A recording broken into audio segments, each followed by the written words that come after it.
outraged, Danny and this bitch. It's my platform, baby, come stream on Twitch. I like 'em crazy.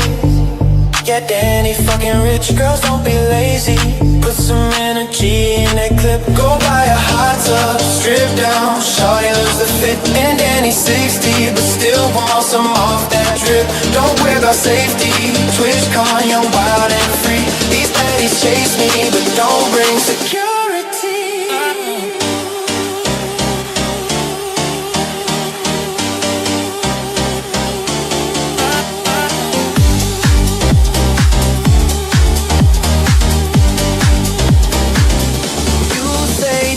Greedy, cause it's a 50-50 split. And I don't care that you get a 95 on kick. Don't be so needy.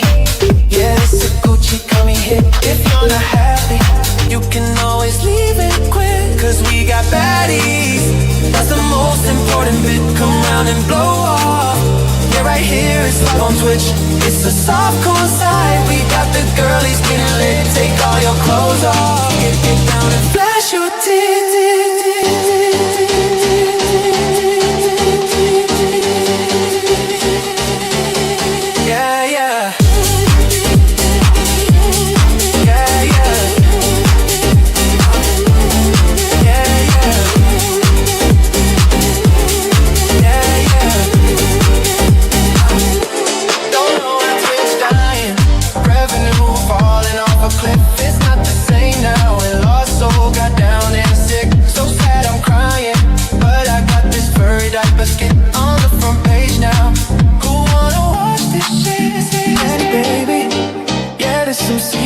Type shit, my life a movie.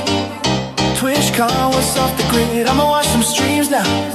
Chill out, cool off a bit. See you in the next one. Gucci marks generated the shit.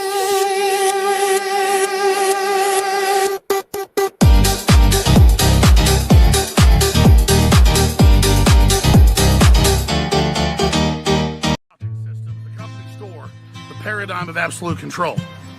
And that's why we're just out here doing simple things, pointing out that we're meant to be in nature and be natural. And this is where we find the source that God made to transcend the New World Order.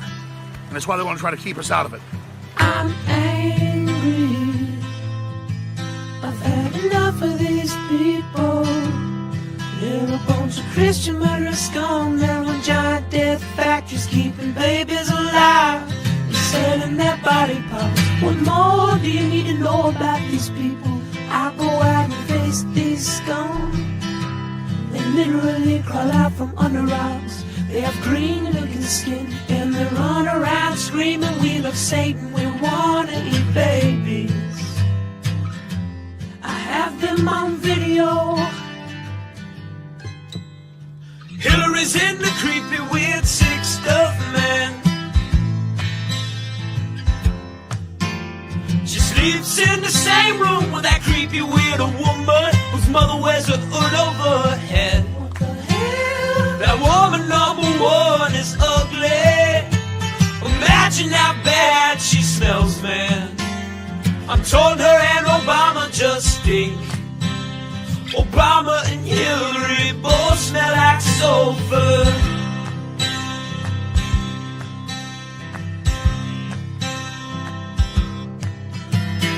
Literal vampire pot belly goblins are hobbling round, coming after us. My spirit gets close to that evil and I feel it go.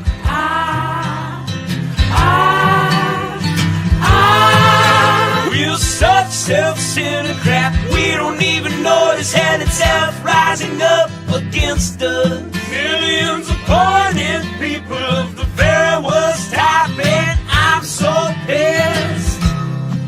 We're gonna stab your daughter at the mall. We're gonna stab your wife, your son. We're gonna stab you with a butcher knife, and then the police chief is gonna say, we love our Somalis, we love our Muslims. Oh, they're so good, oh, they're so sweet. What are you doing here? I came to apologize and make out with tongues. I don't know where your tongue's been. Oh, wait. Yes, I do. I didn't mean to kiss Joseph. It was just that he was so sad and tall. And you're so loose and cheap. Oh.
Hey, you.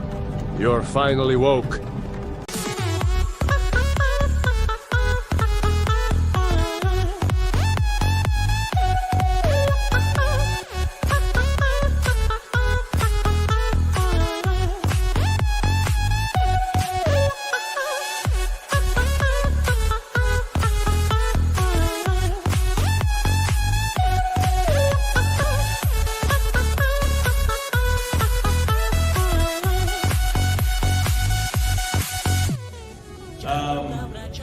Are you guys aware that we almost see no titties in movies anymore? And we only see titties. Hey, anybody notice this? Yes, I love titties! Big old titties!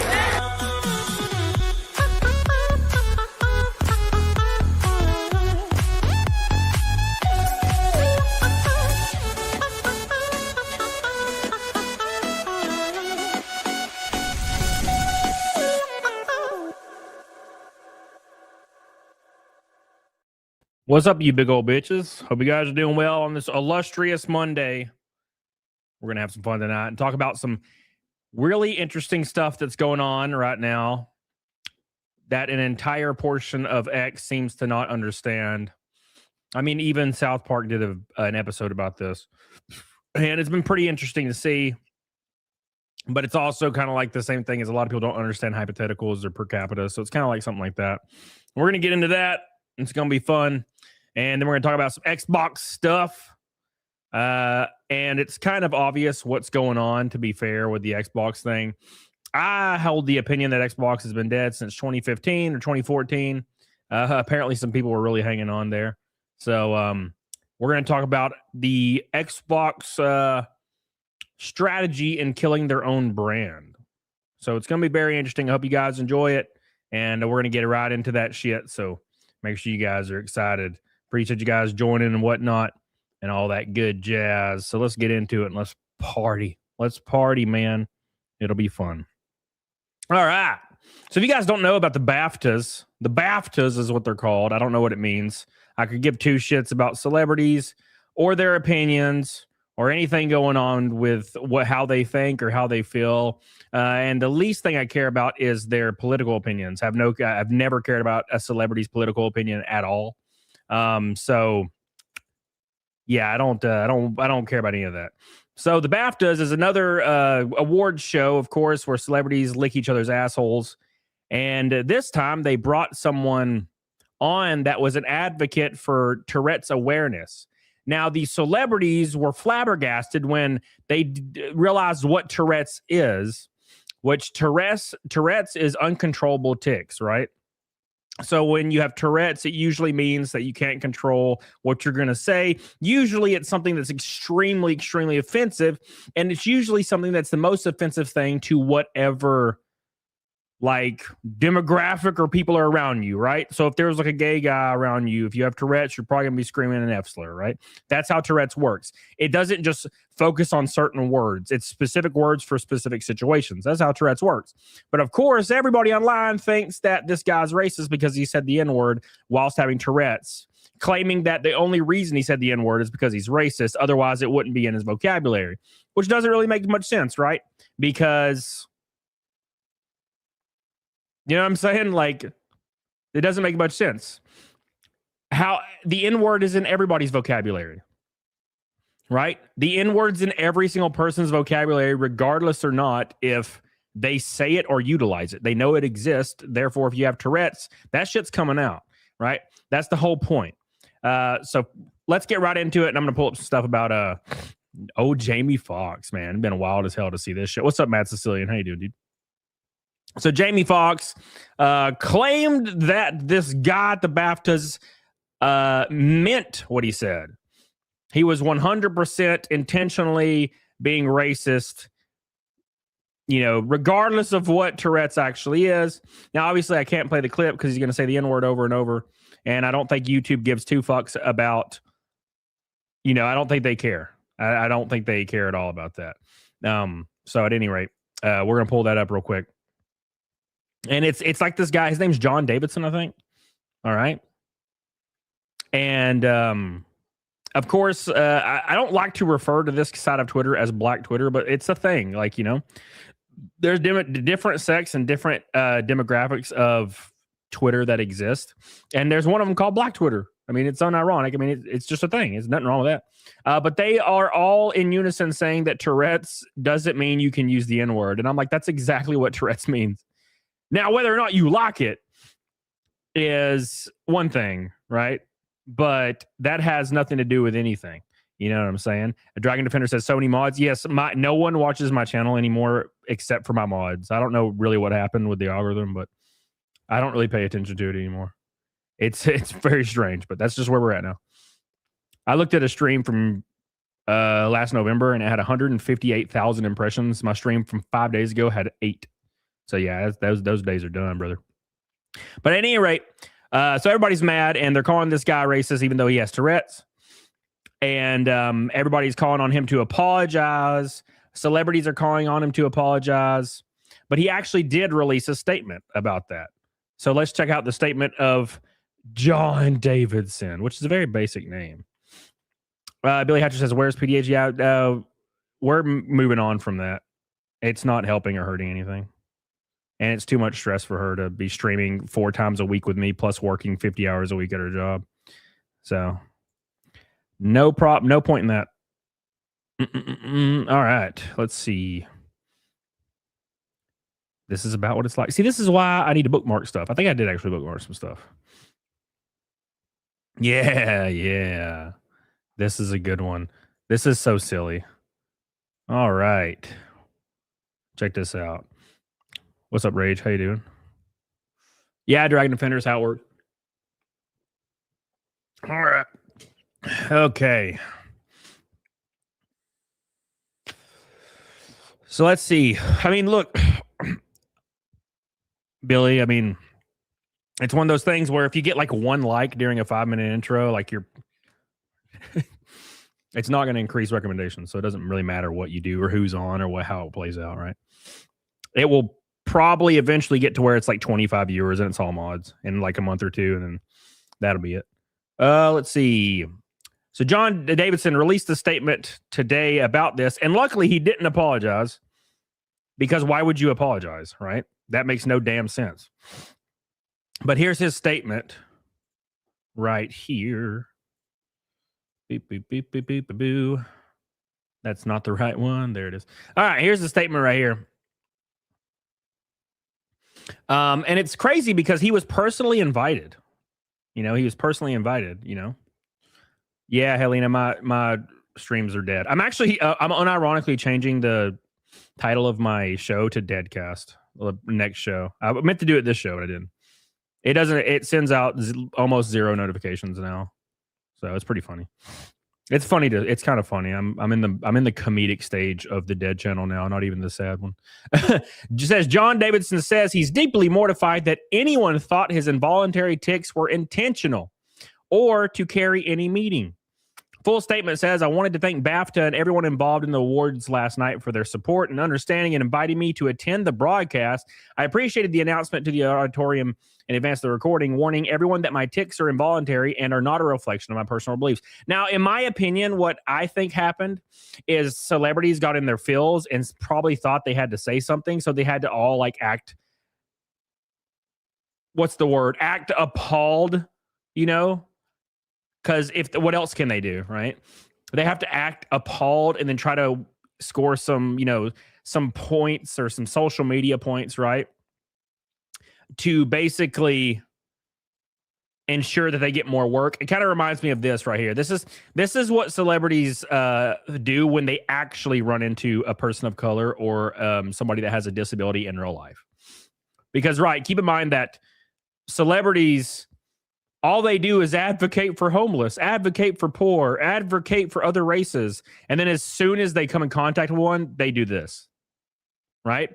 Keep in mind that I think it was the Oscars a year or two ago where they unironically moved all the homeless out of the area to have their like $1 billion award show, right? But keep in mind, they care about the homeless.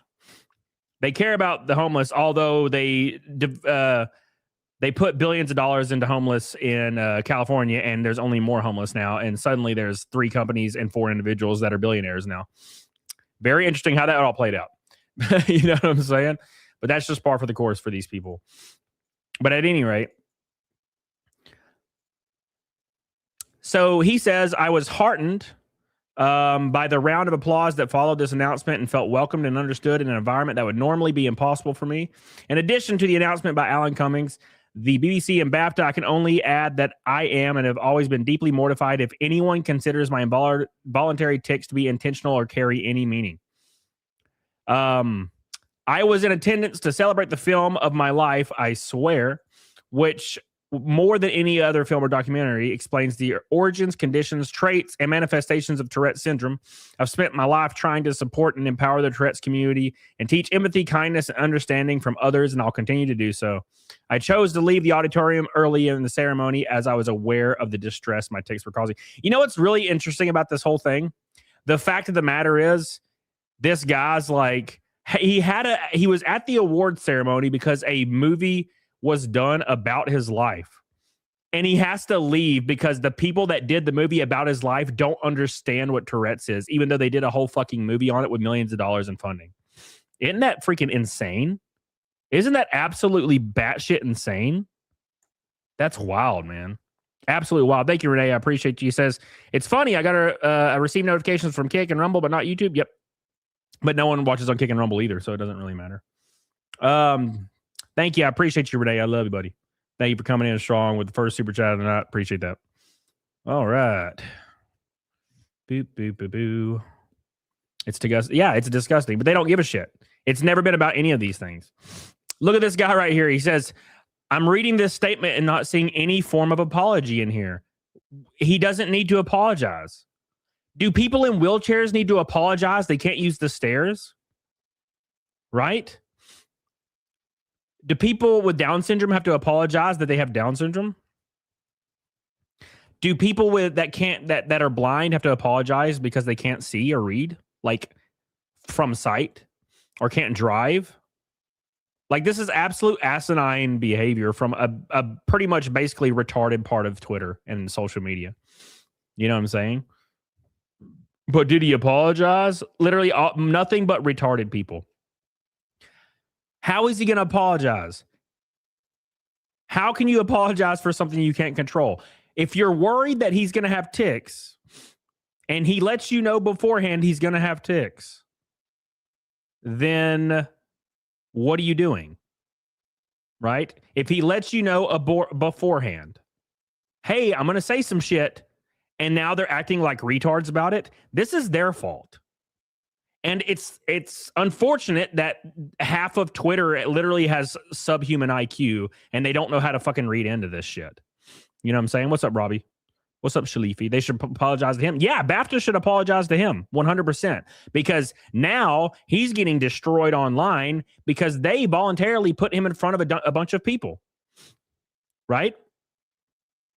Look at this retarded guy right here. We understand Tourette's. What we don't understand is who were you around to learn and repeat those foul words? Oh, so we're expecting that a 55-year-old man has never heard the N-word and didn't know it exists. Literal retarded behavior right here. Like this dude has like an 8 IQ. How did he learn these words? Motherfucker, are you serious? Is this dude implying that this guy, John David, did not know the N-word existed? Are you kidding? Everyone knows it exists. I'm confused. And why did no one step in to edit or stop the video from being posted on the profiles of 2 black actors during Black History Month? The lack of explanation or accountability is unacceptable. It's unacceptable. He isn't a fucking toddler. Yeah, look at this. He isn't a toddler, bro. What are you talking about? How would he not know what the N-word is? Where did he hear that word? Well, considering he's in his 50s, he's probably heard it before. It's in like literally 99% of one genre of music in every single song. You know what I'm saying? This person right here says, if he knows the severity of his disability, then I'm so curious why he thought it would be a good idea to speak at an event like this, because he was invited and he let them know beforehand he had tics and they wanted him to come. And now they're not backing him because Hollywood's a fucking joke. And all the people in Hollywood's a fucking joke. They're all soulless, huskless, piece of shit, hypocritical, baby-eating motherfuckers. That's what they are. I mean, like, it sucks to have to say it that way, but that's what these people are. None of them are real people. None of them care about other people. None of them care about homeless. None of them care about people in other countries. None of them care about anything but their own self in the mirror and their own success and money. They're all narcissists. Now, to be fair, you kind of have to be a narcissist to be successful in Hollywood. You just have to, right? That's just how these things work.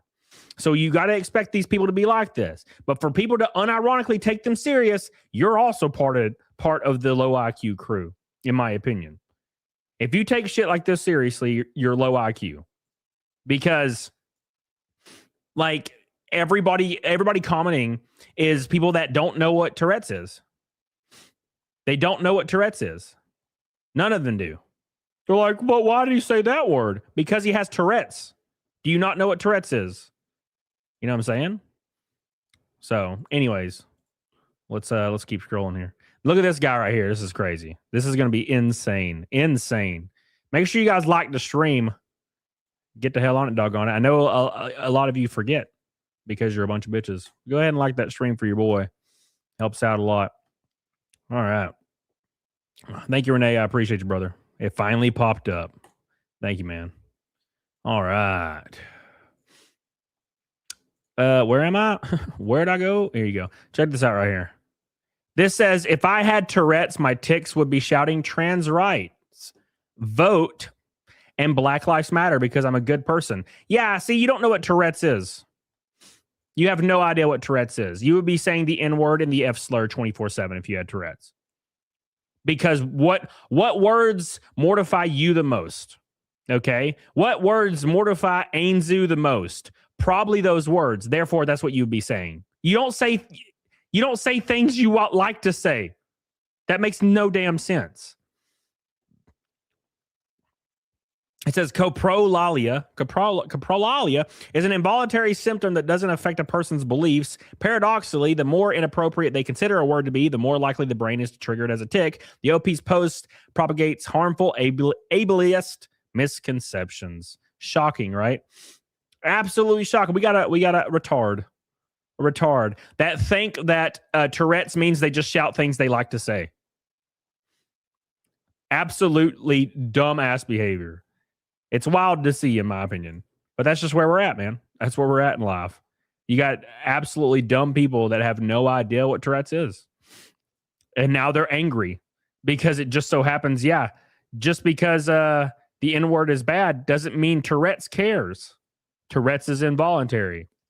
And now you have half of social media angry as hell over it and pretending like they don't understand. To be fair, probably a very small percentage of people don't understand, but the other people are just acting like they don't so they can score some social media points. Because that's what this is all about, right? Everything's all about social media. It's all about scoring some points on social media, right? But that's just where we're at, man. Lester says, I think most of them do know what it is, but they're not willing to give this guy an exception because instead of using the F slur, he said the N word. Yeah, 100%. 100%. It's kind of insane that we're at a place right now, right, where an entire group of people just don't, they're pretending like they don't understand so they can just get angry. Now, to be fair, I'm not going to be naive about this. It is profitable to be angry about this, depending on who you are. Like, you'll be able to score some points and get some pats. So that it is what it is, right? There's people out there that can like start a GoFundMe off fake allegations and make $1 million. So like, that's just where we're at as a people, you know? But that's where we is, man. That's where we is. And the BAFTA also released a statement, and it's just basically like, we're sorry. We're so sorry that we're stupid as fuck and don't know it. Now, keep in mind, they're also not giving anybody an inch or a mile because they don't want to look like they're at fault, right? They're terrified too because they're also part of this Hollywood circle, so they have to say what they're going to say, right? Because that's all they can do. They have to protect themselves. You got to understand that every single celebrity in Hollywood is fighting so hard to protect their income, their job opportunity, and everything. Somebody in Hollywood, let's say, for example, Chris Hemsworth, okay, could be absolute best friends in real life with Henry Cavill, right? Like just best friends, okay? If Henry Cavill, I don't know, hypothetically, like posted MAGA on his Instagram and everybody started like releasing false allegations and going after him, and he reached out to Chris Hemsworth would not respond. Even if he was his children's godfather, he wouldn't respond because what's most important is the money and their clout and their success and their future jobs. They could give two flying fucks about anybody else. They'll let everybody else die around him. It's just like YouTube, man. YouTube's the same fucking way. YouTube is identically the same way, right? If you don't have the viewership, every single other YouTuber will drop you. When you have the viewership, they'll work with you. If you don't have the viewership, they will drop you like you're a fucking bad habit and never talk to you again until your viewership goes back up. Then they'll come back. They'll go, oh wow, I haven't talked to you forever, right? That's how these things. It's the exact same thing. They don't want. It's like cancer. Once your channel gets thrown into the dogs in the algorithm, it's like cancer, and everybody else is done with you. Like it's kind of startling, but that's just the world we live in. You know what I'm saying? There is no friendships on YouTube. None of that's real. It's all bullshit. If you think people are friends on YouTube, they are friends of convenience. If they get viewers, they're your friend. If you don't, go fuck yourself. That's where we're at. Says right here, the BBC has now issued a statement in response to the incident from last night's BAFTAs. It says some viewers may have heard strong and offensive language during the BAFTA Film Awards. This arose from involuntary verbal tics associated with Tourette syndrome, and as explained during the ceremony, it was not intentional. We apologize that this was not edited out prior to the broadcast and will now be removed from the version on the BBC player. To be fair, I don't think it matters if it's edited out or not, right? I don't think any of that matters because the whole point is to gain personal clout and gain a little bit of that spiciness and job opportunity, right? Like any actor right now can go and mention the BAFTAs and how they're personally upset and having to go to therapy over what happened at the BAFTAs, and they're going to get some nice cuddly ass clout. They'll get a new movie or maybe 2 roles or a TV show about it. It's all bullshit. All this is bullshit, right? None of it means anything. All fake. All fake. Hey, we're 28 likes and 300. Can you believe it? What's up, PS2 Trapper? How you doing, buddy? How you doing, buddy? All right. Let's move on, boys. Let's move on to some funner stuff. Okay. So I posted a video about Xbox yesterday, and the new CEO, and some alarming stuff has come out about Xbox today, which is actually very, very enlightening. Basically, their plan is to destroy Xbox as a brand because it's basically on life support and they don't want it anymore, right? They don't need it anymore. So that's where we're at right now with Xbox. And this is not surprising to me. In my opinion, console gaming has been gone for a long time. And it died for PlayStation a few years later, but 2014 is when Xbox died as a brand because they were trying to put DRM in. They were trying all this stupid shit. None of it worked. So here we are. And the console gaming was always going to eventually die. It's finally starting to happen.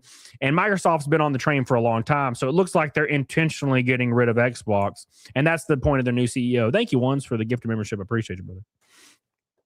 I appreciate you, brother. But check this out right here. This is pretty interesting shit right here.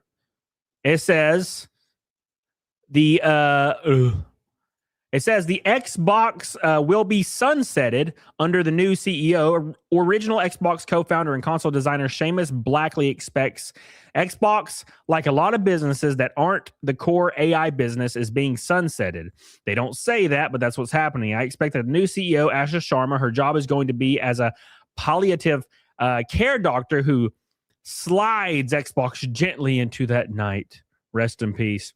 It would have been shocking if they had somebody in there with a meaningful role who was passionate about games, passionate about the creator-driven business of games, because it would be in direct conflict with everything else Microsoft is doing. Microsoft is a company that is now about enabling its customers by enabling AI to drive things. Blackley reiterated that's at odds with the auteur model of any art, but specifically games. And here's the way you got to look at these things, because I think a lot of people are looking to the past and not looking to the future. Thank you, PS2 Chopper, for the 5 gift memberships, brother. Appreciate you, brother. She got that Bud Light, Bob. She can get it, though. Thank you so much, PS2 Chopper. I appreciate you, brother. Love you. Art the Clown says, let's get Capitalist Train going in here. We don't need to hear mortgage complaints again. Oh, yeah, that's fine. Thank you, man. Let's see.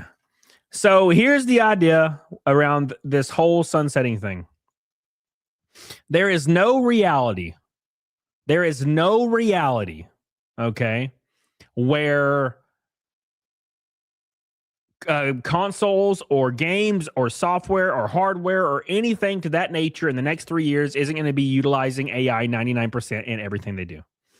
There is no way around it, and there's nothing we can do about it. The only thing you can do is embrace AI fully. Now, why? Now, people like Billy are like, AI slop. I get it. I totally understand. I understand people's apprehension with AI. I'm right there with you.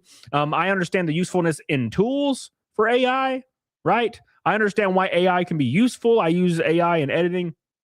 But other than that, here's the issue with AI. You can't stop it, and it will take over every industry. Now, why would it do that? Everybody's like, but why, though? Why? Why don't they just do it the old way? Here's the issue, okay? The issue is that you have, I don't know, like 100, 200, 300, 400, 500 employees per like software company or studio, right? Now let's bring in AI. Suddenly, these people working in these software in these studios that were getting paid 100 to 250 grand a pop, you lay 95% of them off and you utilize AI for the rest. Suddenly, you save $25 million annually on your budget. Now, tell me why. Can somebody in the chat tell me why a company would do that? Can anybody tell me why a company would not go that route? Right? And Dragon Defender says, I've heard that the AI bubble potentially is going to burst. That is very likely true. That's very, very likely true. Here's the issue, though. Companies don't give a fuck if it's going to like crash and burn soon, right? They don't care at all if it's going to crash and burn. They want the money now. So they're going to lay off everybody right now, right? They're going to lay off everybody right now. Nothing you can do about it. That's where we're at. They're going to take advantage of that. They're going to fire everyone and utilize AI until that's not a possible avenue, and they'll come back maybe, right? But they're going to go with the cheapest option possible, and that's where we're at.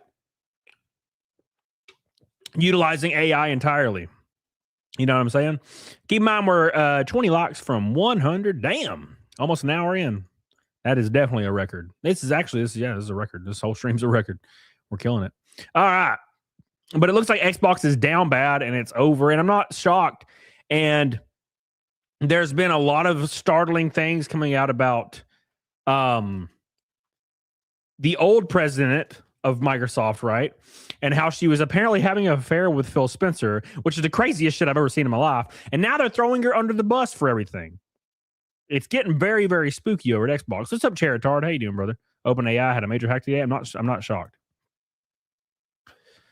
I'm not shocked at all. I think AI is going to be very, very, very bad for government use. And the reason I say that is because it takes people, working at the IRS or something to audit people or go through certain systems and kind of go through people individually. AI is going to speed up that process that if any of you in chat are missing $1, you're going to go to prison. And you're suddenly going to have 1 million people in prison within a year after AI is utilizing government systems. It's going to get pretty crazy because it does everything instantaneously, right? It doesn't take a user or maybe one user that runs all the prompts. Nothing we can do about that. This right here says major Xbox leadership changes per The Verge reporting. Sarah Bond drove the Xbox anywhere and everywhere strategy, which killed the Xbox. If you guys remember what was going on with Xbox probably like 2 or 3 years ago, where they kind of let loose the juice, where Xbox is basically going to be available on everything. Like you can play Halo on PlayStation and all that. Pretty much you rendering the Xbox completely useless, right? As a brand, you don't even need it. Right. And they've already done this with PC. I mean, this happened, 10 years ago with PC? I think it was 2015 or 2016 where they announced all Xbox exclusives were coming to PC. So it didn't really mean they were exclusive. Now, of course, you had fanboys being like, it's still Microsoft exclusive. And I'm like, yeah, but like, I have a PC. Therefore, you know what I'm saying? It says this is an Xbox ad campaign confused and offended many internal employees. That ad campaign, by the way, basically showed like cell phones and computers as Xboxes, which is what I was talking about. Staff saw departures coming from both leaders amid hardware sales declines and strategy shifts. Many current and former employees felt relieved by Bond's exit, citing her as difficult to work with. Microsoft says no studio layoffs are planned, and the new team aims to refocus on console users. Doubt it. Human-made games. Doubt it. And the original Renegade spirit. Keep in mind, the new CEO, okay, they just said their new focus, right? Their focus is human-made games. The new CEO of Microsoft and Xbox was the head of AI at Microsoft and Xbox. They're not going to be focusing on human-made games. Because what I said earlier, the money runneth over if you're going to go through AI. It runneth over. Our cups runneth over, right? Because they're going to be saving $20, $30, $50 million in these studios utilizing AI. Now, is that a bad thing? Sure. I prefer people-made games. Yeah, I think we all do. That's neither here nor there for a corporate company, brother. None of that shit matters even remotely for a corporate company at all. You know what I'm saying? Nothing we can do about it, boys. Nothing we can do about it. Now, it goes even a step further with old Bond. And now, I don't know anything about this, okay? I don't know, but this is fun to talk about. Seems kind of a little far-fetched, right? Oh, great. Her last name's the same as James Bond. Thank God. Now this is going to be impossible to find. All right, let's do this. We'll do Spencer. We'll do Phil Spencer because that's definitely not the name of a character, right? AI is great for building a skeleton. You'll always need human flesh to body it out. But I don't think so, man. Now, maybe. Right now, sure. But I don't know about that. I don't know how long that's going to last. Look at Will Smith eating spaghetti 4 years ago, brother. Look at it. Okay? It's very obvious what's going on. All right. I feel it in my bones. I can determine what's happening here. Yeah. I will say one thing about X. Okay. This is unrelated. One thing about X. I don't know about you guys. But X is a great platform until you use the search function, and then it shows you something from 2021, and I'm like, what the fuck are we talking about right now? I'm very confused. I'm very, very confused. Well, at any rate, it's going to be impossible to find now. But basically, the reason why Phil Spencer, this is the rumor, okay? The reason why Phil Spencer, which was the head of Xbox, and the CEO, Bond, the lady, was ousted and forced to resign was because apparently they were having an affair and everyone knew about it and they were afraid it was going to destroy the company. And also, they were looking for an excuse, right? Because the Bond lady was apparently a nightmare to work with. She was leading the company down a terrible path. Now, if we believe that the company's being sunsetted, or at least Xbox is, then I wouldn't see any validity in that, right? They're looking for a reason to get rid of her. Makes sense to me, man. Makes sense to me, you know? That's what I'm thinking. What's up, Eric Hayes? How you doing, brother? I prefer quality people making games. I 100% do as well. Here's the issue. Does Microsoft? Does Sony? Does Nintendo? Do they prefer it? I doubt it. They'll say, yeah, of course I prefer that. And then they'll be like, all right, but guess what? We predict that your Q4 earnings will be up 4,000% if you lay off all your staff or 95% of your staff and utilize AI. What do you think they're going to do as a company? What do you think Nintendo and Sony and everybody's going to do? What do you think? Keep in mind, as a corporate company, they're all focused on shareholders. They're all focused on Q4 profits and the fiscal year, the financial fiscal year. What are they going to do? I can pretty much tell you. They gonna take the money and run. Go on, take the money and run. Is it worth buying a PlayStation 5 or wait for PlayStation 6? Now my opinion's bad on this because I don't console game anymore. I have a PlayStation 5, but I wouldn't buy any now. I would just get a PC from Alexander PC, Camelot code. Code Camelot, get you some money off on it. Thank you, Charitard. Squishman says, let's make Chody rant. I bet he drinks fight milk next year instead of today. You, Chode, where's our fight milk? I don't know, man. There's just a car parking in front of my house right now. We were planning on doing it. Me and PDH was planning on doing it, but me and PDH decided that we're just going to not move forward anymore. I think they just missed the turn. It could be a DoorDasher, but it's like a really high-end Mercedes.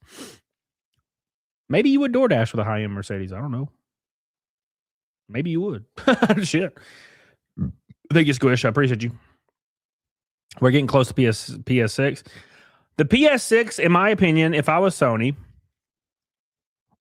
the PS6 would just be a PC. Right? What's up, Marcy? Or Mark Mirror. If I was Sony, I would make. Yeah, I would. I don't know about making it the own operating system. What would you do in that situation? Would you run it off Windows? It's hard to say, right? But if I was Sony, I would do everything I can to make our own PC. Maybe make a carbon copy of Windows and call it like Sony Home. I don't fucking know. Something, dashboard or something. Make their own PC and with its own operating system and make it basically as ironed out as a Microsoft PC and then go that route. That's what I would do. And I would make entry level models like $699 or $599 to where you can do basic shit on it and then have other ones that utilize other stuff. And then plus you can change out internals and stuff like that, So anyways, they already have that. It's called PlayStation. What the fuck are you talking about, motherfucker? What are you talking about? You some kind of dumbass, Mark. You know what I'm saying? Anyways. So a Steam machine, exactly, yes. But with a metric fuck ton of support. But keep in mind, Sony's not good at that. Sony's not good at support. Keep in mind, the PS Vita was a badass little handheld. Guess what? They didn't support it at all, and it died. PSP was a badass little handheld. Guess what? They didn't support it, and it died. PlayStation VR was badass, although I couldn't do it because I'll throw up. Guess what? They didn't support it. It died. Sony does that a lot. So they're going to have to support the living balls off of some kind of PlayStation machine. right? That's my opinion. Sly Rye says, do we really believe old Slick Phil is clapping them cheeks, or is this just people making stuff up? I want to believe it because it's fun. I want to believe it. Okay? Let me believe it.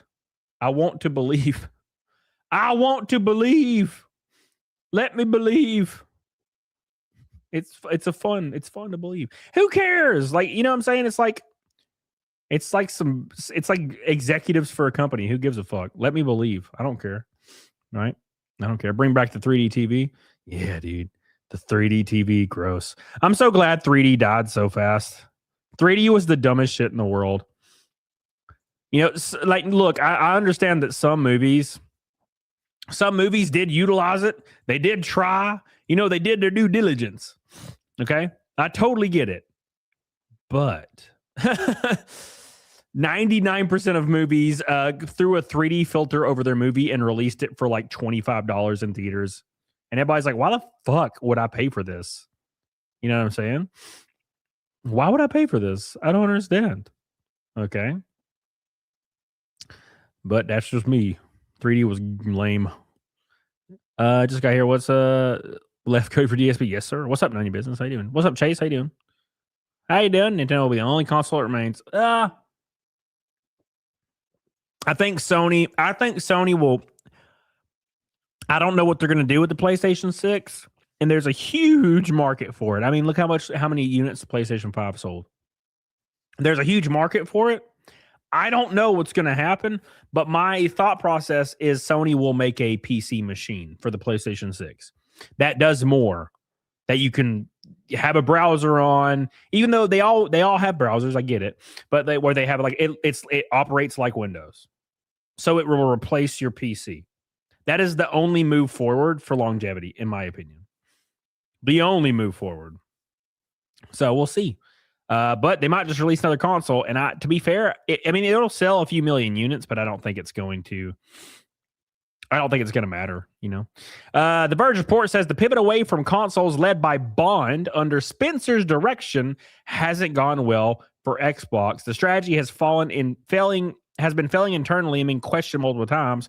Bond had tried to push mobile and cloud over console to reach potentially millions more customers, but the result has been the classic case of chasing tomorrow's customers by neglecting today's, which is what Xbox has done for like 2 decades. I shouldn't say that. 1 decade, right? Here's the issue with that whole bullshit, right? Is when you're an executive, usually you don't play games. You're not involved in the culture at all. You're looking at numbers, right? So Phil Spencer probably not playing games. That Bond lady definitely not playing games. And they look at a piece of paper and they look at all these unrealized possible customers in the billions. And they're like, why don't we utilize those instead of the ones we have right now? They'll download Xbox on the phone, right? And all the executives are like, yeah, because they're all dumbasses too. You know what I'm saying? Oh, hey, Mal. She's going to break right the hell in. I appreciate that. And they push forward on that, and then no one does it, and now they're confused. GameStop did the same shit when I was working there, man. They did the same shit. They would push all these stupid-ass programs that had nothing to do with either GameStop or their customer base, and it would fail, and they'd act confused. Why? Because they haven't ever stepped foot in a store before. None of these executives ever stepped foot in a store. Phil Spencer and Pam Bondi, the last time they even looked at a physical Xbox has probably been 10 years. All they do is they show up to a meeting and then they show up to some press release and they smile and nod and take pictures and they go home, right? That's it. And then they come up with strategies from their underlings and then take credit for it. Unfortunately, the strategies were really dumb. You know what I'm saying? That's where we're at, dude. Eric Linegar says the other bad part is most of these companies will just ask us all on the way up. The way chat. Dude, that's exactly what I'm talking about. Yeah, they are all yes men. They'll say, yeah, that's a great idea, Bond. Miss Bond, that's a great idea, Miss Bond. Yeah, we should definitely destroy all of our customers right now. It's a great idea. I love you. Please give me a raise. I love you. Please give me a promotion. Right? That's how these things work. Eric Caius with a $20 super chat, my boy. And I can't click on it. Okay. There we go. Keep in mind that Microsoft was selling movies and entertainment, and they also pulled out from that. Well, they needed to. If you remember Xbox's one's announcement at E3 in 2013, I think it was, or 2014. It was probably 2014. Their entire press release at E3 or the Xbox event or whatever it was just the NFL and movies. It was a video game console, and their entire presentation was movies and NFL. And everybody was so confused. Everyone was confused. They're like, what the fuck am I watching? And then, of course, Sony's comes on the next day, and they slay ass. They undercut the price by $100. They tell you DRM's gay, which was hilarious. And their entire showcase was God of War and fucking shooting shit. Zombies and stuff. They won in 2 seconds. The pre-orders for the Xbox was 700 or something, or 7,000. PlayStation's crossed 100,000 in 24 hours. It was over before it began. And unfortunately, they never stopped doing that. They kind of strayed away from it after they got rid of Don Matrix in 2013, 2014. But they didn't change their mind. They still were trying to go for let's go for everybody instead of just one person. Same reason why Resident Evil failed.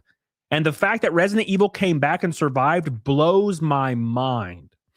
Their comeback was better than Mike Tyson in the 90s, brother. How they did that shit, I'll never know. But somehow Resident Evil made a comeback, and it's great now. But Resident Evil 4, 5, and 6 has a lot of people pissed the shit off. Operation Raccoon City, dude, everybody was mad. Because they're like, what the fuck? This is not a zombie game. This is a shooter. Why am I playing Call of Duty? What the hell you doing? Give me zombies. Now, it took them 10 years, but they finally did it with Resident Evil 7 and changed everybody's mind. Oh, wow, they're actually cool again. Right? And then Resident Evil 8. Oh, wow, it's cool again. What's up, Candy Girl? Why are you screaming? Why are you screaming, Candy Girl? Thank you, Eric Caius. I appreciate you. Billy Hatcher says Steam used to sell movies and TV shows back in the day, and they abandoned that idea. It didn't work. Wouldn't be shocked if Spencer was in bed. But look, here's the issue, brothers. Steam probably looked at their sales charts and dropped everything that sucked ass. Right? Xbox does the opposite. They look at what's dying and they're like, we got to focus more on this. Because these other things that are doing well, they'll stay doing well, right? Not shocking. No, didn't. Whoopsie daisy. Hey, we're 4 likes from 100. I can't believe it. For a while, I was thinking Resident Evil Revelations was more popular. That was a DS game. Yeah, Revelations was probably the only thing keeping it alive for a while there, to be fair. I didn't even care for Revelations because it kept being on cruise ships. And I'm like, I'm tired of this, Grandpa. You liked them. I liked what? Who? Who'd I like? Thank you, Eric Caius. Appreciate you, brother. Love you, my man. Big shout out to my boy. Big shout out to my boy. Make sure you guys like the stream. Get your boy closer to the goal here. Get your boy closer to the goal. All right. I understood that reference. Thank you, brother. All right. All right. Thing is, they can't just back down from that plan now. They're too far in to completely walk it back. Hey, well, that's how we are. That's what Xbox is doing. They're too far down the hole. They're like 10 years in. They are 10 years into this stupid ass idea that they thought they were going to somehow become like cable TV after cable TV had already died. Right? That's the thing, man. I'm about to throw up. I might throw up. Oh my God. What happened to PDH tonight? She took the night off. Yeah, she works full time, man. And streaming 4 days a week is killing her. It's too stressful for her. It's not really helping or hurting the show either. My impressions and click-through rate are the exact same as they were 2 months ago, 3 months ago. And we're planning on doing it for 2 months to see how it'd work out. And we're at the 3 month mark now, and it's just every stream is like lower viewership, every stream's lower likes, every stream's lower everything across the board, no matter what. So I just, it's better to have her focus on her job rather than sit here and flounder with my dumb ass. All right, where'd I go? Where am I? All right. This right here says The Verge has an article up by Tom Warren with juicy details about the Xbox's shakeup. Oh, unfortunately, I believe this could be Xbox running indirect PR to bolster Asha Sharma and scapegoat blame on Sarah Bond for the Xbox's recent poor performance, and that Tom Warren may be a key instrument in the hit piece. It says, I understand that Bond's strategy had been failing internally and been questioned multiple times. Bond tried to push mobile and cloud over console to potentially reach millions more customers. Didn't work out, huh? It says Microsoft sacrificed Xbox Series X sales for long-term ambition in the cloud. Ooh, the cloud. The cloud. It says, from a strategy perspective, I believe in our trade-offs for cloud and content and gaming over console volume. With our strategy and opportunity, console volume will still be a thing we can constrain to grow our long-term ambition. Oh, I doubt it. I doubt. It says most of the current and former Xbox employees I've spoken to in recent days have believed that Bond is leaving Microsoft. I've heard from multiple sources that Bond has been tough to work with and built a team structure that meant if you didn't follow the vision or question it, you were out. Most appraise their ability to strike partnerships with companies and developers, though. Well, this is probably why you don't put somebody in a role of a president or a CEO that doesn't give a fuck. You know, that's an issue, but that's how he is, man. That's how it is. No more GameStop Houston channel. What happened, man? Travis, no one watched them, man. That's the end of it. I'm in algorithm hell. Algorithm hell. Someone release me. It's like the movie In the Mouth of Madness. Fantastic fucking movie, by the way. But no one watched them. So my dumb ass ain't gonna keep making stuff no one watches. That's why we're closing in on the end of the stream career. It's just the algorithm's like, you're done. And I'm like, all right, well, fuck it. You ain't gotta ask me twice, baby. I wrote in December 2024 that Bond had staked her career reputation on the idea of Xbox being everywhere across multiple platforms and devices. This also involved carefully managing her image, both internally and externally, making her appear to be a gamer like Phil Spencer. In reality, she wasn't. No shit. Look, dude, like, you don't have to prove to people that you're a gamer. No one cares if you're a gamer, right? Just because you're the CEO of a company doesn't mean you have to be a gamer. The CEO of GameStop didn't give two shits about games, right? We don't care. But doing that just disenfranchises people. No, I'm sorry. Look, and it's not bigotry to say so, but no, I don't believe a 50-year-old black lady's playing Elden Ring, okay? Now, is there a 50-year-old black lady somewhere playing Elden Ring?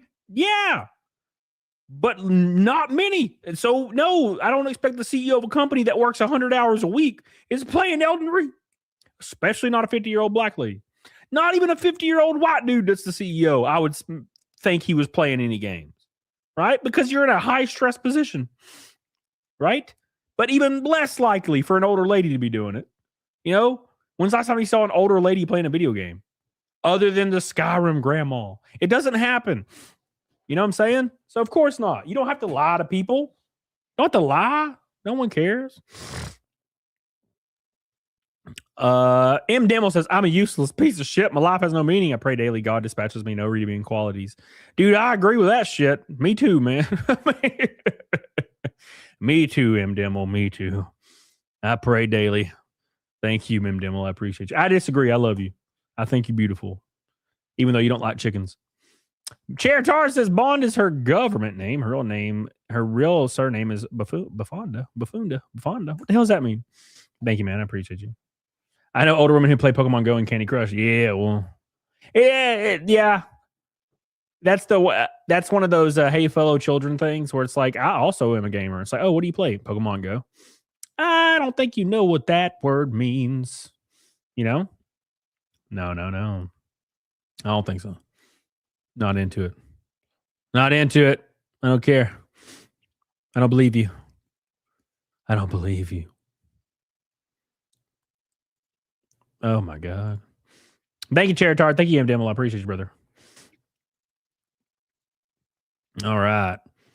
Phil Spencer inherited an Xbox that was on its knees and managed to convince Microsoft to stay the course. Not sure anyone else could have done this. Yeah. He inherited an Xbox that was on its knees. When did he get put in power? Was it after Don Matrix was fired or resigned, right? What does he mean by stay the course? Right? Somebody did it. Somebody made the dumbass choices to alienate their core audience. Right? Somebody did it. Who did it? Not my ass. I switched from Xbox to PlayStation because Xbox started getting weird. As soon as I saw the press release of the Xbox One, and it was all NFL, which I can't give two shits about, I was done with Xbox that day. I was like, well, I guess I'm getting a PS4. I remember texting my friend after the Xbox press release because I was still working at GameStop. I texted my friend whilst watching the Xbox release and said, yep, not getting an Xbox. And I was a big ass Xbox fan. I was an Xbox fanboy. I watched that press release and I was like, well, there goes that idea. Like, I want to play Halo and Gears of War and shit. Why you show me NFL for 45 minutes straight? No, thank you. And I'm pretty sure a lot of people felt the exact same way, right? So, rest in peace, boys. I tell you what. Rest in peace. Tits, Alan. Thank you. Thank you for your $1 on Venmo with the tits. I appreciate that. Zelda all of them eternity. I'll play when I'm 90, a damn nursing home. Hell yeah. Me too, man. I'll be playing Resident Evil 2 and 3 and Code Veronica and shit when I'm old. I can't even remember. That's one thing I look forward to when I have dementia. Is playing Resident Evil for the first time every day. You know, every single day. I'm looking forward to that. I'm looking forward to that, boys. Very, very exciting times ahead. Damn, I've never played this game. What a great time. What a great time this is. All right. We getting Resident Evil play streams next week? I doubt it. Brother, I got to be honest with you, man. And I'm not like upset about it or angry. I'm about done. I'm just not enjoying streaming, man. I'm mad at myself like 24/7, and I'm always in a fucking viciously terrible mood. Just watching the viewership like go down like 30% every single stream, and there comes a time, right, where I have to be like, I am just not good at this or cut out for this. I thought I was, and I just got to move on from it because there's things I can do, and I don't think streaming's the thing anymore. You know what I'm saying? Does that make sense? And it's better for me to not be in a constant state of like anger and like depression over this shit anymore. Does that make sense? Anyways, you guys get what I'm saying, right? All right. Anyways. All right, let's continue. Boop. Completely get it. Yep. I appreciate that. Beep, beep, beep, beep, beep, beep. All right, let's continue.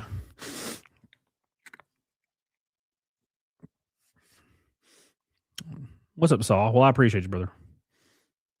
Where's my damn bookmarks? Oh, yes. Oh my god. Yeah, Dragon Defender. I mean, yeah, it's everything. It's everything. But I don't know. All right, let's move on to this part right here. Because Art sent me this the other day and it was really hilarious.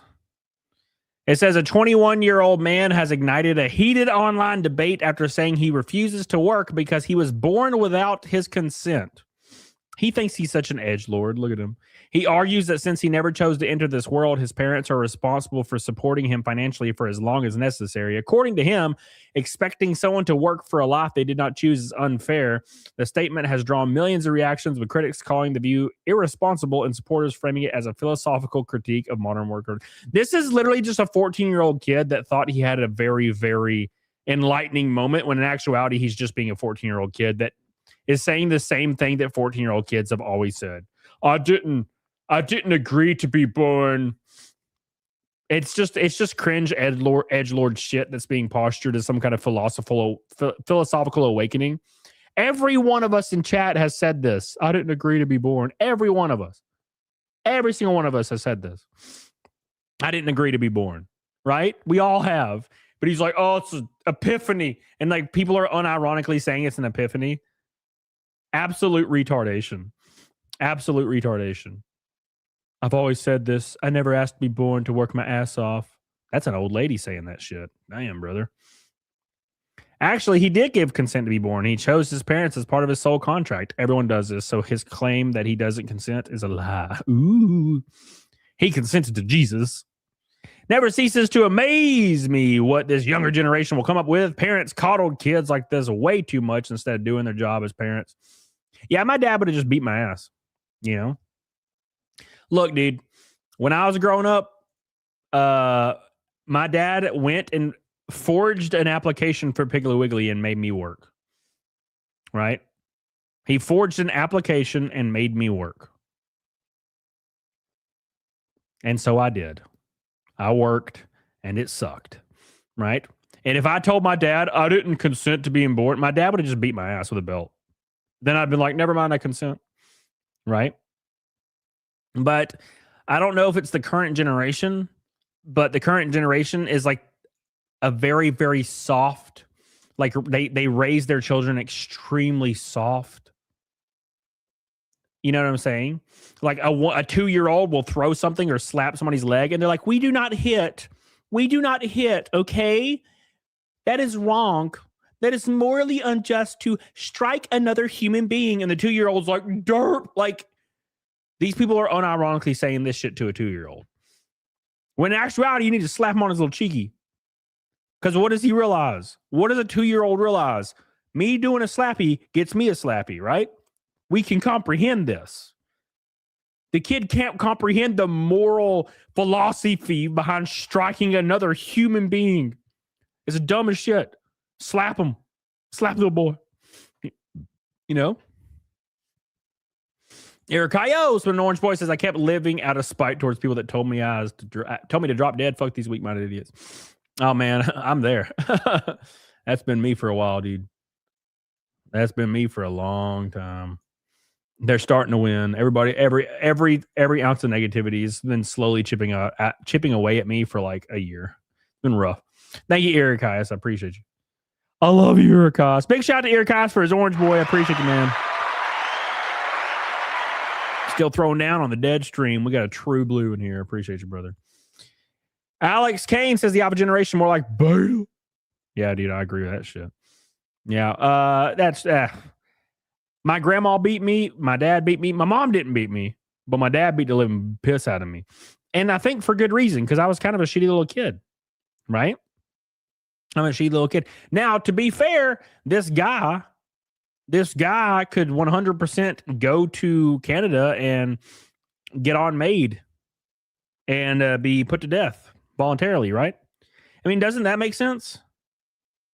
If you go to Canada, you can have medically assisted suicide if you didn't consent to being born, right? Why doesn't he do that?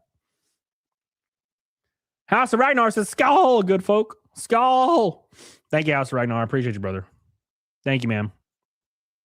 We love you, man. We appreciate you. Canada's MAID is the same day shipping. Oh, you know how, don't you love reading that stuff? I absolutely adore reading the people trying to defend MAID in Canada, medically assisted suicide, like Canadians try to defend it, saying you actually have to have 2 years of psychiatric work. You have to have all these things done, and you have to have a terminal illness. And I'm like, none of that's true. None of that's true. Here, I'll show you it's not true. And then they just get angry and call you gay. I'm like, oh, of course. You never did believe this. You're just trying to defend. Who gives a fuck? Right? Either you're for it or you're against it, but don't defend it. It's like abortion. I don't care if you're for or against abortion. Just don't pretend like you don't know what's going on. You're ending a life. Now, if that's what you want to do, that's what you're going to do.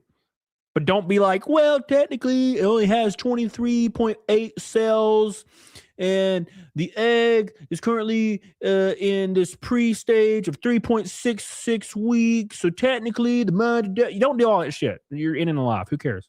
Just fucking own up to it and have a good day. But everybody's always got to make themselves feel better. They got to justify it for themselves as to why they're doing a thing. Because plot twist, they think that it's bad. If you have to constantly justify why you're making a decision as to why it's actually not bad and it's actually really good, it means you actually personally think it's abhorrent. And you have to project and defend it to everyone. I'm like, I didn't ask you. I didn't fucking ask you. Do whatever you want. I'm cool with it. You know? Helena says, I closed it. Helena says, glad I found you and can call your friend 5 years later. Well, I appreciate you, Helena. I love you. I love you, Helena. Thank you. Thank you, Helena. Likewise. Piggly Wiggy's one of the true grocery stores. Oddly enough, I've never seen any Muslims in there, though. I don't know why. I never thought about that. Well, that would make sense, right? You wouldn't go into a Piggly store with a pig on the sign. Yeah. That would make sense. You know? So, that's me, though. Will this be the last stream, or are you doing ones? Oh, I don't know, man. Everything's up in the air right now. Everything's up in the air, man. I don't know what I'm doing with anything anymore. Right? I have like 20 different people like I'm talking to, committing to all these different and cool things, and then none of them like even remotely playing out in the end. And I'm like, this is great. I feel like I'm in a fucking Twilight Zone episode right now. No, I appreciate your house, Ragnar. I mean, I don't plan on it, but you know, I'm not having a good time anymore. What do you think of people who say, what does that mean, Top L? What do you mean? What does that mean, Top L? You know, I don't know what that means. Skytech says, you know us, OGs will be here regardless. Yeah, well, no, I mean, I know. And that's kind of why I'm still here. But it takes more than OGs, man, unfortunately. You know, like I've made the comment that like my last like 20 streams have only been mods, like for the majority of the stream, and that's when you're on death's door. It's a good thing that the people show up, but eventually it won't get me to the finish line. Does that make sense? Fucking unmod me. Yeah. All right. Anyways, when you eat a lot of beans, when you fart, you shit your pants. Is that what you're saying? YouTube doesn't care. Nope, they don't give a fuck. They do not care, brother.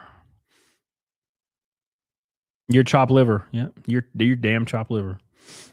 Look what you've done. You chopped liver, brother. Oh my God, this is a beautiful video. I had to put my headset on for this. No!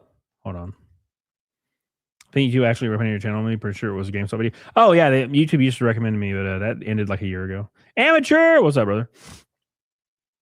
How you doing? Alien says, I've seen people take a sabbatical and actually make it back to the platform. If I leave, I'll be working full time. And I won't be coming back if I'm working full time. All right. Check this out. This shit's crazy. This is like when missionaries, I shouldn't say that, that's a terrible word actually for that. It doesn't make sense. This is like when people that just think America's evil because they watch TV and TikTok and they go to another country and they find out it's like worse and they're really confused. Wait a second. Why is it terrible? I don't know. Couldn't tell you why. Wouldn't know. My headset is under my chair. Cool. Back up. Hold on. Give me 2 seconds. Oh, there goes my phone. All right. Okay, then. It's like wrapped around my chair like 8 times. No idea how that happened. This is my life now. Look at this. Wow. It is destroyed. Are you kidding me?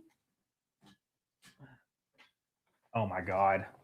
I literally have to pick up my whole chair to get this sumbitch out from under my chair. God. And then it's tangled in my controller. Look at that. All right. All right.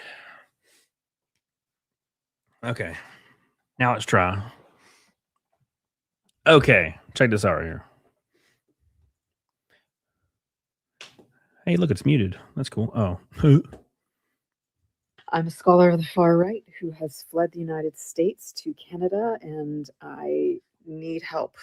The situation in Canada is absolutely dire. For Americans who don't know, the housing crisis here is worse than in the United States. Oh, I thought you were going to go over there and get everything free.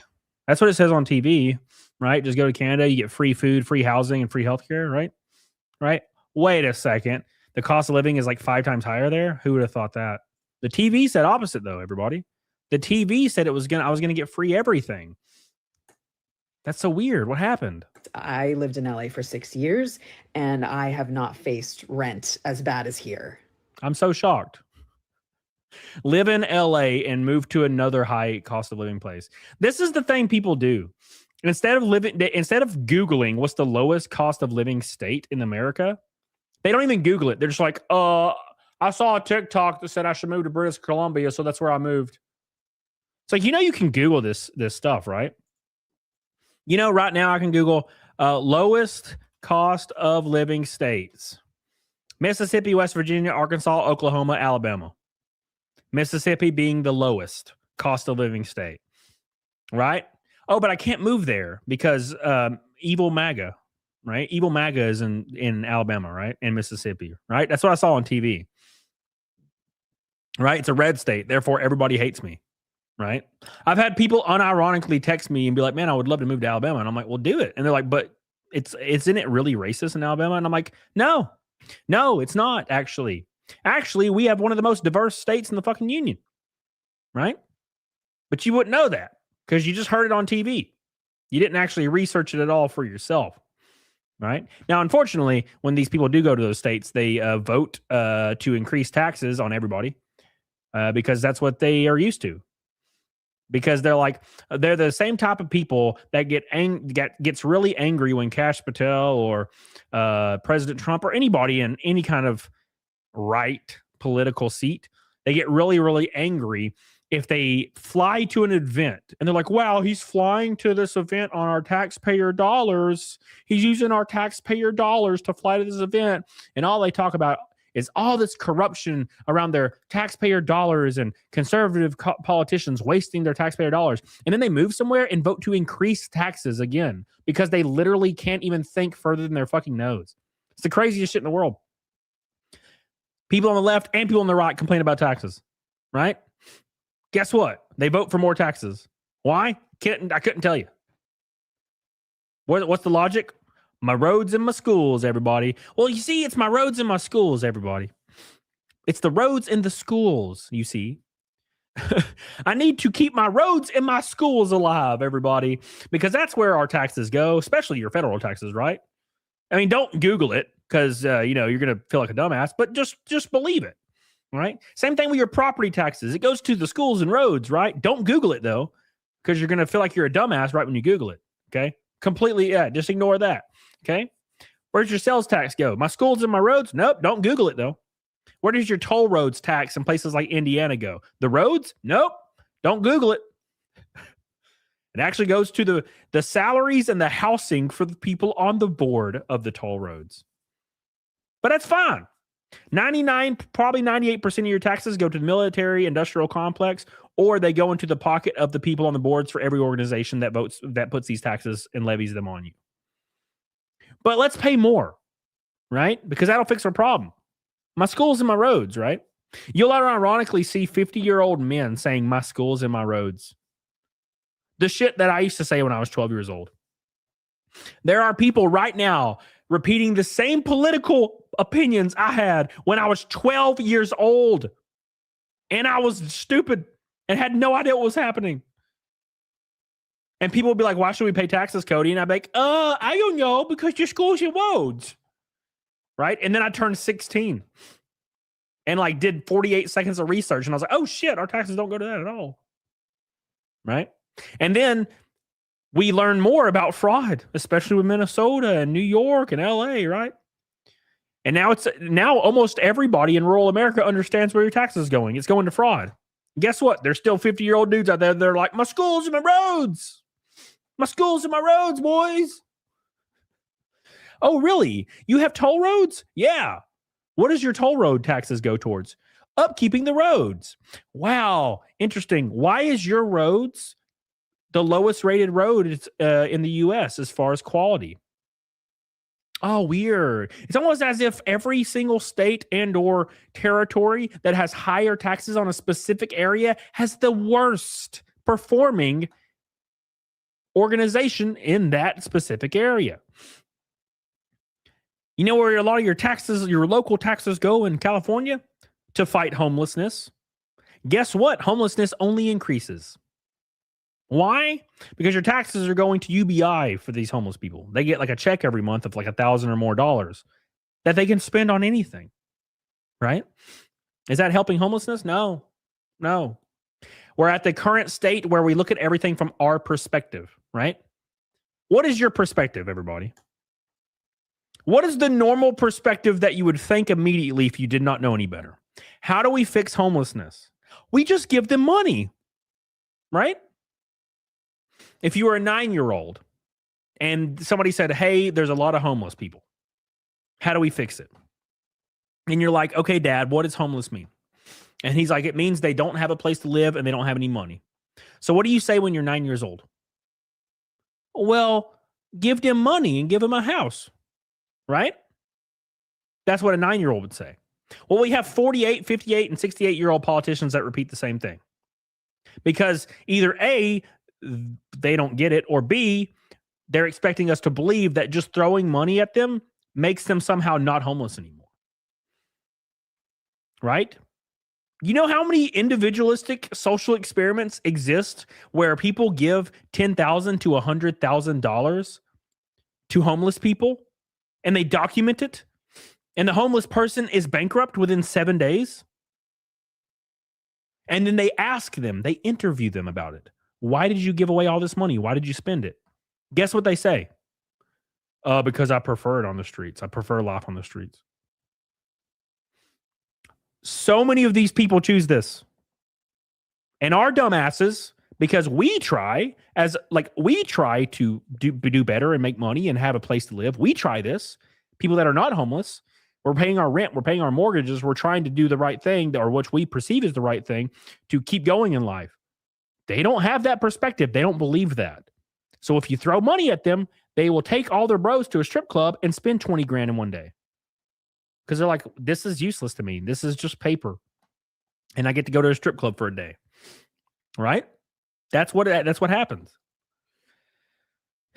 Walmart's lifters. God, yeah, dude. Yes, Eric. Eric. I'm sorry, Erica. I messed up your name. I apologize. Eric. Erica says, first of all, by getting a new government, which you guys keep voting Democrat, and look where that's gotten you. Walmart's left your state. Yes. People are so surprised when Walmart and Target leave Seattle. And then everybody's like, this is racist. And I'm like, no, they have $4.8 billion in shrink. Do you know what that means? Does anybody in the chat know what that means? Walmart had $10 billion or something in shrink last year. 10, 20 billion dollars in shrink. Do you know what shrink is? Shrink is when an item is stolen or lost. Guess what? It was from like 4 or 5 stores. Their normal amount of shrink is like 20, 30, 50 grand. That is 4 to 5 stores. So guess what? They closed all of them. And they just so happen to be in Seattle and Chicago and shit. Right?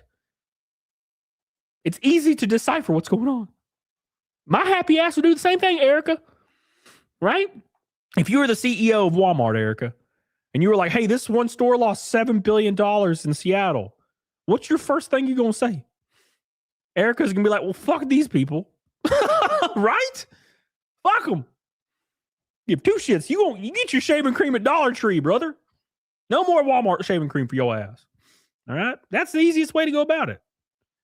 You know what I'm saying? Billy says in Texas, they always keep expanding our roads all the time, mostly the highway, and they keep making bridges on the highway, and it gets annoying. Well, good luck with that shit. They keep making our roads fatter, like 4 lanes into 6 lanes because there's so much traffic. Thank you, Billy. I love you. I love you. We're definitely not making neck and snake tonight, but that was because of viewership. Whatever happened to the algorithm. So this is where we're at, boys. It has to die sometime. Erica says, I thought you were in California. My bad. And I'm sorry that it's happening to you there in Seattle. I don't know what else would I do. Oh, Erica, I'm in Alabama. I would never find myself dead in Seattle. No, Erica. No, Erica. Don't put that evil on me. I'm in Alabama. Praise Rail, Haysdale. You know what I'm saying? My happy ass is in the woods, baby. Although my property tax is a little high, but still better than living in those bitch ass places. I have to fly to California once in a while, and I hate it, Erica. I hate it. Although I will say I love Phoenix. I fucking love Phoenix, brother.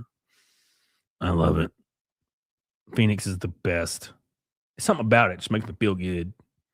I think it's like the yellow filter over everything. All right, I'm sorry, Erica. I love you. I'm just kidding. I mean, I do live in Alabama, but still. I saw a new face. Hey, Alishag. I'm probably saying that wrong. I live in Washington State. Let me tell you, our taxes are super fucking high and our roads are absolutely shit. No! Erica, tell her to move to Alabama with me. Come on now. Yellow filter, you mean the fucking sun? Yes. Yes. The sun, it's spooky and hot. And delicious. Go to Alabama. Hell yeah. Thank you, Erica. See, you listen to Erica. She knows. She knows what she's talking about. Like the stream, boys. Get the hell on it and diggity dog on it. Like it. We're 400 from Naked Snake. Stop being a bitch. 400 from Naked Snake. Don't forget. All right, here we go. When my partner, our cat, and our dog fled the United States, we headed north. Don't you love how they say fled the United States? Fled? What did you flee, ma'am? What did you flee exactly? You fled the TV, right? That's what happened. You fled social media. I fled. I had to escape. I applied to be a refugee. Why? Are you in danger? Yes. How? I saw on TikTok that I could be killed at any moment. By who? I don't know. ICE. It's like, where do you live? LA. And they're like, what? I'm confused. Why would you be killed by ICE? I saw it on TV. Well, good luck. God. With the goal of being close to where our families are located, which is on the West Coast. So we are now in British Columbia.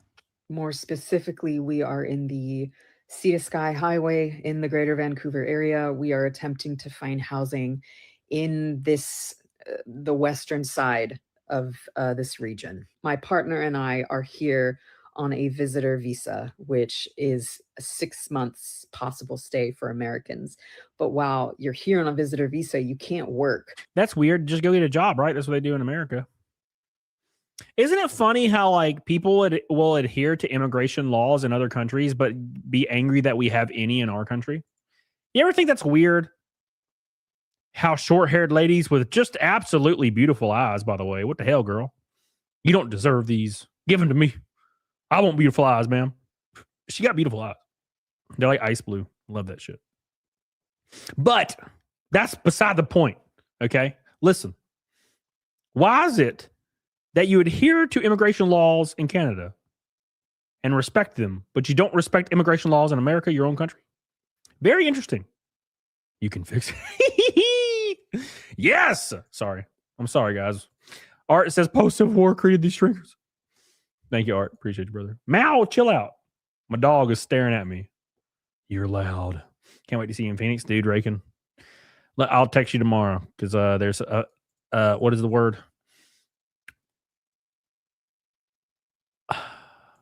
Developments happening. So I'll know 100%. I might be coming there a week earlier for a certain reason. I don't know. Things are weird. I mean, it's weird in a good way. You know? Oh. Post boy says, holy shit, day, where you been, brother? I used to watch your videos every day. One day I forgot you existed. You son of a bitch. Now I see your my stream on your page. You do algorithm scary. Did you dirty? Well, I'm glad you see that because I feel it in my bones, post boy. I feel it in my bones. Thank you for making me feel wanted. Like that Rental Family movie with Brendan Fraser. Great movie. Great movie. Thank you, post boy. Dude, I'm still here every Monday, Wednesday, Friday, Saturday. I stream. I put out shorts every day, and I'm back. I'm putting out long form again. Trying to get back on the horse, but dude, YouTube beats me down so hard, and it like breaks my spirit so hard. It breaks me. It breaks me. It breaks me. When will you be shipping the comic book? Because if art finally done, the art is not done. I will be shipping it after printing of the art. after the art and then the printing process. Thank you, Billy. I appreciate you. All right. Keep in mind, boys, we're only 4:05 from Naked Snake. Oh, the stream is we're closing in. Oh my god, I did not realize how fast this was going by. Usually it goes by when you're having fun. All right. Okay. All right, get real. Here we go. Let's continue. So we are currently surviving off of what savings we could get together before we fled the United States. And that's not terribly much. And in Canada, I think it's actually the cost of living crisis is worse here. Yeah, no shit.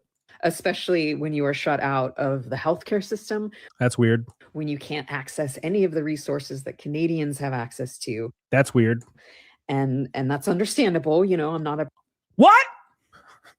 What do you mean that's understandable? What do you mean that's understandable? What do you mean? What do you mean that's understandable, ma'am? You literally protest against these things in America. I'm so confused. How can you possibly go to Canada and say it's understandable that they won't let you have access to healthcare or work on a visitor visa, but then yell at Americans who support legal immigration, even work visas, and also don't want illegals to have access to healthcare, jobs, and voting? Ma'am, are you serious? So do you support these ideas or are you against them? I'm confused. Doesn't make a lick of sense to me. Citizen of the country, but it is making the financial situation dire because we can't work. Because there are 2 adults, a cat and a dog, we are looking for more than a room. Yeah, she's like, can I move in with you? I don't know, though. She's pretty cute. I just got to say. Look, I'm not one of those guys that just say people are unattractive because of what they believe. She got nice eyes. And they weren't crazy. Like, they weren't open and all crazy like. She could be fixed. We could fix her. Right? We could fix her. What's up, Ally Cloud? How you doing, boy? How you doing, brother? I could fix her. I promise you. We are a pink and a red boy away from a rainbow night, boys. I appreciate you, Eric Caius, for being the boy. Don't forget, every $100 super chat goes on my race car. Looks like in 2 weeks, maybe. Don't forget. Very important.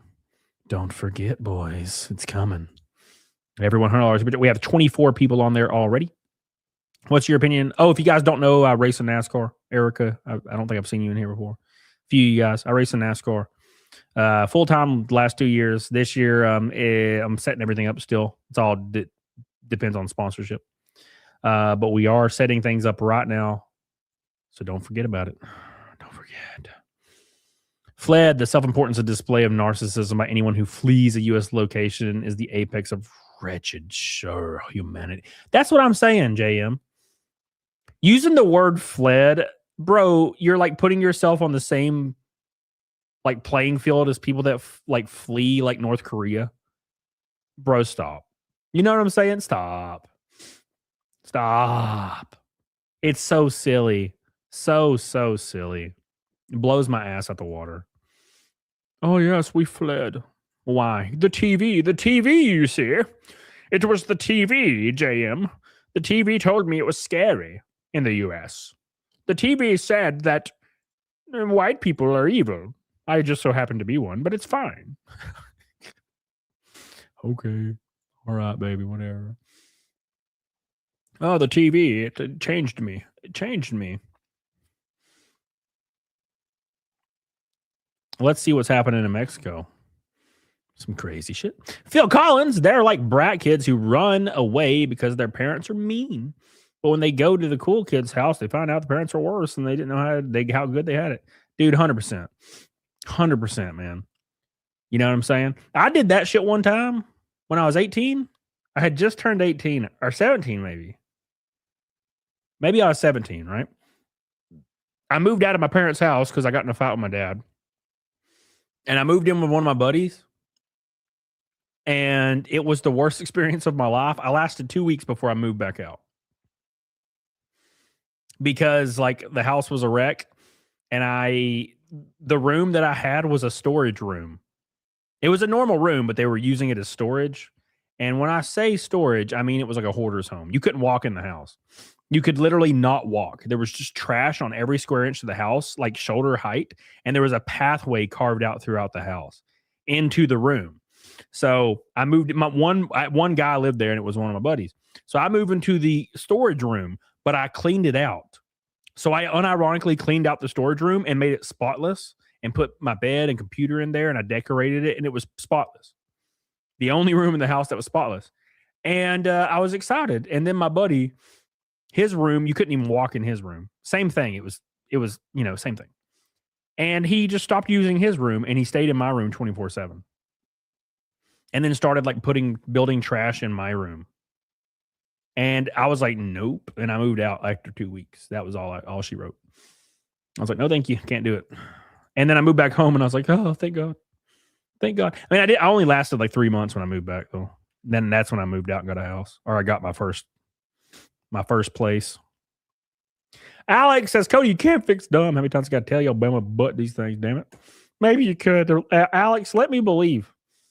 Let me believe, Alex. Can't you just let me be happy for 2 seconds?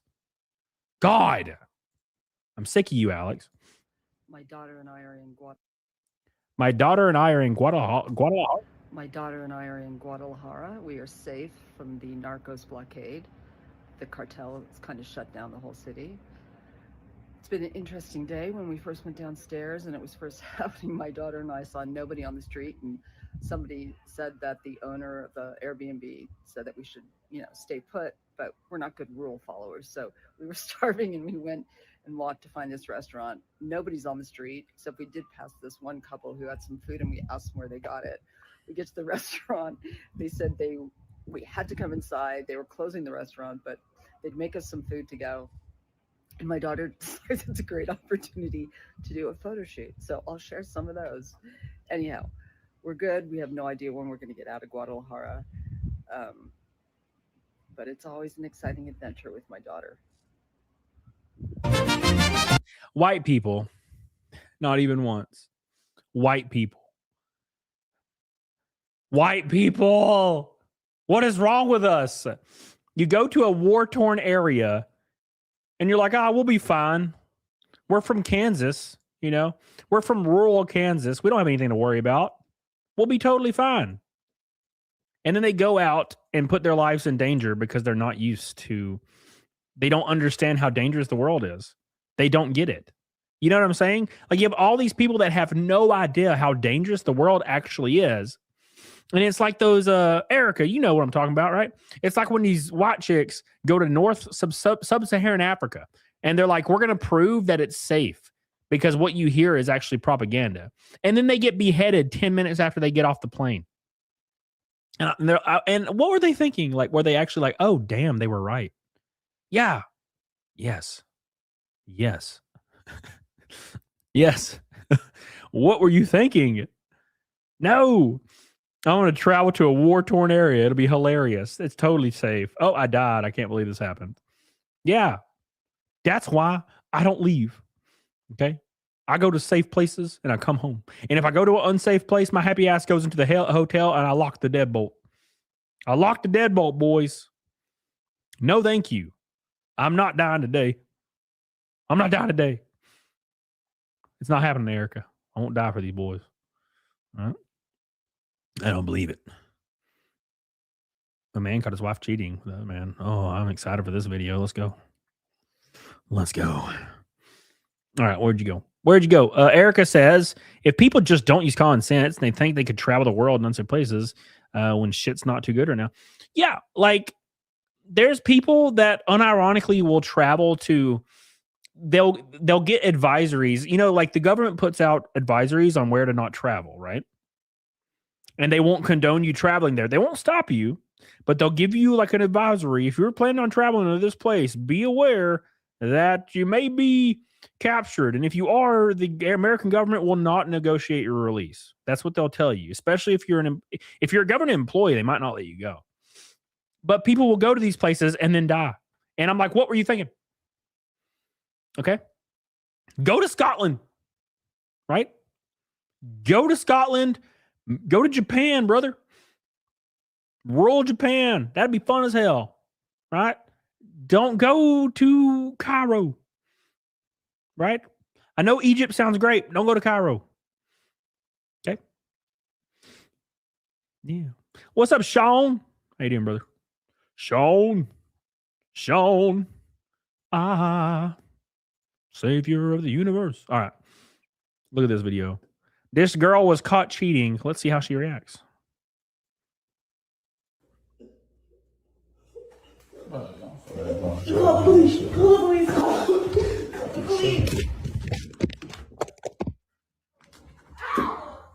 Oh my God.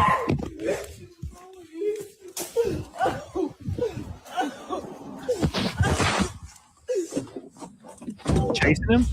Oh, she's chasing him. Oh my God, she has giant ass implants. Why? Why you got giant ass implants, girl? They look like they're about to fall off.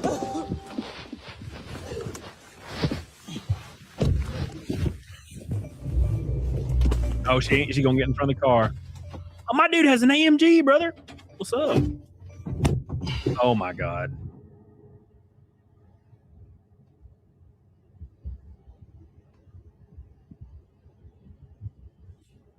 He's just sitting there in silence, gathering his thoughts.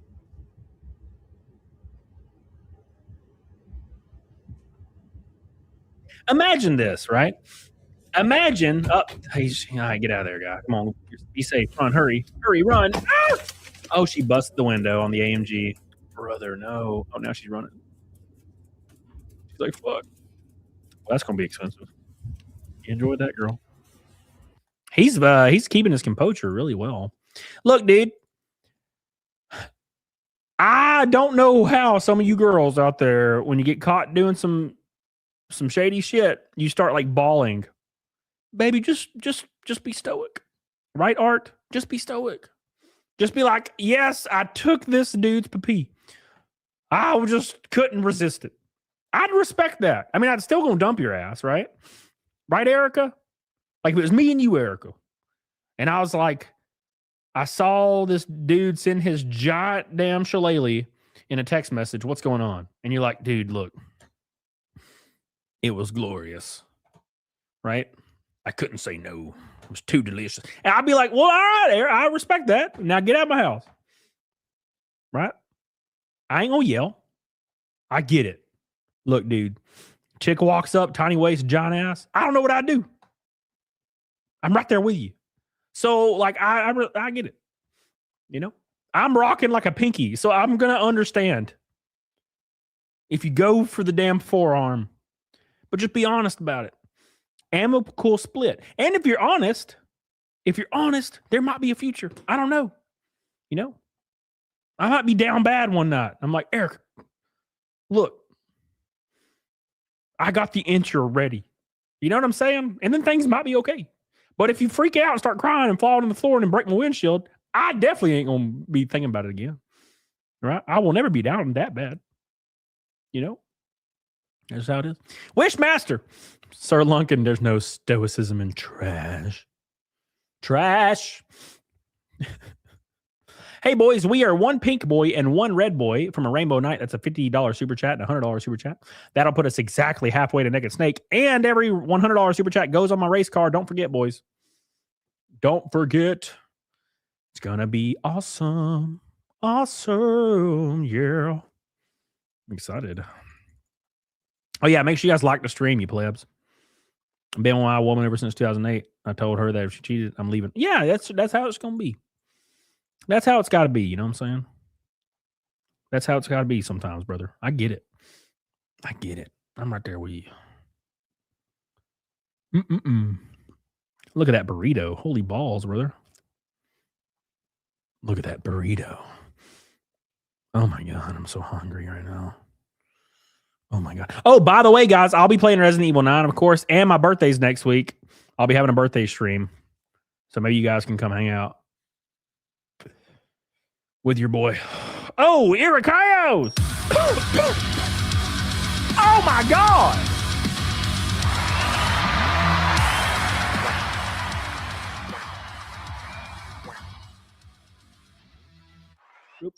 shit. God, sorry. Ericayos. Oh my God. Coming in strong, getting us almost halfway to Naked Snake and one slappity peep. We got to put his name on the car. Let's do it right now. I'm doing it right now, man. Thank you so much, brother. I love you. I love you. I love you, Ericayos. Oh. Erica says, what date? It'll probably, let me look at my calendar. I'll be racing on my birthday, unfortunately. Probably March 2nd. Let's say March 2nd. I think March 2nd is going to be the day. Technically, my birthday is the next day, but I'm going to be on a plane all day on that day. So March 2nd will be my birthday stream. I'll probably go for 8 or 12 hours. Don't miss it. Thank you so much, Ericayos. I love you. Oh, I love you, Ericayos, and I appreciate you. And I'm thinking about you every day and night. Every day and night. Okay. Thank you. I appreciate you. Thank you, Ericayos. Big shout out to Ericayos for having a giant puppy. I love you, buddy. Appreciate you. Now we're a pink boy away from the rainbow knot. It might be saved. And that puts us halfway to Naked Snake if we hit it. Can you feel it? Can you feel it? Can you feel it? Almost threw up. Sorry. I apologize for my discretions, boys. Oh my gosh, stop, please. I keep burping and it hurts. Please, somebody do something. Let's see what she got to say. Do not have it. All right. Next video. Thank you, Ericayos. Big shout out to my boy. I'm leaving his red boy up there so all of you can feel shame. Feel shame. Shame. 30 likes to 200. Shame. A baby with somebody in the service. Here we go.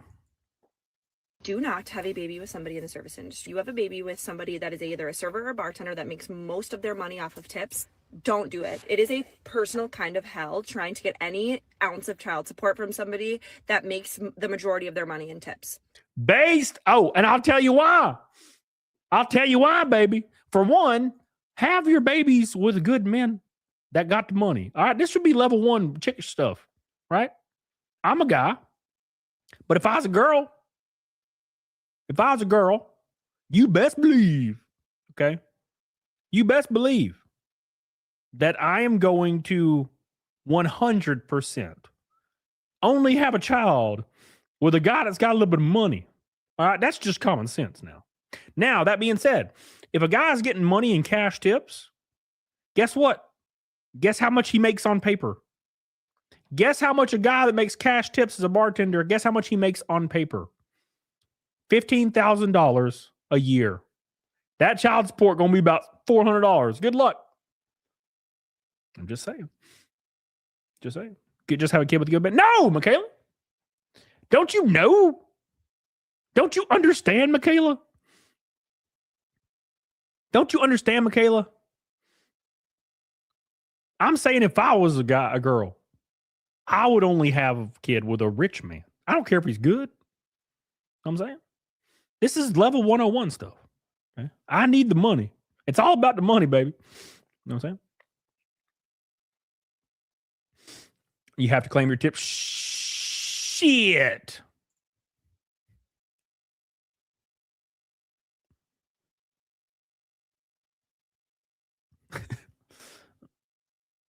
I got my ex-wife was a bartender for years.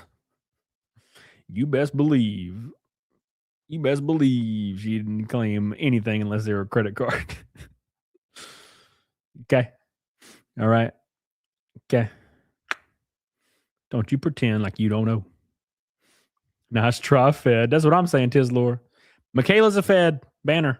Banner now. Wait, she's a mod. Hold on. Let me unmod her so you can ban her. Ban her right now. One pink boy from a rainbow knot, boys. The pink. Royal Wee says, please pray for me. I have a urethra cactus papi. Oh my God. What does that mean? Like you have a kidney stone? Jesus. Do something, brother. You're hurting my feelings here. You're killing me. You're killing me, Smalls. You're killing me, Smalls. All right. Thank you. She said partner for sure. Oh. God damn you, Rumble. Damn you people on Rumble. You're always trying to get me cooked, aren't you? Read my chat so you can be canceled, Cody. No. Oh, by the way, guys, I don't know if you've seen this. Now, look, I gotta put this out there real quick. Okay, I got to put this out there just for 2 seconds. You know me, right? I'm kind of a little bit more. Your name's gonna be in the car, Erica. When? What? Wow. How? You know me. I'm a little bit more conservative nowadays than I've ever been. Right? That's just the nature of the beast. And I don't dislike you if you're not. I'm cool with it. Sean's a liberal. One's in the chat's a liberal. I love these people. They may just be wrong, but it's fine. No, no. I'm just saying. I don't know about you, but when I hear a politician unironically saying some bullshit, I call it out. And Bernie Sanders, poor Bernie Sanders, and Gavin Newsom are both claiming they have no idea how to get birth certificates. Gavin Newsom, I don't know what he was thinking, right? But Gavin Newsom went in front of a black audience on Black History Month with a black presenter and said, I'm just like you guys. I scored low on my SATs. I can't even barely read. I wouldn't know how to get my birth certificate. That was his quote. He said this to a black crowd. This is what happens when a rich-ass white dude unironically tries to relate to a culture he doesn't understand. That he unironically is like, oh, yeah, y'all are dumb, right? I am too. I'm dumb like you guys. And half the black dudes in the audience were probably engineers. And they're like, whoa, hold up, sir. I had a 4.0. What do you mean you're dumb like me? I had a 4.0 and I got valedictorian at my high school. And I was magna cum laude at my college. I went to MIT, sir. What do you mean I'm a dumbass? That's what Gavin Newsom said. What the hell was he thinking?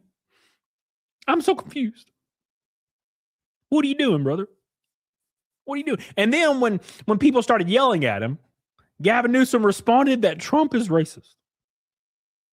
And I'm like, you know what? Probably just keep doing what you're doing because you fuck now. We gonna have Kamala. Kamala's gonna be the Democratic nominee, man. There ain't no avoiding that shit. And then I have to hear her cackle. I bet she goes on Joe Rogan this time, though. I bet she do. Royal Wee says, you ever miss a girl you dated that was a complete monster but had a lady flower that was miles above you? No. I never dated a girl that was a monster. As soon as I noticed red flags, I dip the hell out, baby. I dip out. Hard. Fast. Fast and hard, baby. No, I've never dated a crazy girl. I've hooked up with crazy girls, but then they start punching holes in my wall, and I'm like, all right, that's the end of that. So, No, man. Once you've been through the ringer, I went through Tinder, man. I was on Tinder for 2 years. I was a high-performing profile, whatever the hell that meant. Tinder was like giving me medals and shit. Because I was just clapping. My 20s was a weird time, right? And no, I didn't miss anybody. Never missed a single soul, Royal Wee says, please pray for me. Love you, buddy. I love you. We're one pink boy from the rainbow night. Oh my God, I feel it in my bones. I feel the pink. Hell yeah. Almost halfway to Naked Snake, too. We're crawling. I might piss my pants, though. I mean, you got a response more than twice. It meant you got a response more than twice. Well, hell yeah. Dude, I was going... Tinder was crazy when I was on Tinder. I have friends that are on it now, and I guess it's different. But when I was on Tinder, dude, every other day I was like hanging out with a girl, and they came to my house. They would be like, "Hey, like, what's up?" Or I would say, "Hey, I would say some witty opening, and I would say some witty opening, right?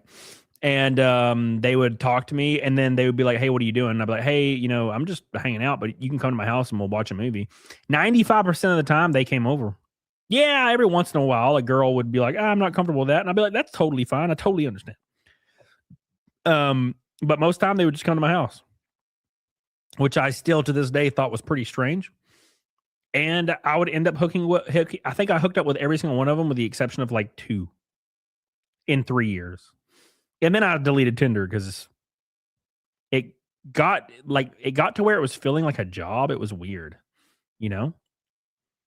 It got to a really weird point where it felt like it was a job. So I just stopped doing it because it kind of like made me feel hollow because I had this unfortunate realization that everybody's way more similar than they are different. And it kind of hurt like my soul because I kept hanging out with girls and every one of these girls would be like, I like Netflix and beer. And that would be their interest. And I was like, are you kidding? Is this everybody? Everybody's like, there's nobody that's like interesting. Now, that's not to say that there wasn't a few girls that were really interesting that I really thought were cool as hell. There was like 3 or 4 of them out of like 100. But most of them were pretty wild. And by wild, I mean, they just didn't have it. Right. I remember one specific time, I matched with a girl, okay? And this girl was unbelievable looking. 1 in a million. She was like 5'4", in incredible shape, had like a fat ass, which is very important, and had a beautiful face, just enchanting face. Had like thick, like deep crimson hair because she was a ginger, but she had like an olive tone. It was crazy. It was crazy. And I remember going and I went and hung out with her because it was early on in the Tinder days. It was before I would like make them come to my house. I went and hung out with her.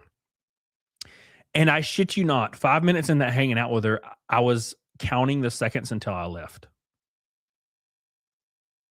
Because she was nothing. She was nothing. It was unbelievable. It was like the craziest revelation I'd ever experienced. She was just nothing. It was terrifying. It was like devoid. She was just devoid. And so we hung out. We just kind of like laid around. And then like we didn't do anything. And then I made her come to my house because I was like, I ain't driving to your house again because it was like an hour. She drove to my house the next time. We hung out again. And I again was counting the seconds. And then I hooked up with her and it was great. Like it was great. You know, she looked ungodly believable.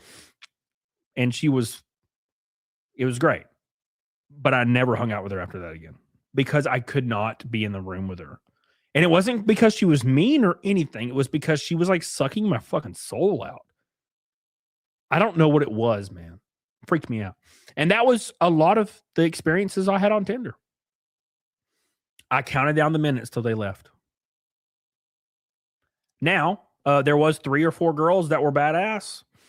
And 3 of them were like either married or in a relationship. Because that's Tinder, right? And one of them moved to Oklahoma or something. But she was cool. But I don't know if she would have been good for a relationship because she was really laid back and cool and just really laid back. Because I don't know, man. She might have sucked a penis if it like was in front of her. I don't know. I got the vibe, but she was cool as hell to be around. But that was, yeah, you get what I'm saying. And I don't want to alarm anybody, but yeah, when I was on Tinder, I was 27. And almost every girl was in a relationship. I'm sorry. That's just how it was. Yes, I shouldn't have done that. Thinking back now, I would never do that now, but I was jaded. I just came out of divorce and I didn't care. But dude, every girl was in a relationship. They were either married or like engaged. Every time. And then they would tell me that it was okay. Right? They would be like, oh, no, he's okay with this. And I'd be like, oh, cool. And then as soon as I gave her a piece of the baby gravy, they would tell me immediately after I gave them a little bit of the taste. They'd be like, oh, and by the way, he doesn't know. And I'm like, whoa, every time. So yeah, that happened a lot. But then I stopped doing it because I think my like soul started to return. I know this sounds really stupid, guys. I know it sounds stupid. Okay. But when I was doing these things, I just did not care about people. I hated myself. I hated everybody around me, you know, with the exception of close friends.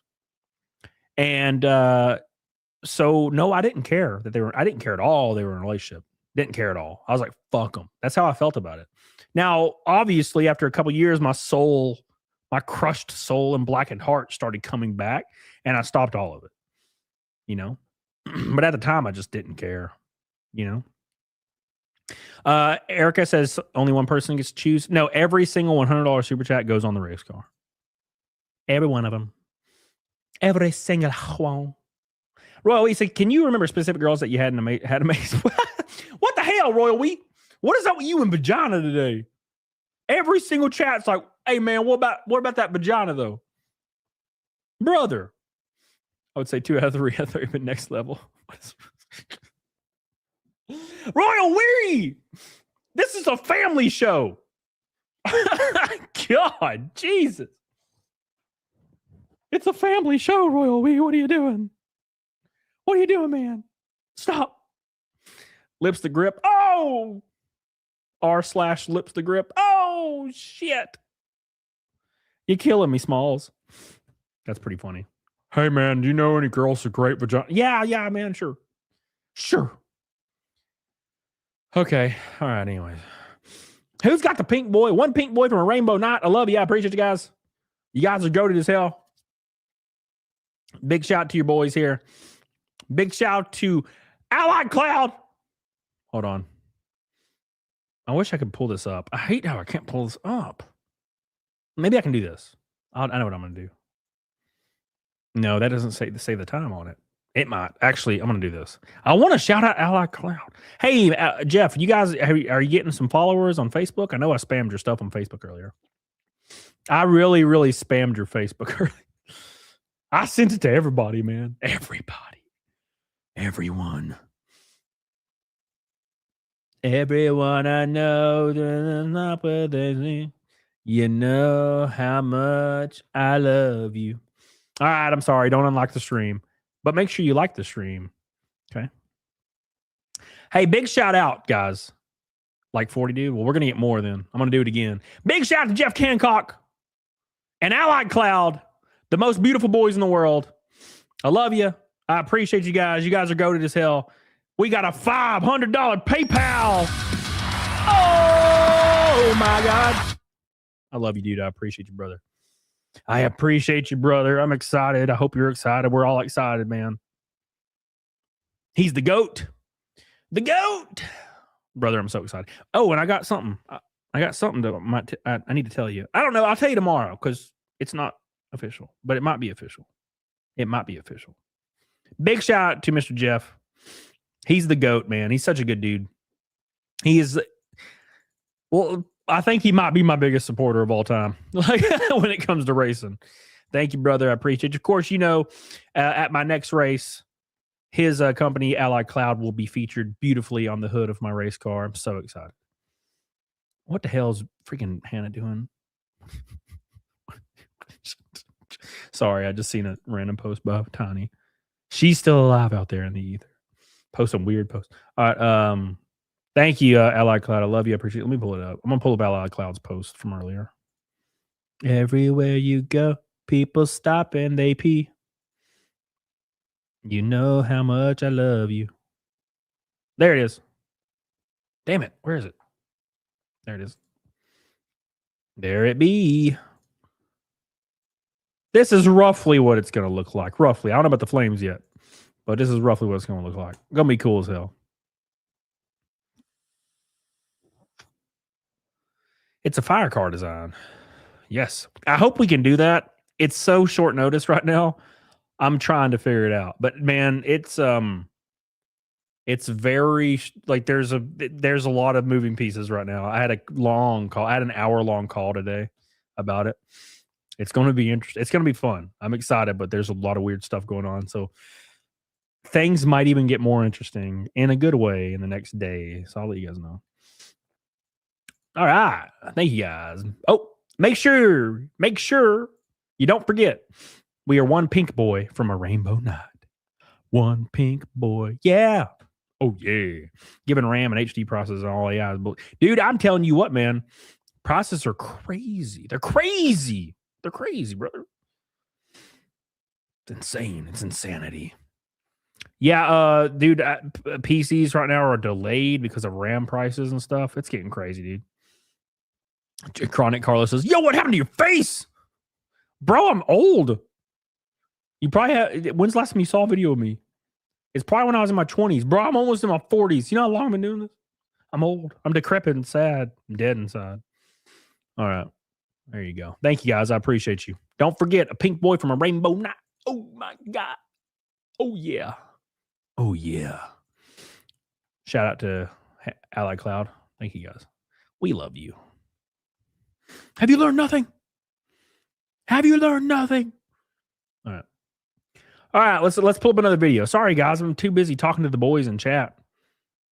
Talking about my face. My decrepit face. No Botox? Oh, yeah, brother. Hell yeah. Hell yeah, brother. The miracle drug. All right. Yeah, dude, I'm all about that shit. Oh, my God, I want some pizza. Yeah. A little bit of Botox. A little bit of filler. You know what I'm saying? What else? What else? Lip filler? Hell yeah. Nah, brother. No, oh my gosh. I've seen somebody get lip filler before, and that shit was wild. That shit was like, who? I was like, damn, baby. Look like you got 2 bananas on your face. I was like, no, we can't do this. It's too much. That's too much. Botulism toxin. Hell yeah. That's what they should just call it. That's cooler sounding. Botulism toxin. Let's go. You want some botulism? I do. Can I have some botulism, please? All right. As I said, we survived the blizzard. Hell yeah. Well, oh, listen here.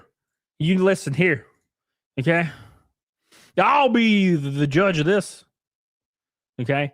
If I'm able to wash my clothes on my forehead, we've gone past the point of no return. All right? I don't want to look like Gordon Ramsay anymore. I don't want to look like Gordon Ramsay. Okay? Have you seen Gordon Ramsay? That's what I look like. Hold on. Gordon Ramsay's. Ramses. Thank God he gave me nice lip filler. What does that mean? Oh, nice lips. Oh, I see. I'm stupid. Sorry. I thought you meant I'm glad I got mine good. And I'm like, no, Erica, don't do it. Do not seek the treasure. Do not seek the lip filler. Listen, you sons of bitches. Look at this. This is me. This is me right now. I mean, not right now, but it will be in like a month. You ready? Well, I guess I'm not ready. Look at this. This is me. That's me. It's wild. It's like, and I'm like, you know what? No. I reject you, God. I reject you. Yes. No, thank you. Inject me with your botulism. Inject me. I will take it. The end goal is Michael Jackson. All right. Everywhere you go, people see your forehead. Hey, Gordon Ramsay, I like your show. And I'm like, I'm not fucking Gordon Ramsay. All right. Let me pull up this video.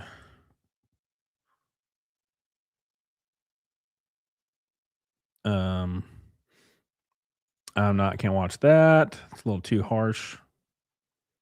They're too harsh on X nowadays. Everywhere you go. No, I got that stuck in my head. I hate that song. I don't even like that song. You don't look like him. I feel like him. I feel like Gordon Ramsay. I feel like him. What's up, Hog Homesteads? How you doing, brother?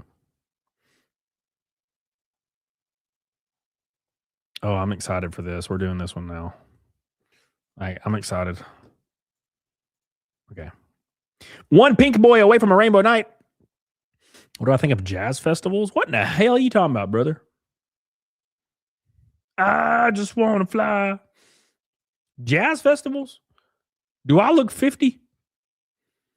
I go to like Power Prog festivals like Lamb of God, and well, Lamb of God is not Power Prog, but you get what I'm saying. Like Hammerfall, Nightwish, that's what I like. Fucking bunch. Damn. Well, there was one that was going around that was really good. It was called what was it called? What was it called when somebody was like just ugly? It was like really recent. It's like a recent slang term. Fuck, what was it? It was like cut up or something. What was it called? You see Lamb of God's new logo? Yeah, I'm going to see Lamb of God in like a month. I'm excited, dude. Scuffed? No. It's something like that. It's like cooked, but like not cooked. What is it? Chopped. Oh, that's the best. That is the best word I've ever heard for someone that's ugly. Chopped. Oh my God. Whew. God, I love it. Chopped. Chad Thomas says somebody got the night off. Yes. Yes. Yes, sir. We are one pink boy from the Rainbow Night, guys. Don't forget. I am going to do a member-thon for my birthday, by the way. Don't forget about that either. And also, big shout to Mr. Ally Cloud. We love you, buddy. We appreciate you. Very excited to see you, man.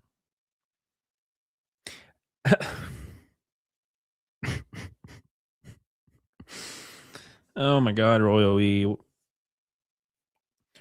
Royal We, out of curiosity, if you walk in on PDH getting railed by some dude, what would be your next move? I would just walk out the door. And then I would be like, all right, leave.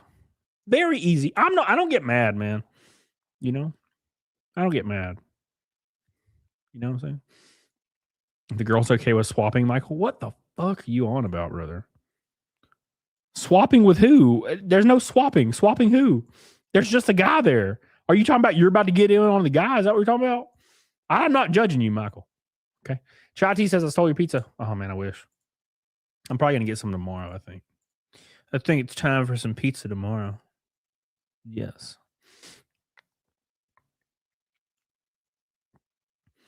All right. I just want to fly. Damn you, Anjali. All right, here we go.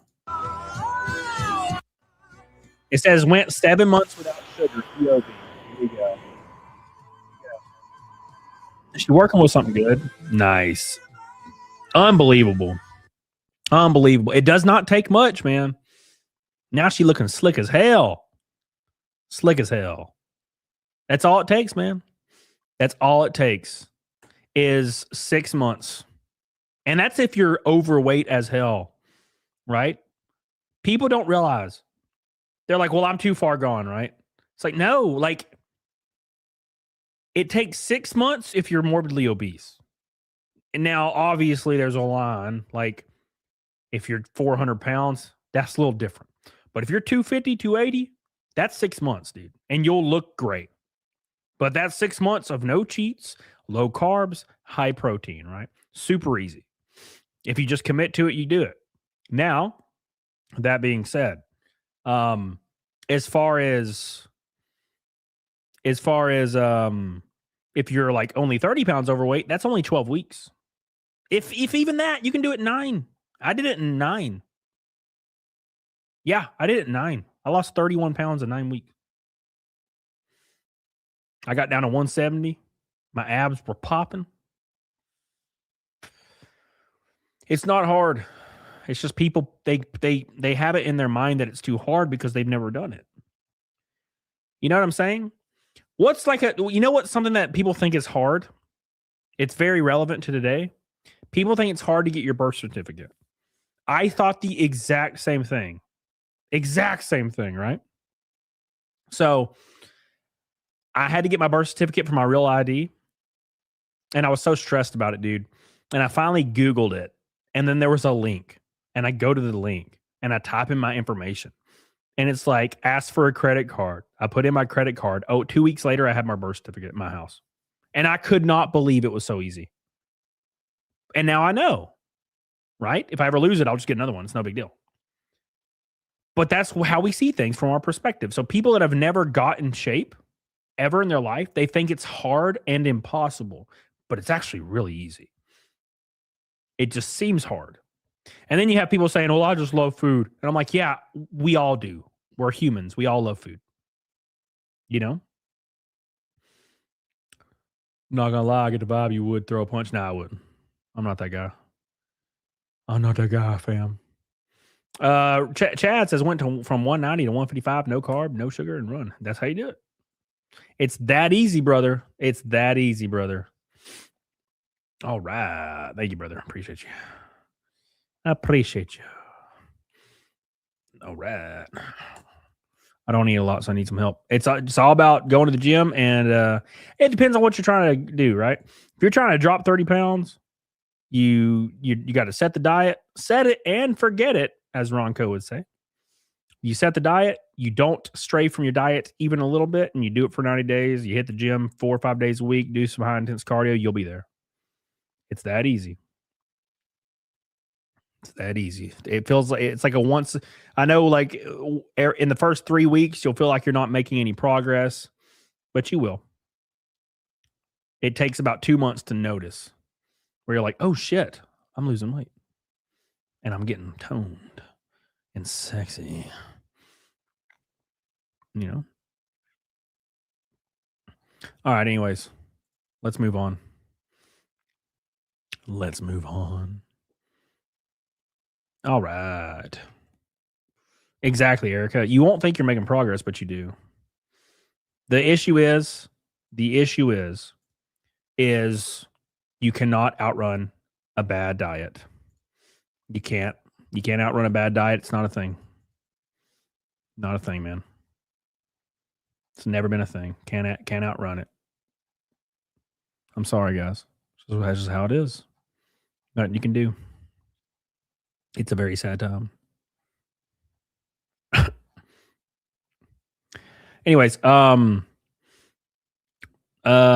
from Munda says the plateau kills a lot of people's jobs. You will not plateau if you are on your diet correctly. Right? Plateauing is more of a weightlifting term, like a powerlifting term than anything.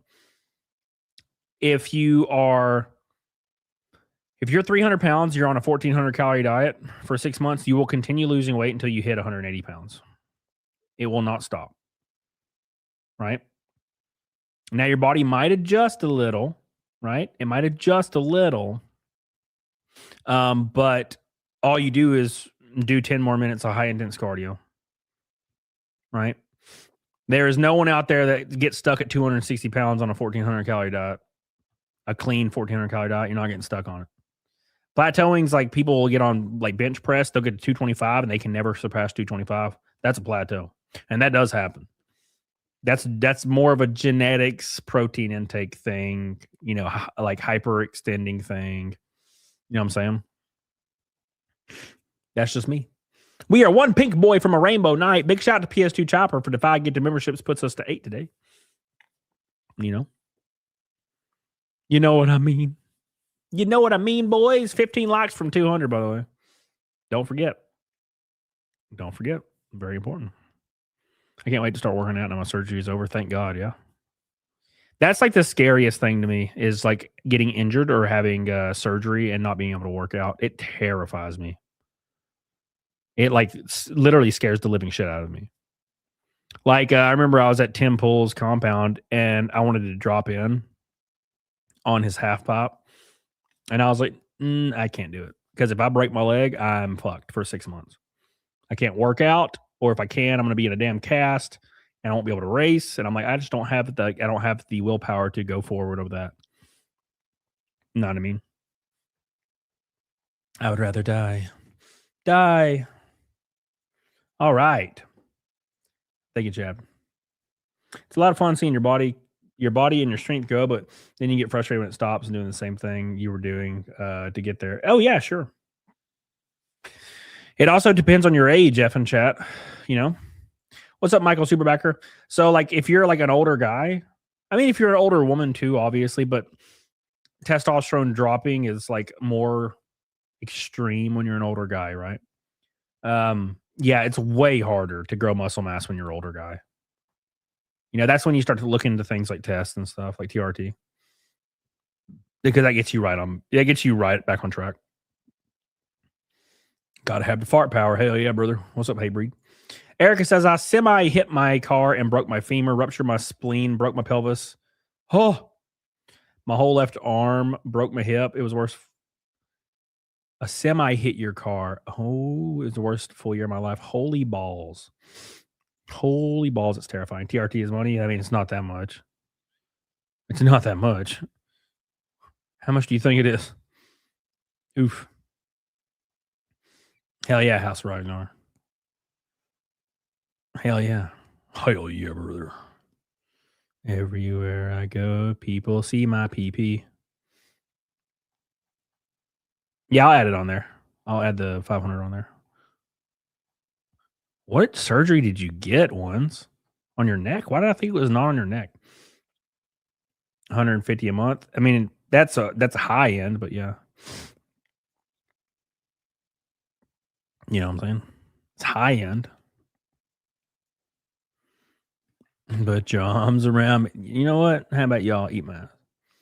All right. I put shit. Sorry guys. I didn't mean to curse at you. Excuse my language. I put Allied Clouds on the thing. There you go. Mr. Jeff and Allied Cloud boys. Appreciate you guys. I put you on the thing. You're now on the thing, boys. You're on the thing. All right. Let's go. Thank you, Megan. Oh, by the way, Megan, I saw your Venmo. Apologize for not saying anything. It's on my phone, and I don't see stuff that's on my phone. Oh, my God, Jesus. Can I even play this on YouTube? I don't know if I can play this on YouTube. It's a video of a kid doing a stunt on a bicycle and gets hit by a car like full speed. Imagine dying for that. Why are you on the interstate doing fucking stunts? God, it's so stupid. So stupid. I did stupid shit when I was a kid too. I think we all kind of did, but I'm just glad I didn't die. There was probably a few situations where I could have. God, I think back to a few and I'm like, oh my God, I'm so glad I didn't die. All right. No, I can't watch. Yeah, same. I hate those videos, Erica. I remember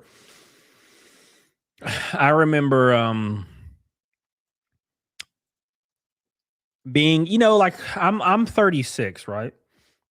Well, technically I'm 35, but I'll be 36 next week. And I remember growing up, and all of the friends in middle school, we heard about the website like Faces of Death and like stupid videos, and we would go look at them because we were stupid kids. And I would watch these videos, and I'd be like, "Damn, this is crazy, right?" You felt edgy, and then I watched the one that changed it all. There was one video I remember. It was a guy that was like captured by like Al Qaeda or something. And they like sawed his head off with like a butter knife. And it changed me for life. Because the other videos like almost resembled movies. Like a person got hit by a car or something. And they were like kind of fucked up looking, right? That one was way different. Because you could hear it. And that changed everything. And I never watched a death video again. Ever again. That was when I was like 12. It like destroyed. I think about that shit all the time. So, yeah, no thank you. No thank you. Oh, man. Ronnie McNutt did it for me. Who's Ronnie McNutt? That sounds super familiar. There's always the one video. Yes, sir. One pink boy from a rainbow night, guys. Don't forget. My birthday stream is coming up fast. Don't forget. Wow. Oh, my God. So there's a snowstorm happening in the Northeast. This is insanity. Look at this. God, I wish that was me. No, our infrastructure could not take it if this happened. If this happened where I live, it'd be the end of the world. But there is something really cool about it. Right? Poor Cecil. Yeah, this is happening in New York State, yeah? Oh, Cecil's buried under snoo right now. My poor boy's buried. He's buried. Somebody save my boy.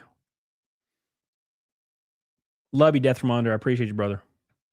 Yeah, no, thank you. This is terrifying. But again, there's something like whimsical about it. But no, we would be screwed. My city would be closed down for a month. Scream Queen, Selena, what's up, baby? This happened here in Alberta. Ooh, is there a snowstorm remix? Yeah, dude. Not where I live. This is up where CC is, up in New York State, New York City. Ma'am Danny tried to get people to sign up to shovel snow for it. But here's the caveat. You had to bring an ID and like a birth certificate, which is hilarious. You ever think it's kind of funny how like politicians that don't support birth certificates and real IDs for voting, but they will put in things in place to do it in their cities where you require an ID to do anything at all? Very interesting stuff. But that's beside the point, right? Ma'am Danny put out this call to action to get people to come shovel snow. And almost no one signed up because the people that support Ma'am Danny are like 40-year-old white women and undocumented people. They're not going to shovel snow, brother. You know what I'm saying? Nothing against 40-year-old white women. I'm not saying that they're bad. I'm just saying they're not going to shovel snow. I wouldn't. If I was a 40-year-old white woman, I'd make my guy go do it, or my brother, or the guy down the street, or the guy at work. Hey, man, that's what I'd do if I was a woman. I'd be like, look at my boobies. You see these boobies? Shovel my snow. Somebody like Big Mike would do it for sure. He'd be like, yes, ma'am. But get out there and shovel my snow. You might see a titty. I don't know though. You may see a titty if you shovel my snow, Big Mike. He'd be like, I'll do it. And I'll do it right now. You know what I'm saying? You got to use what you got. If I was a woman, I'd use it. I've never shamed women for using what God gave them to like maneuver in the world, right? You know what I'm saying? Ain't nothing wrong with that shit. You give me some fat titties and a thin waist, you best believe I'm getting my snow shoveled for sure. Hell yeah, brother. Ain't even got to pay your ass either.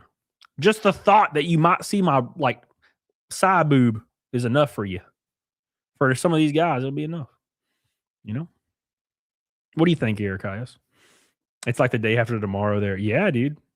Where's my boy? What's his name? Fuck, what's his name? Oh my gosh.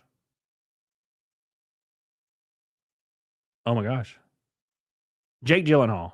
Yeah. Where's Jake Gyllenhaal? When you need him. That's for damn sure, brother. 2 likes from 200 boys. 1 pink boy from a rainbow night. Oh my gosh. We're so close to everything. Big shout out to Mr. Ally Cloud and Jeff. We love you. Good people. Exciting people. Very exciting. Yeah, you know what I'm saying? Is Michaela still in here? Michaela, what do you think? You think Big Mike would, if I was a chick, you think Big Mike would shovel my snow to see a side boob? What do you think? Be honest. I think you would. Hey, Mike, can you shovel my snow? And then, like, send him a picture of me, like, out in the snow. Like, 75% of my, like, screen is my titties. I think he'd do it.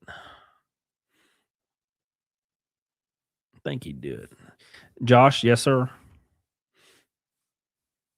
I don't announce really what I'm doing, but yeah, I will.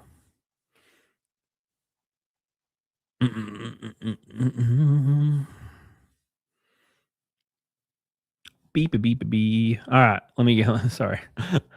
I'm getting caught up in the sauce, boys. The sauce. Mike is good people. He'd do it just because you asked. He might. I'm just saying, having a set of lusciously delicious titties would definitely move that goal a little bit further. I'm just saying.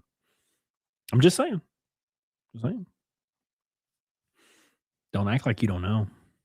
But it's more because he's a nice guy. Will do anything anyone asks. The side boob. I'm just saying. No, I totally agree. Mike he's an angel. I'm just saying. If I had a titty, that maybe would turn into a yes. Is all I'm saying. Ain't nothing wrong with it. All right, I love titties too. I ain't shoveling anybody's snow though. Sorry, Erica. Not doing it. I don't care how fat your titties are. All right. I've seen a titty. I'll Google a titty. All right? I'm too old. I'm too old for that shit. All right. Let's move on. Let's move on. It's the rhythm of the night. All night. Oh, yeah.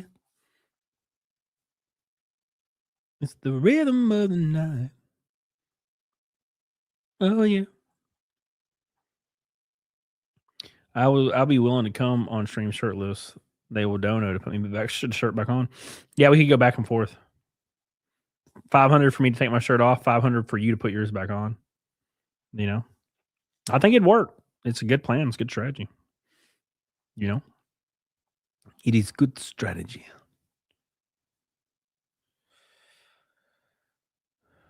All right. I'm worn out.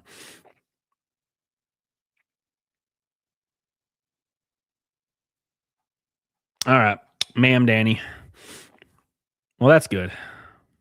Ma'am Danny said homeless people that died in the streets when it was cold, it was actually because drugs. That's what he said. So at least there's that, right? Ain't got to worry about that now. It all worked out. It all worked out. Husky Boy says something about late night YouTube sessions make me hot and bothered. Dude, same. Same. I'm right there with you, brother. Makes my balls swell, you know what I'm saying? Can't turn it off. I can feel Cody getting nostalgic. What? How? What did I do? I didn't do nothing. Oh my God. Why would you do that to that monkey? Oh, my back hurts, guys. Oh, fuck. I'm getting too old for this. What time is it, Erica? It's 11:30 here. It's 11:30. We're chilling. We're hanging out. Oh, fuck. The video of the kid getting hit by the car just keeps popping up. God, I had to watch him die like 8 times now. I can't watch him die anymore. It hurts. It hurts my bones, brother. Oh, I know what I can do. Fuck. Why am I waiting? Oh, yeah.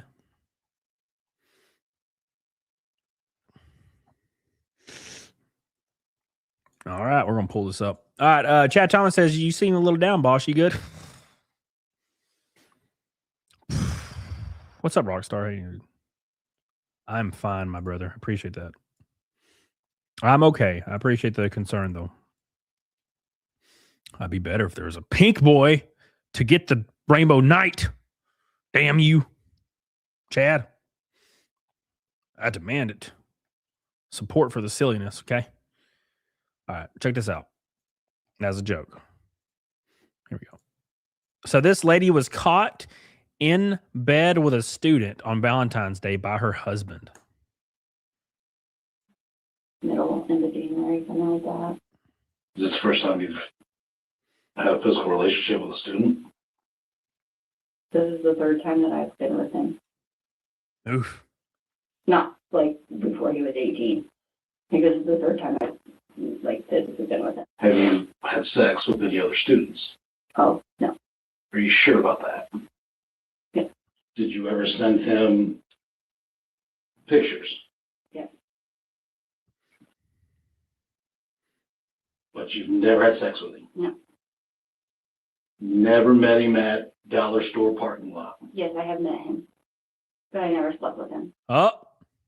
So what did you do? I just watched him. I hung out with him.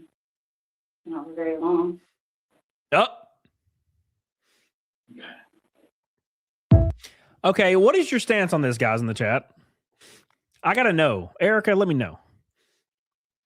If the kid's 18, what do you think? Now, look, thank God he wasn't 15, right? At least there's that. This is happening too often with children that are really underage. Think about it, though. Now, some states, this is still illegal if they're 18, if they're a student and you're a teacher. And that might be the right way to go. My issue lies in the fact that she's a teacher. And this kid was likely in her class. And we have a teacher standing up at a podium, right? Looking at children, or I guess students, if they're 18, whatever. looking at students and being like, I want to bang this student. That's fucked, right? What do you think, Erica? Dragon Defender says, how old is she? Oh, I don't know. She looks like she's about 32. Yes, Chadwick. I demand it, Chadwick. Where's Pills tonight? Pills has retired from the streaming. She said she does not like you anymore, Chad. Pills weighs 100 pounds. She weighs 123-ish. She's jacked, though. She can bench like a plate. You know? Eric Leniger with a $50 super chat.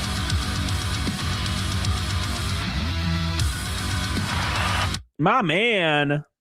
He says, rainbow night. It's a rainbow night. Rainbow night, rainbow night, rainbow night. Yeah. Oops, shit. Wrong one. Sorry. There you go. What's her excuse? It's double standard. I know. I'm okay with it, Mark. Okay, here. Let me give you a little bit of taste. Erica, actually, I'd love your opinion on this, Erica. I know I pick on you a lot. But this is important. Karis, what's up, buddy? This stream is featured on YouTube. You would think it would you would have like 1 million viewers if it was featured, right? Well done, as the dragon would say in Spirited Away. So, here's the thing. I do not care if a 32-year-old man has an intimate relationship with an 18-year-old girl. Okay? Now, would I do that? No, because 18-year-old to 24-year-old girls, they kind of are insufferable. Like they seem like children, right? So no, I would. That's gross to me personally, but I don't have a problem with somebody doing something legal, right? I don't judge, man. Cecil's like 60 and his girlfriend's like 26. Okay, I don't care. More power to you, brother. All right. But what do you guys think? What do you think, Erica? She said, like, I agree with you, but because of the fact that he's still a student in high school now. No, at 25 is when you actually mind stops process and not learning, but maturing, I guess. So, do you think that a girl and or boy should be 25? Is that what you're saying? The notice of seeing the car was kind of short. What the hell are you talking about, Chad?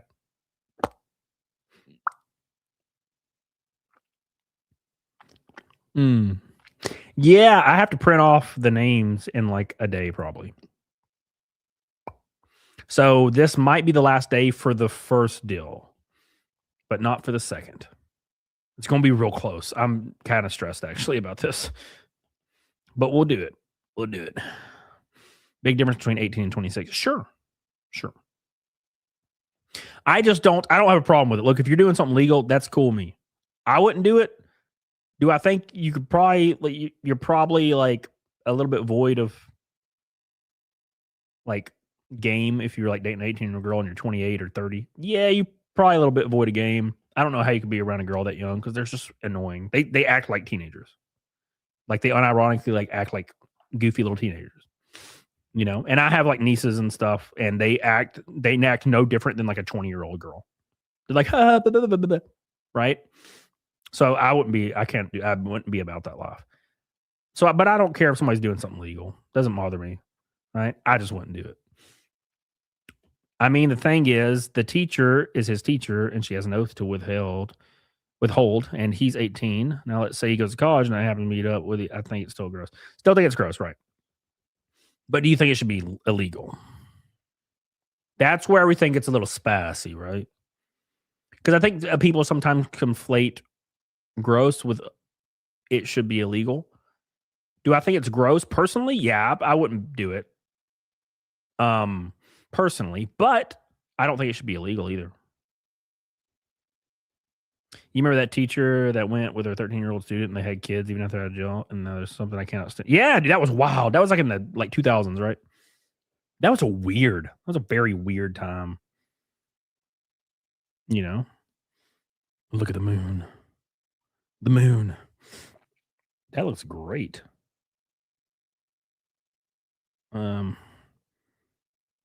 Even got the eye. Yes. Lawful but awful. Yep. No, dude, like when I was like 28 or 27, 28 on Tinder, like I hung out with a 19-year-old girl one time, and yeah, I was no thank you. No thank you. But 99% of the girls off Tinder were 24. And I was 28. You know. Thank you. By the way, Eric, I love you. I appreciate you, brother. Thank you, man. It's your time to shine, Chadwick. What's up? Are ethics not important to people anymore, Al Guang? Managers, employees also should be doing stuff like this. I agree. Bro, Al Guang, do I have stories for you? When I worked at GameStop, everybody was having sex with each other. It got to the point where I wouldn't hire a female when I was at GameStop because everybody was trying to have sex with her. And they usually were. So I kind of got out of it. And it wasn't because I'm like misogynist or anything. I just didn't. I had 5 guys working at my store. And if I brought a girl in, they were like, it was like wolves and sheep. Right. And I had a girl one time I hired. And dude, within like 2 weeks, her and one of the other managers were like just banging in the back room like every day. And I'm like, I'm going to get fucking fired because I know about this. Now, they didn't explicitly tell me, but they would go in the back room and lock the door for like an hour. Bro, I'm not dumb. So, yeah. No, thank you. I was not about that. I followed the code. Man. I didn't bang anybody in the store or outside the store. None of my employees. I was not about that life. I walked the tightrope because I took it seriously, but they didn't care. The guy that was banging that lady in the back room, I think he still works there, and he's been there for like 25 years now. Which, I mean, he's a really nice guy. I'm not saying he's an asshole or anything. I'm just saying, like, GameStop didn't really give a fuck. I'm quite positive my district manager was banging a lot of the females too. I'm just saying.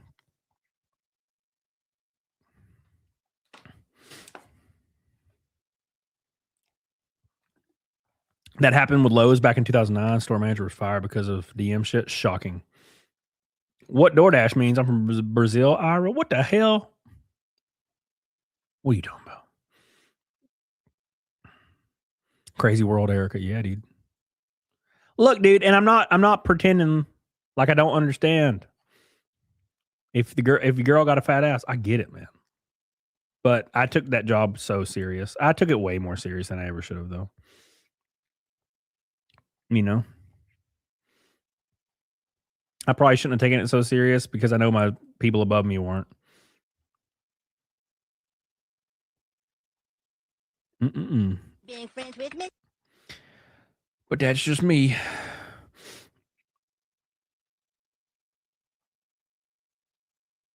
God, every single post sucks today.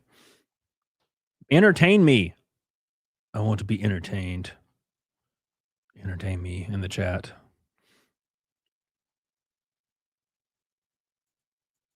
All right, let's see what this is. All right, finally, we got something. What's up, Katie? How you doing? I hope you're doing well, Katie. Many of us played the company man at some point. We all did, yeah. And we all lost. We all lost in the end. 25 years, GameStop demonic. I was at GameStop for 11 years. Most stores only hire females as a piece of meat to be passed around. Yep. My old store manager, Egg, bro, that was what he did. My old store manager, Egg, hired girls and would try to convince the girls to have sex with like the male employees so he could watch. Because he couldn't do it because he was like 500 pounds. So he's not having sex with nobody, right? But he would convince or try to convince like these part-time like young girls to have sex with like the third managers and ASMs and stuff so he could watch in the back room. Now, granted, I don't think he was very successful at that, but it did happen once that I knew of. Because I remember I was working and I was working behind the register and I heard the conversations and him, the girl, and the other guy went back there for like 30 minutes in the back room. And of course, Egg would brag about it like later. He'd be like, bro, I watched him. He was giving her hell, man. It was crazy, bro. I didn't know he had it in him, bro. It was wild. It was wild, man. GameStop was Wild West back in those days, bro. And you know me, I couldn't tell anybody because that's not how the GameStop worked. If I complained, I'd get fired. That's how those things worked back in the day. I learned my lesson because I reached out. I reached out to like the vice president of the company like a dumbass about something Egg was doing, and I almost got fired. I almost got fired over it. It was bad. There are a lot of men that I hate. Yes. Does my back tattoo depict women decapitating a man? Yes. You hate men, yet you're doing everything you can to look like a man. Damn, short and sweet and to the point. That's true. True as hell, baby. If you hate dudes, why would you want to like appear like you are a dude? I don't get it. I don't understand. Oh no, bro. I know you guys have been through this shit before. Check this out. Oh yeah. Oh yeah. Oh my. Oh my. Yeah, dude. Al Guang, you know, brother. You know. As long as the numbers were good, they didn't give two shits. Did you see the one woman that failed a lie detector test when she asked if she hates men? Yes, I have. That's on my channel. Mick Stellar, do you even care about me? Mick Stellar, do you even care about me? What is wrong with you? Listen, Mick Stellar. Listen. Listen to me.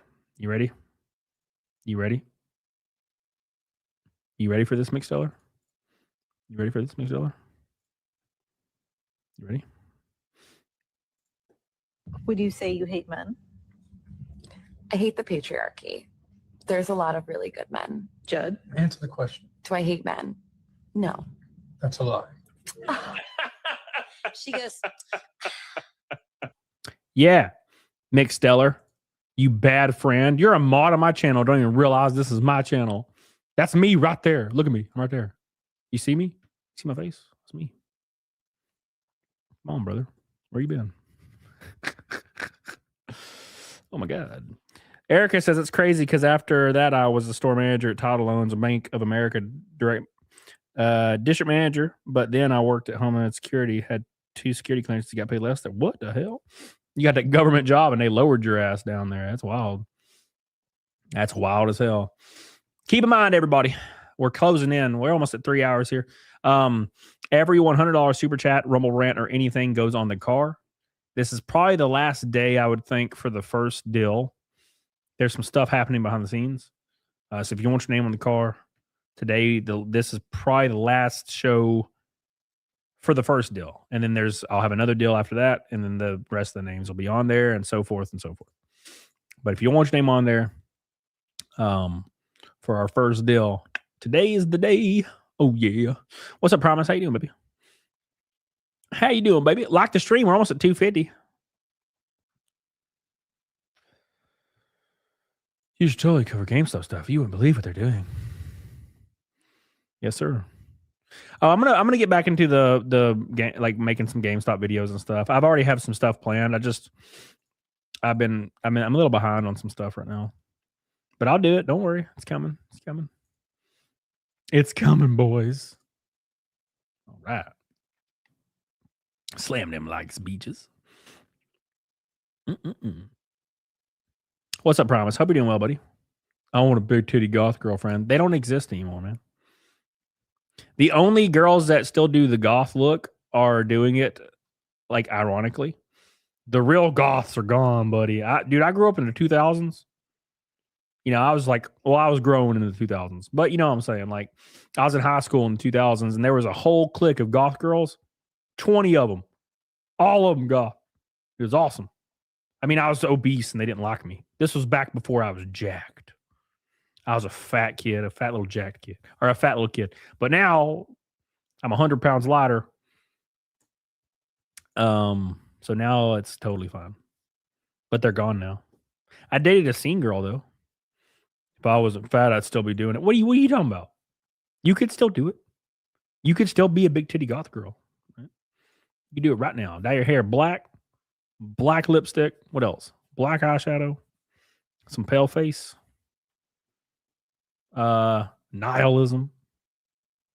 Nihilism. Yeah, I did too. I have a picture of me in my goth days. I can find it. Maybe I can look. Let me look. I'll look for you guys. Let's see if I can find me in my goth days real quick for you before I show this next video. Hold on. I want you guys to see it. I want you to see it. Where am I? I do like being seen. Yeah. Okay, here we go. Oh my god, it's so far down. I bet it's on one of these old albums that I used to have. Junk? Yeah. I wasn't very good at it. I'll admit though, I wasn't very good at it. I wasn't very good at being goth.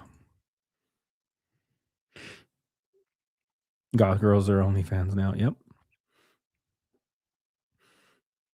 Let's see. Purple, red, black.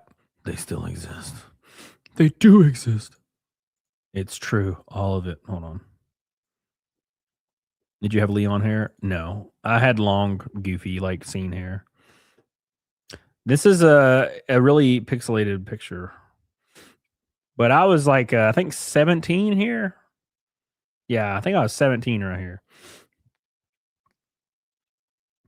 Reclaim alt from performative SJWs. Yeah, we need to get it back. You know? Need to get it back. Emil says, vote Brendan Herrera. Hell yeah, brother. Thank you, Chatty. Erica says, what do you consider goth music? Because I listen to every type of music, even classical, which I hated when I was younger, but I listen to every genre. Goth music? Shit, I don't know. Typo negative would be goth, I think. Typo negative. Anything that's probably like metalcore early on, Slipknot, stuff like that.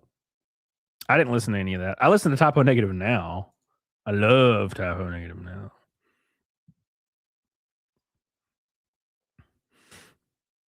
He used to be so cool. Oh. Death Coder says no, it's not. Typo Negative's not goth. Well, damn. Shit.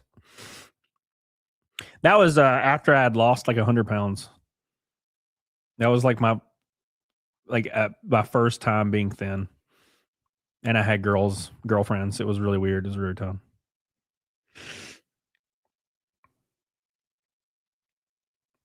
It's not goth. Okay, well, what's goth? You tell me. Slipknot's not goth either. What is goth? Music. I don't know. I didn't listen to any of that stuff. I didn't start listening to like music heavily and start playing instruments until I was like 13, 14. And I was listening to like System of a Down and Nightwish. You know? I listen to Slipknot, listen to hardcore rock and roll. Where you can't even understand what they're saying, like Lamb of God. I can understand Lamb of God. Yeah, dude, I love all of it, bro. The only thing I don't really listen to is hip hop, and it's not because hip hop's never been good. It's just not good anymore. It's kind of hard to listen to now. I like the 2000s hip hop. Love it. I love it. All right. I wish Coyote's guitar streams back in the day. Yeah, well, no one watches them, man. And then everybody wants me to play Crazy Train.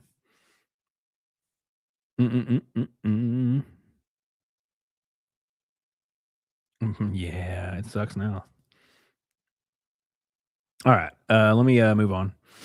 I just wanted to show you guys a goofy picture of me back when I was a boy, a young boy. Now I'm an old man. I'm an old man now.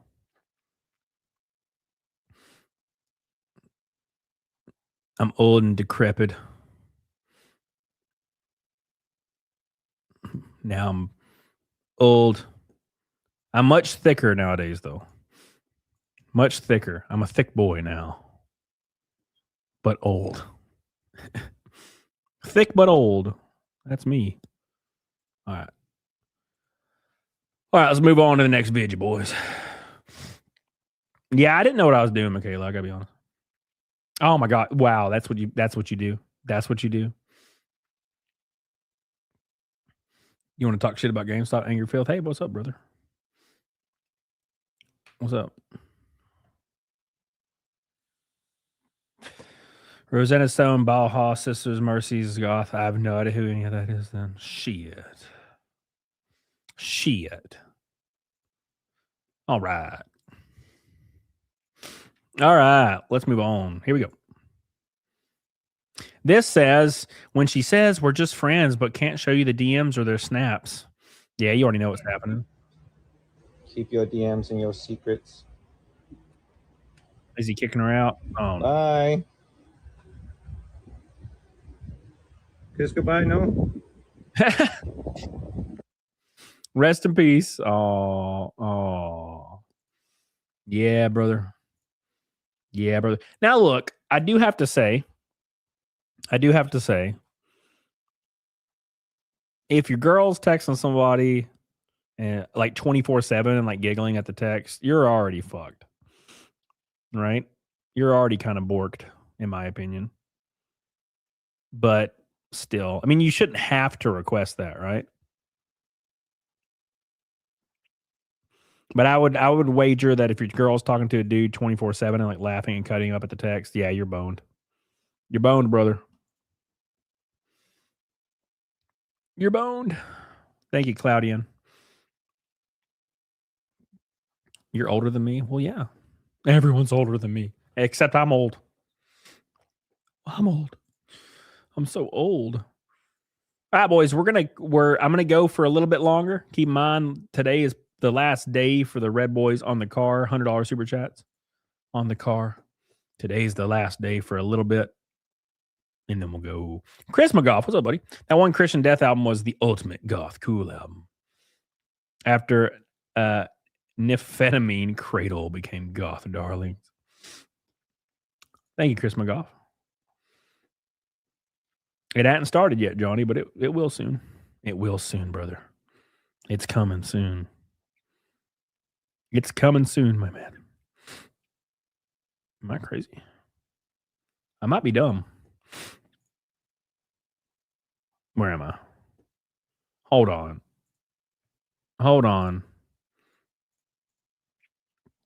I might be a dumbass. If you're carrying your phone everywhere, you know you don't. I'm only 2 years old. Well, you know. You already know. All right. Get them likes in. Let's get 250, boys. Don't want to end up like Chibi. No, that's for sure. Poor Chibi, brother. Hold up. Wait a minute. I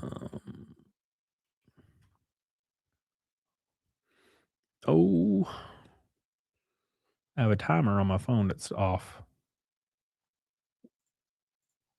Okay, never mind. Okay, it's right. I thought Allied Cloud sent another one, and I totally missed it for an hour. And I was like, oh, fuck. Don't want to end up like Chibi. Yeah, I agree with that. Regarding goth, check out Queen Neffy Instagram. Oh, man. Anyone who listens to Cradle's a poser. I don't know, man. I'm not like a loyalist to anything. I just listen to whatever's cool. If I cared about what people thought, I wouldn't be listening to Hammerfall, unironically, right now, all the time. I can't stop. I love Hammerfall. Fuck, I love Hammerfall. It's just so amazing. I just love it. I love it. I feel it in my bones. All right, here we go. I don't know what this is about. This is what happened, guys. When you decide to go stay with your baby daddy, you decide to go and start fucking with your baby daddy. You decide to be interested in your baby daddy. This is what you get involved with. This is what you get to do. You know what? I don't like the phrase baby daddy. I feel like it's like a really ghetto. Does anybody feel like that? I feel like when I hear the word like baby daddy, you go and hang out with your baby daddy. I'm like, can we retire this word? I feel like it's a little old. It feels a little too ghetto-y now. Baby daddy. That's weird. Just say like ex-husband or something. What genre is Hammerfall? Power metal. Power metal. First time I ever saw them was Power Prog 2010, I think, or 2011. God. It changed my life. I've seen them like 4 times since then. I see them every time they come to the U.S. Sing. At Whangarei Girls High School, there were, what were they, like, there was a petition. All right. Oh my gosh, I'm about to throw up. Yeah, I remember it, Billy. I feel it. I remember it. Mommies sounds hot. Baby's mommies. Baby mommy. Baby mommy. Who played the Doom riff Cody plays when he plays Fight Milk? That was Mick Gordon. BFG Division. Fantastic song. And then Bethesda screwed his ass over. What's up, baby? Kevin Franklin. Darth Kev now. What's up, buddy? Don't get your notifications anymore, but I'm here for you. Hey, man, it happens, dude. It's the YouTube thing right now. It's weird. Just make sure you like the show, buddy. Like the show. We're going to do a few more videos before we log, but don't forget, every Red Boy and $100 Super Chat, Venmo, PayPal goes on my race car. And today's the last day for the first deal.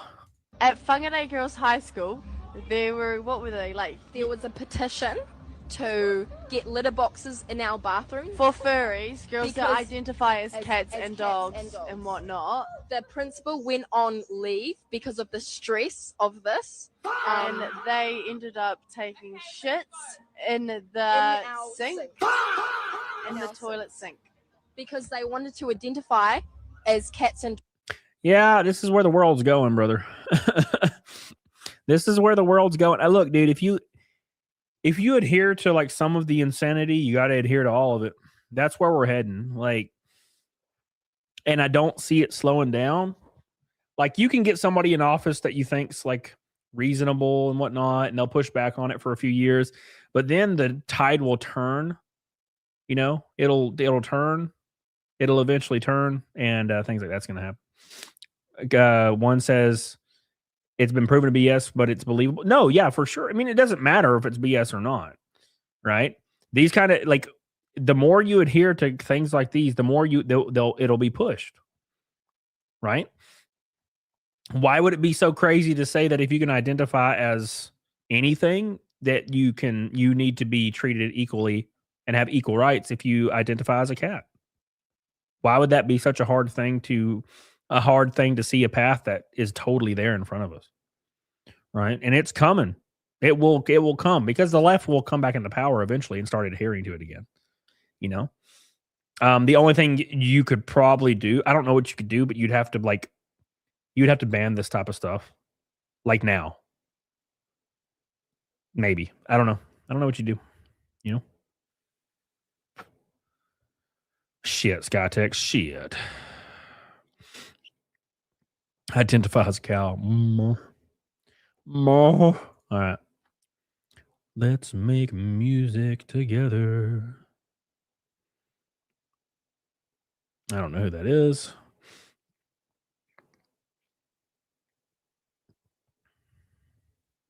Okay.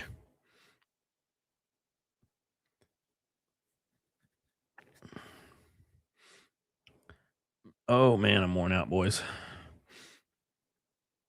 A study comes out that women find married men more attractive. Yeah, no shit. No shit, brother. No shit. Women find married men more attractive, while men find married women less attractive. No shit. It's because it's a competition thing. I think women are more into the competitive environment versus men being in like the competitive environment when it comes to like personal and social things. Men are more competitive in a professional environment. Women are more competitive in a social environment, I think. Spit on that thing. You weren't around the 90s, back when Cradle was very much underground. Cradle, he Kate, Ithron, Demi Borger. Nobody had any clue who Cradle and Demi were until the late 90s or 2000s. I've only heard of them. I've never really listened to them. One of my buddies was a huge Cradle of Filth fan. Huge Cradle of Filth fan. I didn't start listening to music and getting interested in like playing music until I was 13, 14. And I started with like System of a Down. And then I immediately found a Hammerfall DVD and just popped it in and became obsessed with like like Finnish and Swedish power metal, and I was in that shit for a few years. And then I was also dabbling in like metalcore, like Killswitch Engage, Trivium, All That Remains. I really enjoyed all that stuff. And that's kind of where I got into Children of Bodom around then, you know. And those kind of like were my go-tos for a while, you know. I started my new job and I was so happy. So that's where my alliances lied. I guess that's why I don't do well around women. Yeah. I mean, not all women are like that for sure, you know. But that's just how it be sometimes.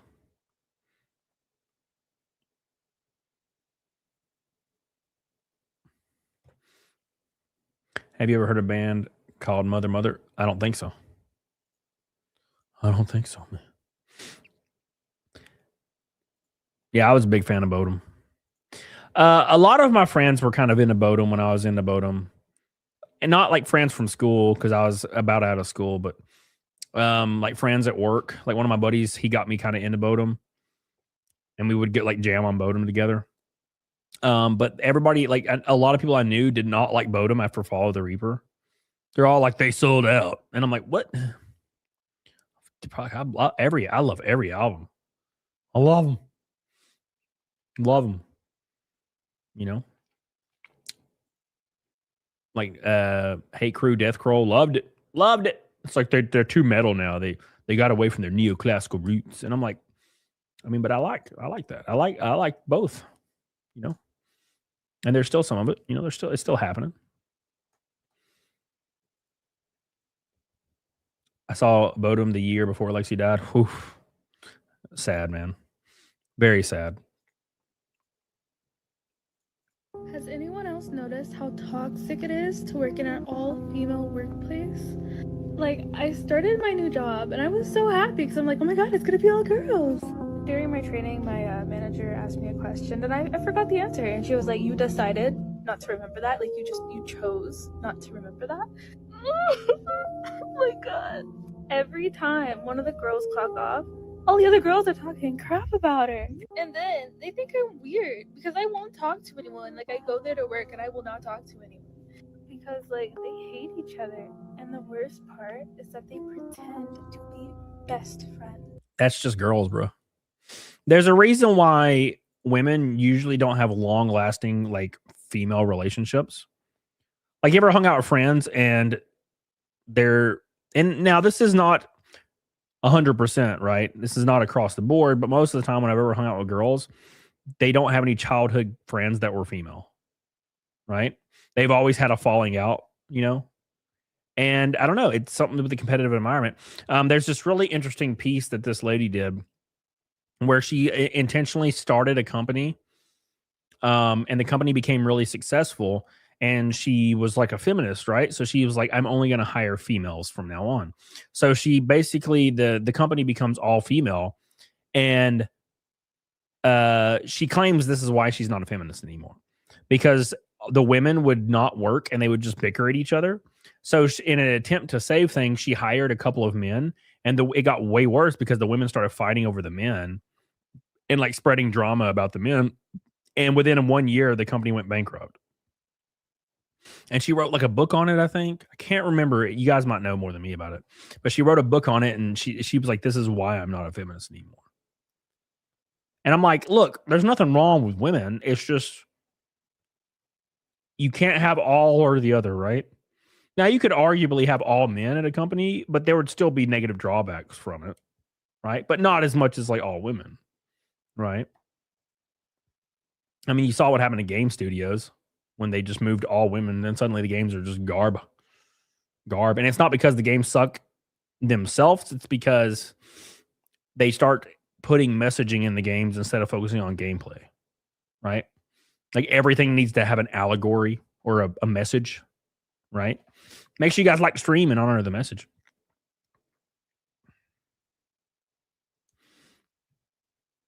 I tended to move away from a band when they do what like Opeth did. I used to listen to Opeth 100 years ago. No one hates women more than other women, that's for sure. Well, if you look at all the society, like body standards and everything around women, it's because women enforce it. You know how like there's always this person or a post on social media where it's like men have unrealistic standards and uphold them on women. Like women aren't allowed to wear the same outfit. You know, they can only wear it once ever. And I'm like, no, that's all women are enforcing that. I don't care what you wear. I tell PDH to wear the same PJs every night because I think they look good. I don't give a fuck. Right? She has this red dress, and I'll be like, she'll be like, what should I wear? And I'm like, wear the red one, man. Red one's cool. She's like, I just wore that like last Friday. I'm like, I don't give a fuck. It looks good. Right? But one of her chick friends might be like, you wore that last Friday. You can't wear that again. Right? Right? You guys know what I mean. You understand. You get it.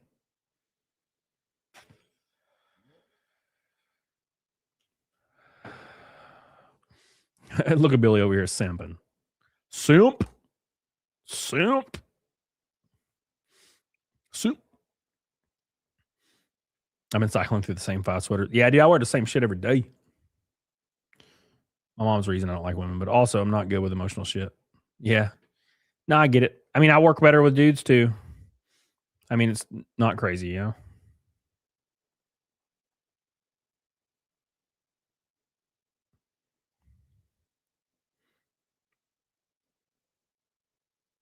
What the hell? I gotta pull this up. I don't even know what this is. Don't get me banned, please. Whew.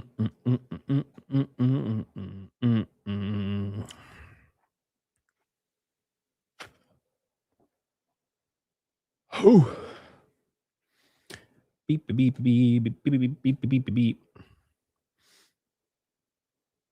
Jordan says blaming women's not a helpful narrative. I think it is. I think it is. I think it is. Says promoted by our culture. Yeah, it sure is. It's modern Western female culture for sure.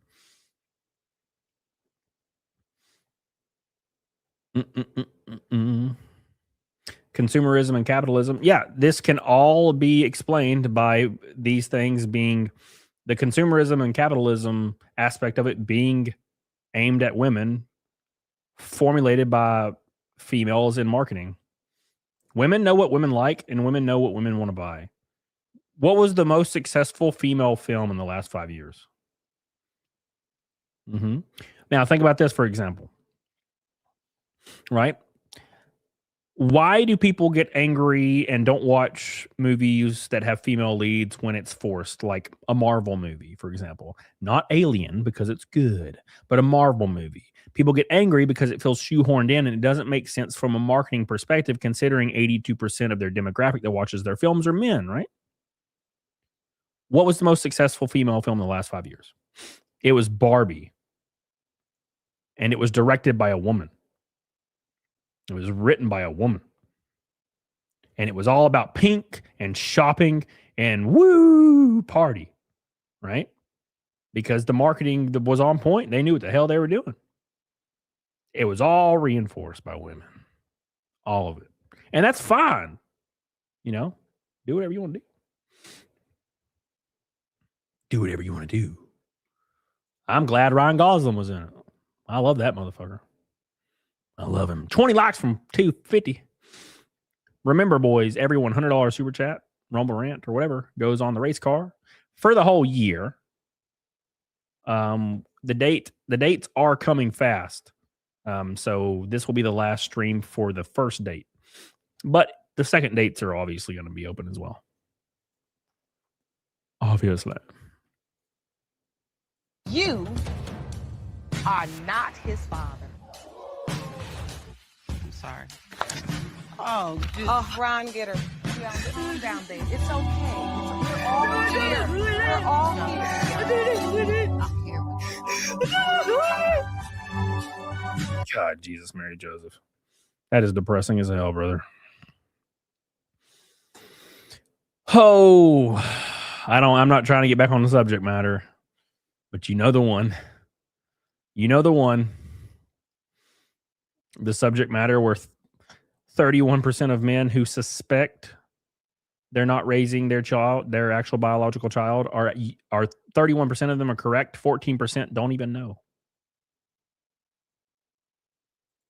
Scary stuff, man. Oof, makes my heart hurt. Ryan Gosling did some quality films. Choice Faves of Drive, The Big Short, and Blade Runner. I really like. I think it's called Good Guys. With Russell Crowe. That's a great movie, bro. Also, Six. Something 6. It's called like Reno 6 or Sigma 6 or something. I forget the name of it. Nice Guys, yeah. Something 6. It's a good movie.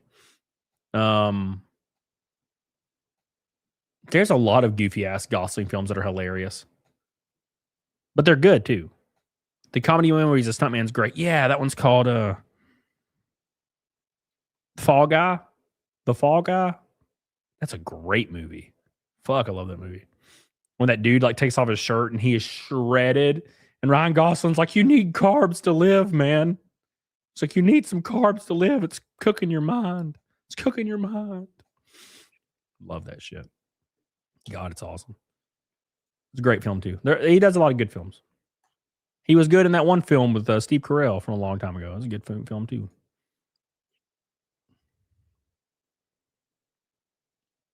Russell Crowe has a new movie coming out. Russell Crowe's great, dude.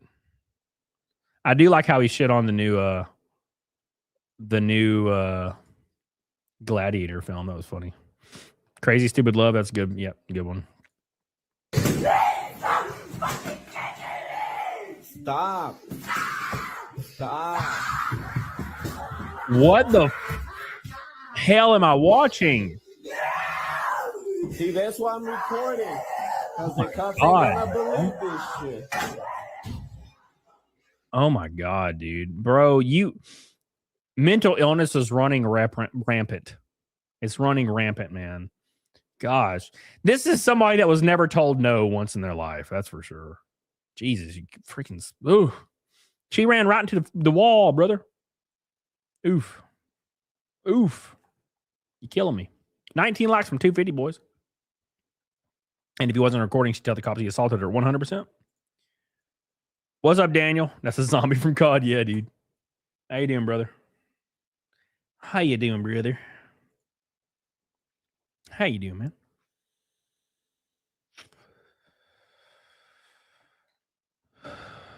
Certain keywords cause YouTube bot to reject it even before the mods get it. They don't like you. He said penis, get him. He said penis, arrest him now. We don't allow that kind of speak here, brother. No, thank you. All Rudy Toot, he's getting banned. Damn you, Rudy Toot. You're just saying too many spicy things in the chat, huh? Aren't you? She doesn't know. That is a low blow to bring up. I ain't watching a reality TV right now, brother. Uh-oh. What is this? Uh-oh, I'm excited. Al Guang says penis. 58, a member for 58 months. Jesus, brother. That's like all of them. That's all the months that's ever existed. Damn, brother. Don't forget, man. We're 220 from Fight Milk. Since PDH isn't on, I'll do Fight Milk if we hit the 220. You know, normal, like the normal goal from back in the day. We'll do that. We'll do a Fight Milk at 1,000, 220. All right. Look at this right here. She got caught in the act, bro. Look, dude's massaging her shoulders. Uh-oh. She got caught. Look. Nah, fuck that shit. Fuck that shit. Fools ain't loyal, G. Fools ain't loyal. Oh. When you catch your girl getting massaged on by another guy. Oh, Jesus. Oof, oof, oof. That's scary. I bet they all do it. Oh, my God. Oh, it hurts me. It hurts me.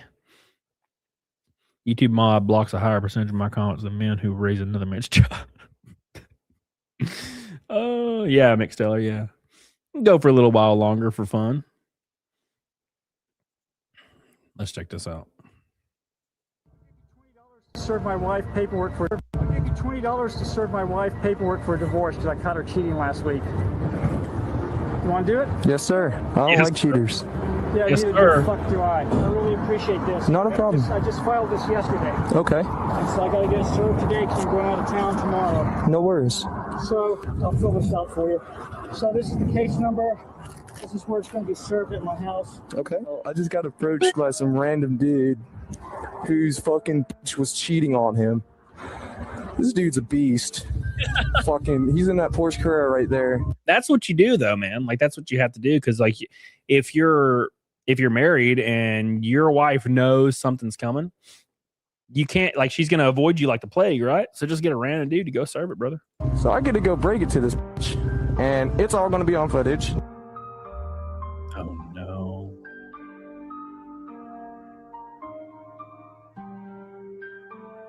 Is she in her undies?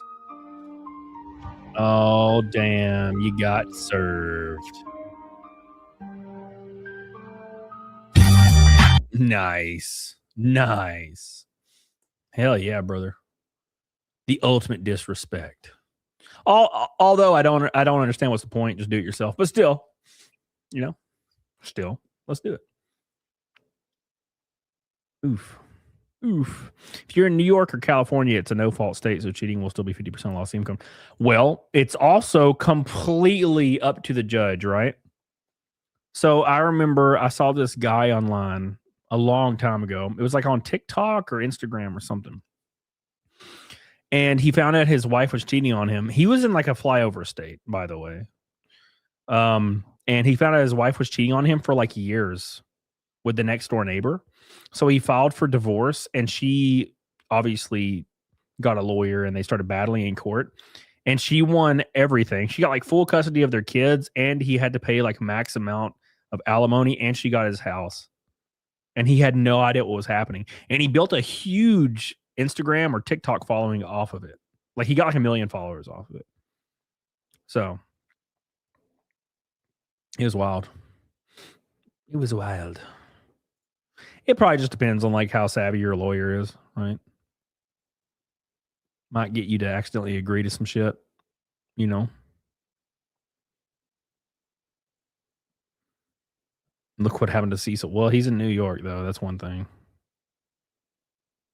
Oof, I don't even want to watch that. It's gonna make me throw up. I'm gonna throw up, everybody. Oof. Anything surrounding the gun. My phone died. Are we stuck talking about hose? Yeah. Yeah, of course. That's all I talk about. Marriage is a scam in the modern era. I mean, it really is, man. It's hard to say, dude, because so many people see marriage differently, right? So, like, a lot of people see marriage as, like, a lot of guys even want to get married just to say that they're married. It's like a feeling. I've been there, I've been there. Their dream is to get married. And I'm like, well, it doesn't change anything. And all you're doing is getting the government involved. That's the only difference. But a lot of guys want that too, but there really is no benefit. It's kind of scary. Ludicrous hoes in different area codes. Rudy Toot. Oh my gosh, a super chat. My boy. YouTube won't let me use the word for a certain garden tool when referring to women. There's nothing wrong with calling a girl a rake. Come on now. All these rakes, these damn rakes. Thank you, Rudy Toot. Appreciate you. That puts us 2-12 from Fight Milk. Thank you, brother.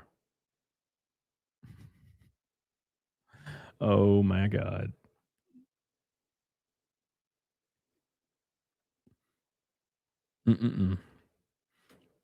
Shovel. There you go. Just call them shovels. Death Decoder says, as long as you go into it as a business decision with all the proper paperwork, marriage can be okay. Yeah, but like, why though? That's the issue. Why? Right? Like, still, why? It's like, well, as long as you cross your I's and dot your T's, you'll be fine. It's like, but why? Like, just don't do it. Just be in a relationship. Like, why do you got to get the courts involved? I don't know. You know? joint filing, that doesn't do anything. Don't forget, I was married for 7 years. It didn't do anything. My tax situation was almost identical, if not slightly different, when I was joint filing. It didn't change anything. I did it for like 6 years, and it really didn't change anything. It was almost like identical to how it was beforehand.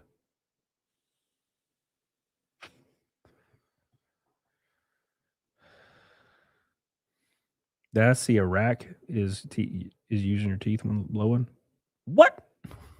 Oh my god.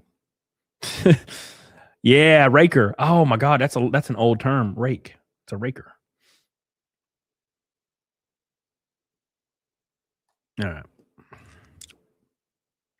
Yeah, 1 2 cents. You're probably right. If you were like in a tough spot, you'd probably do pretty good tax wise. But I was making pretty good money, and she was making pretty good money, so I don't think it changed anything. You know, not noticeably. Now, obviously, if she was like not working at all or something, and like we had a kid, that'd probably be different. But you know, God, that's quiet. Settling with you. I have girlfriends in marriages right now who have settled with the nice, safe, secure guy we weren't all that attracted to. We didn't really want that much. We didn't have any chemistry with. We had sex with because we had to. Because the guy we actually felt passion and chemistry for doesn't want us. Yep, that's how you want what you can't have, right? You want what you can't have, and those guys that you're like fighting desperately for, are the same guy that's hooking up with every girl he wants to hook up with. So why would he settle down with you when he has all these options, right? It's like here, it's the modern age, like the modern age of social media, where like an average girl thinks that since she's able to hook up with a guy that looks like Chris Hemsworth, it means she can also get married to a guy that looks like Chris Hemsworth and is successful. Nah, he'll hook up with you. Guys are like that, bro. If our other date canceled and we're down bad, a little bit, yeah, we don't give a damn. But that mean don't mean we'll marry your ass. Or makes us so emotionally unhinged and erratic that we can't look ourselves in the mirror anymore. Normally, those guys that we settle for don't make it happen. To us, it's like, well, damn, if you're putting up with it, well, okay, cool. If you're still here, cool. When you want to go, that's fine. But in the meantime, I got no one else. You're here to give it. Cool. I accept. But my God, I see how pathetic you are. And I will definitely use that to my advantage. We'd leave you in a heartbeat if someone better came along. Yep, that is the damn truth. At least she's being honest as hell. Because that's so true, man. That's so true. Bro, I have had so many friends, just personally, I've had like friends in the past that were married, and the second she got another dude, they got a divorce. I've seen that happen like probably a dozen times to friends in the last 10 years, 15 years. I'm like, well, that's why you got to keep it exciting. Also, stay in shape. You know how many of my friends, like, they'll get like in a relationship or get married or engaged, and they just stop working out. They stop like doing their passions, and they align with everything she's doing. And then, of course, she finds a ripped guy that's like interested in other things other than what she's interested in, and she respects that, and then she's gone. Right? That's just how it is, man. As Bo Burnham once said, lower your expectations of you because Prince Charming would never settle for you. Oh my God. Oh my God. 14 likes away from 250. 18. 250. And we're now 205 from Fight Milk. Oh my God. Hey.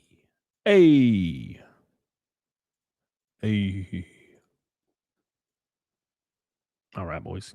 Get in those likes. Stop being bitches. 27 in Georgia. It is 25 here. It's not that bad. It's going to be 19 in an hour, though. Rest in peace. Yeah, it's weird, man. It was like 75 like 2 days ago. I don't know what happened, but something fucking happened, brother. Interesting. Winter storm to end all winter storms. It's coming for us fast and hard and loose. She literally said she didn't even want to be with people or guys, and how to settle, and then lines up following all after all these guys actually wanted it. Yep, that's a gold digger. Yeah, for sure, for sure. And also, the guy needs to be attractive and stuff. That's ideal.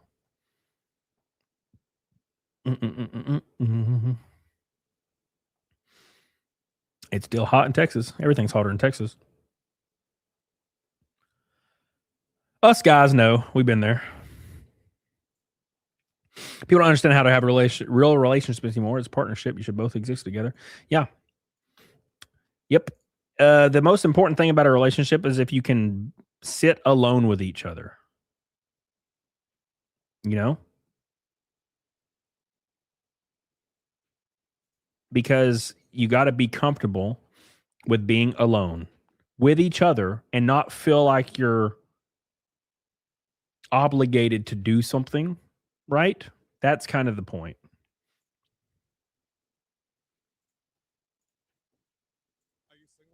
Oh my God. Are you single or in a relationship? Single. Why would you say you're single? Because I want to be. Why? I feel like I need to work on myself, but also not a lot of people deserve me, so. Oh, dude, she hesitated so hard when she said that. Or live up to my expectations. Oh, I do like how she hesitated there for a second. Not a lot of people deserve me. It's like, ma'am, look, stop. All right. Okay. I don't know, but if I'm looking for a level 70 tier 4 butter golem, I'll just play World of Warcraft. Okay. You know what I'm saying? God, Jesus. I thought it was Don Lemon at first too, man. I 100% thought it was Don Lemon. Chris Magoof says, several girls I was with thought I was boring because I kept my crime very quiet and drama free. Didn't want conspiracy to distribute charges. Damn, brother. Damn, brother. You wild. My man be wild as hell. He's wild as hell.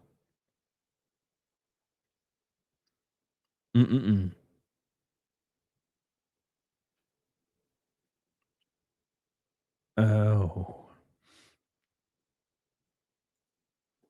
Girls be wild. She's so special. So special. Look, all right. If you got the comical fat walk, I don't think we can do this. You know what I'm saying? If you have comical fat walk, that's too much for me. I don't deal with comical fat walk, okay? You can't pay me every time we get together, then you got to go. It's okay. So how much does he have to pay you every time? Just give me a number. To hang out, to see me, to chill, anything. That's a days off, which I work. So I'm gonna need like at least $1,500 a day. You need fucking what? I need $1,500. For what? You wanna come see me? Or come for what? Because I don't got time to chill. I need to make money every time I go. Are you fucking for this $1,500? I didn't say I was fucking. Oh my So God. wait. So you want me to give you $1,500 American dollars to talk to you just for a conversation? I get paid that at my job just for a conversation. Oh my God. Bro, she don't look good enough to get a 20 spot. What the hell? Bro, how do you like talk like this and not get your ass kicked? You know what I'm saying? Is that like, is any of you see that?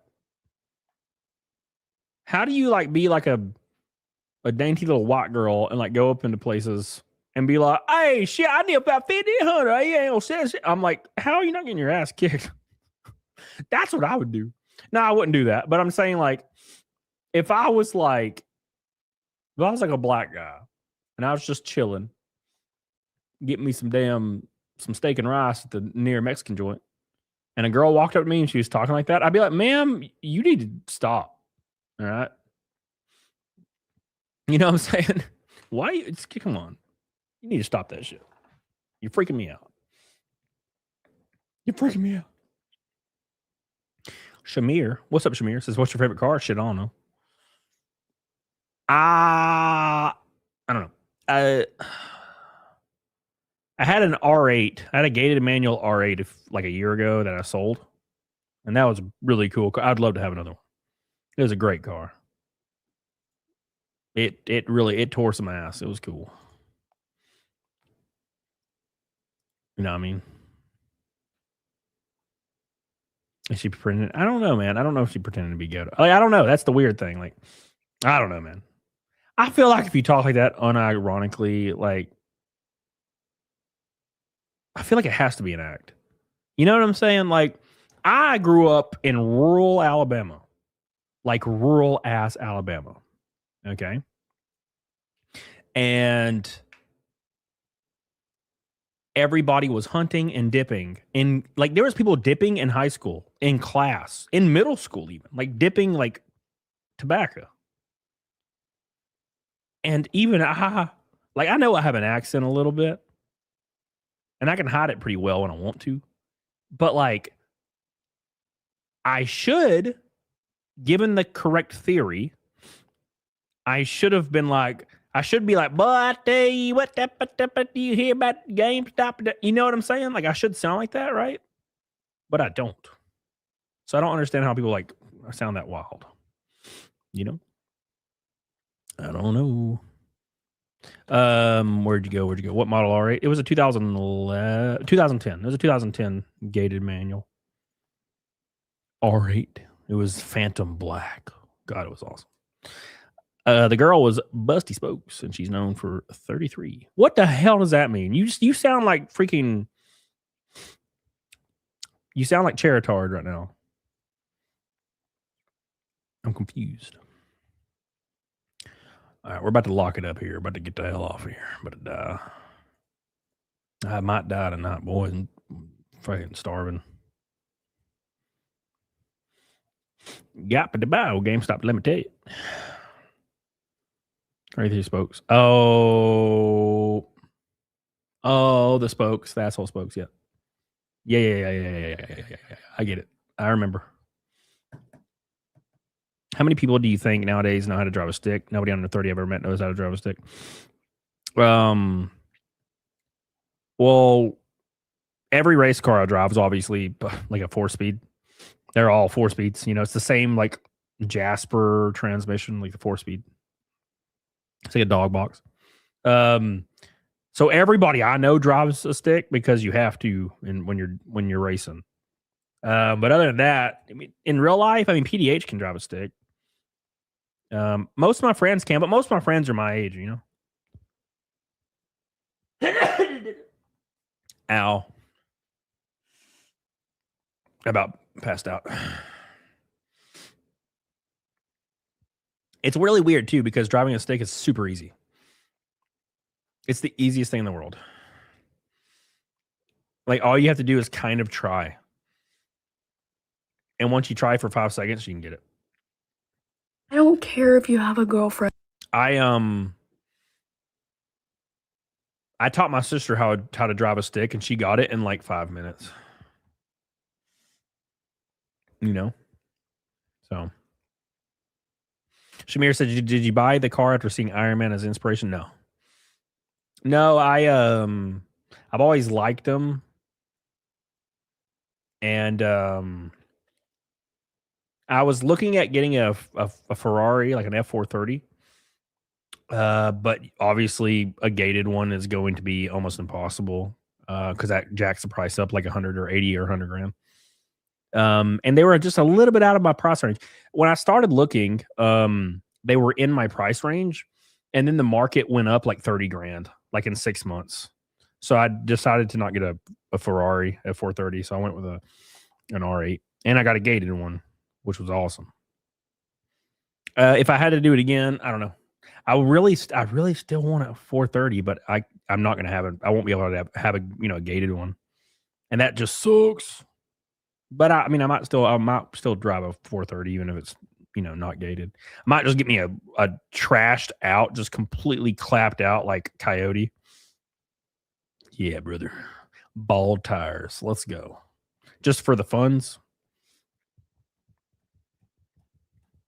Yeah, the R8 was just discontinued. Yeah, it was discontinued, but I think it's probably going to come back. There's all kinds of rumblings right now.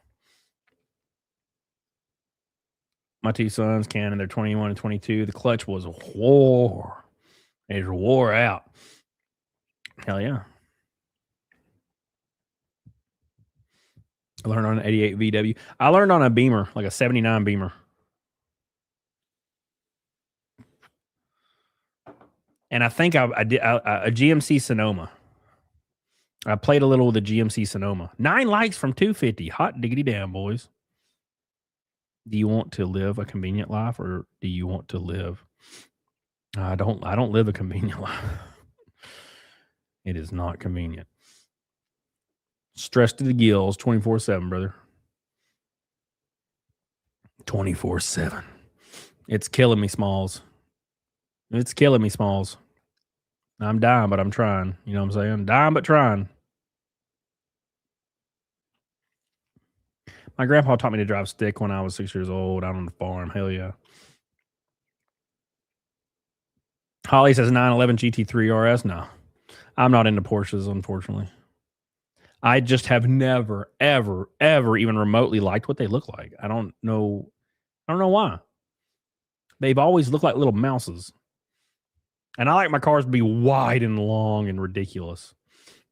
Just never Porsche. I drove one time I was kind of dating this girl a little bit, and her dad was super rich, and she went on vacation with him, and she said I could like drive they had an Audi they had an Audi S8. And she's like, you can drive it if you want. And I was like, okay. Because I was house sitting for her too. And she was like, but don't touch the GT3. My happy ass went in there and grabbed the keys to the GT3 and drove it all week. All week long. All week. It was great. It was great. Hers. Women are. Lead it, reverse it, space it. Successfully skirt YouTube censorship. What a pain in the ass. John Wayne's dedicated.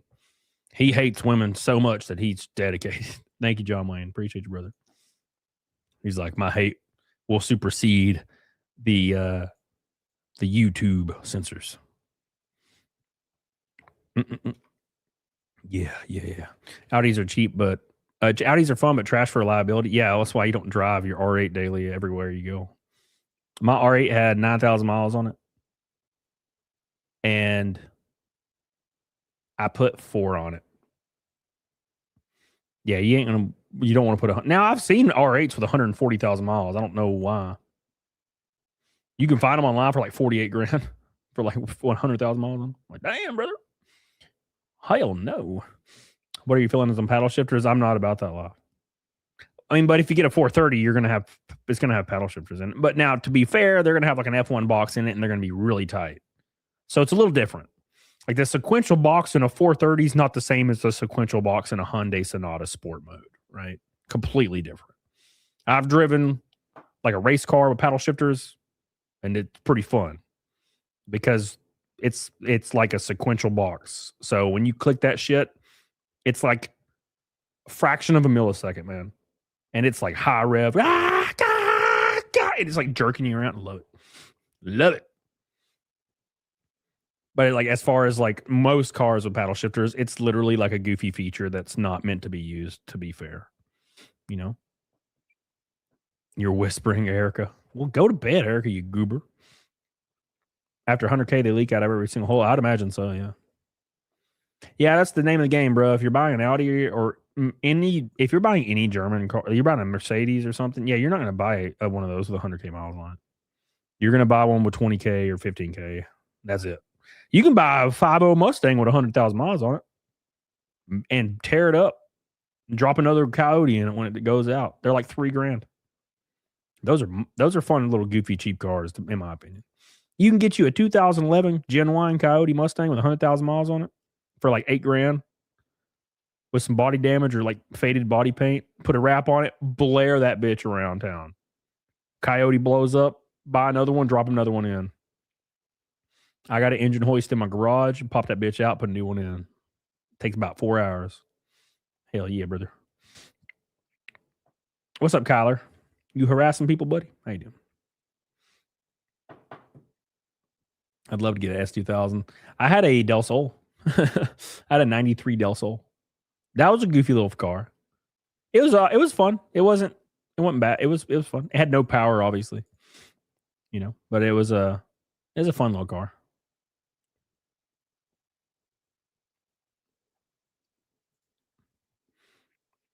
Fine, I'll go. Oh, damn, Erica. Damn. Okay. Come on. Damn. Believe me or not, I made a little hatchback with Lotus suspension systems. Hell yeah, brother. Yeah, Del Sols are cool. But I would like, I gotta put something stupid in it. I put something real stupid in a Del Sol. Drop a LS in it. You know. Love you, promise. Yeah, if there's not the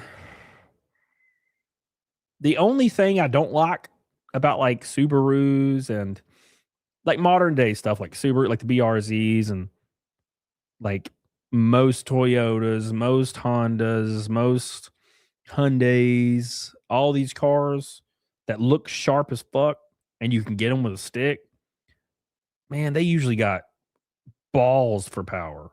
But bro, they only weigh 2,600 pounds. So 200's a lot. No. My Audi's got like 380 and it's just a grandma car. And if I'm going to get a Coyote with over 400 just to tear up. MG Law, what's up, brother? MG Law Raid. How you guys doing? Hope you guys are doing well. I appreciate your love. We appreciate your love here. You came in at a great time. We're 196 from Fight Milk tonight. Oh my God. Every $100 super chat goes on my race car for the whole year. We got 24 on there. Hell yeah, brother. It's your first time here, Erica? Well, I'm glad you're here. You've been here the whole time. That's not Erica. That's Jay. Jay, get out of here with your Nissan. I dare you say that about a Nissan GTR. Well, I mean, yeah, you can find the most exaggerated example of an $80,000 Nissan. Yeah, sure. But I'm not paying $80,000 to have a couple hundred horsepower. You know what I'm saying? That's what I'm saying, right? That's what I'm saying. Okay. All right. My point is that you can pay $8,000, get you a real drive, thrashed out Coyote Mustang with 400 horsepower, put a wrap on it, and fucking do donuts and it sounds like a monster, you know. But to do that, and like any other, like to get one of these other cars that are like a Japanese car, you gotta spend like $100,000 to get something that's fucking balls to the wall. And I got $8. I have $8 whole dollars. And if I'm gonna spend $80,000 to $100,000, I'm gonna get an R8 or a Ferrari. What the fuck am I getting Nissan for? What the hell? I'd love a Skyline. I'd love a Skyline from like the 90s or something. But importing one of those is going to cost about a good $1 billion. You know? Used Nissan Z his 30K has 400 horsepower. 30K is more than 7, brother. You know what I'm saying? But then again, I'm paying $30,000 for a Nissan, brother. Damn. That sucks. We're talking about cars now. What's up, Loud? Is here? Do YouTube fix your shit from the scammer? No, I'm just dead inside now. I'm just dead inside. You know what I'm saying? But we're surviving. We're having a good night. We're closing in on Fight Milk. I know I've been streaming for a while, but I just kind of felt like talking to the chat. You know, it's one of those nights. It's just me alone. I just feel like talking to my boys tonight. It's one of those days, you know. Daniel says, probably won't ever have my dream car. Me and my brother growing up watched the first 2 Fast and Furious movies. Loved a 69 Charger so damn bad. Yeah, those are expensive, brother. Yeah, you can get like a 67, 68 Mustang, like coupe. You can drop a Coyote in that bitch for like $20,000. You can get one of those, pretty sharp, nice body, replace the interior, throw in you a Coyote, throw a carb on that sumbitch, rip the ECU out, $20,000. That'd be a hot rod. Thank you, Daniel. I love you, Daniel. I'm old and sleepy. Rest in peace. I'm gonna do a shot. No. What's up, Patrick? Still with the Corvette GTR, like the 05. Focus on the weight suspension. Yeah, like there's a lot of cool Corvettes out there, but I just can't have a Corvette. You know, I'd feel like a 60-year-old white guy if I had a Corvette. You know, I'd have white dudes walking up to me. What paint code is that? How many is there out of 200? I'm like, no, bro, I'm just trying to blare some ass and straight pop that bitch. know what I'm saying? I'm an old redneck, man. You know? They only made 11 in this color. Stop. Oh, great, Art. Great. Don't take whiskey shots, Art. You're gonna fucking text me at 4 a.m. talking about how you want to kill me and shit. I want to do that tonight. I'm tired. I'm tired. We're almost to 250 likes, brother. Hell yeah. Hell yeah. We're making our way downtown, walking fast faces, passing a homebound. Big Beautiful. What's up, baby? Once my kids graduate high school, we told them about a 69 Camaro. Dude, I remember when I was in high school, like so all the popular kids had like Boss 302 fucking the classic Mustangs and shit. Dude, I hate that shit.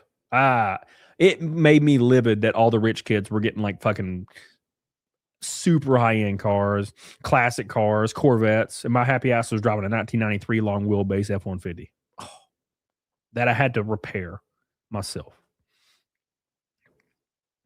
Lounge Singer says, how do you train? Do you have a sim setup or are those worthless? They're not entirely worthless. They're really useful for road course stuff for me. As far as like oval stuff, it doesn't do anything for me. It's not the same. It does not translate at all. It might help you with like a layout, or maybe you want to run it a little bit. Maybe it'll help you with your braking zones, maybe. But it's never helped me in real life at all. I think the only thing it helped me with one time, I think I did a lot at Kansas. And you know what actually helps more than anything? SMT data. So like NASCAR has this thing called SMT data. And you can pull up 3D images of the cars on the track and the throttle and response time, the braking, everything. And it's computer data from the real cars at the real racetrack. That's the most helpful thing by an absolute mile. Oh, wow, he went full throttle in turn 3. That's what I'm doing, and it works, right? Oh, he ran this line. I'm going to do that. That works, right? Sims have never done anything for me. Holly, I could see Sport and Aston Martin Valkyrie. Shit. I do like Aston Martins a lot. I think Ford ruined Aston Martin for me, though, because they started making Ford in like 2015. Every Ford looked like an Aston Martin, like a budget Aston Martin, and it ruined the allure. Is AI changing anything in racing? Not that I've seen. I'm sure it's doing something, but not that I've seen.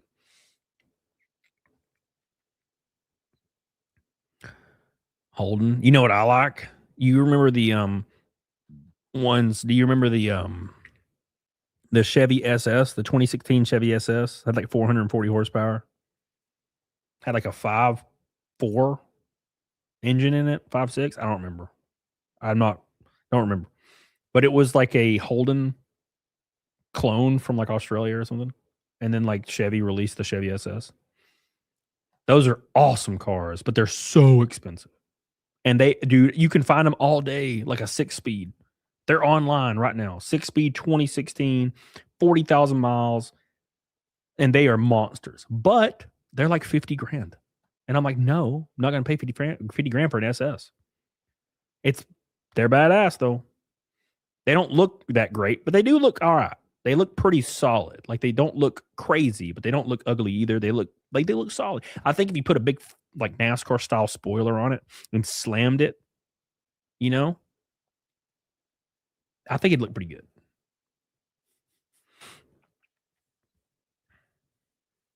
The rebadge Holden no one bought. Yep. They're awesome though. I test drove one time. Blared ass. It's a cool ass car, but they're just so expensive. Like on the resale market, they're outrageous. So no, we'll have that. I'll just get me a clapped out 5.0 all day. That's the one good thing about Mustangs is they're so oversaturated in the market that they don't have as much value as these other cars. You can pull up Craigslist right now and find you an $8,000 2011, 2012 Coyote Mustang with 80,000 miles for like $8,000. Paint is faded, interior's a little ripped. Based. That's the way to go. If you just want a car that's loud, get sideways, drift the hell out of it, blare some cheeks, Can't go wrong. Can't go wrong. Dodge Challenger or Charger. If I had to choose, it'd be a Challenger, but they're just so heavy. You know? They're so heavy.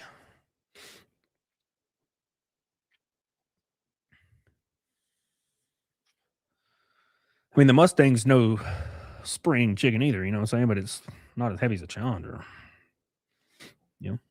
Mustang's a poor man's sports car. Hell yeah. And I dare you to not have a smile on your face when you're sideways at 40 mile an hour blaring ass at a straight pops of Mustang with the Coyote. Coyote, man, that's a marvelous motor. Marvel of engineering, that motor. Get a lot of power. Great exhaust note. What a great motor. And it will just go forever. Unless it's Gen 3. Then you got all the aluminum. That shit be blowing sky high. What would be your top pick for fun up to 100K? A gated R8. Easily. A gated R8 all day. All day and night. All day and night. Gated R8. That's the way to go, brother. Those are fun. Holly Movie Star says, I saw a video one, their Aston Martin's hypercar. Hypercar. I might can squeeze off a supercar. Hypercars, that's out of my price range. I can't even name one. Is the Enzo Ferrari a hypercar? I love my 300 Chrysler because I had a Hemi in it. It was so fast. Not even joke. Oh yeah, those are sweet cars too. Ford GT. Hell yeah. Hell yeah. You know what scared me about the Ford GT is the episode of Top Gear when a dude Jeremy Clarkson was just shitting on his new Ford GT for like the whole episode. It like didn't run. There was something wrong with it. He kept taking it back and they couldn't fix it. And I'm just like, oh. What about the valve issue in the Coyote? Well, it's way more isolated than people think. The valve issue is all hyper exaggerated from forums. You go to a forum, they scare the shit out of you. You be listening to your engine with those things that doctors have, you know, stethoscope, listening to it, trying to hear the piston slap. You're like, but if you got a little bit of a piston slap, drop the piss out of it anyway. Who cares? You know? Who gives a fuck? Who cares? Fuck it. Right? It's like people that tried to scare the shit out of me with the R8's AC compressor. Fuck it. Mine was great. You turn that shit on 110 degrees outside, you'll be frozen by the time you leave the garage. But I mean, look, if you're worried about the Coyote, run the piss out of it, blow it sky high, get you a used one for $3,000, brother. 48,000 miles, $3,000. Drop that son bitch in, bro. You can't. Fuck it. If you get a clapped out freaking Coyote, blow it up, get you another Coyote and throw it in there. You know, Mustangs. You mean shit stains? Hell yeah, brother. Hell yeah, brother. I've always been relatively a fan of the Mustang. Relatively. I've owned freaking 50 of them, I feel like. This is younger.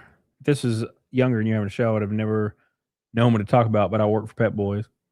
They have a mechanics part.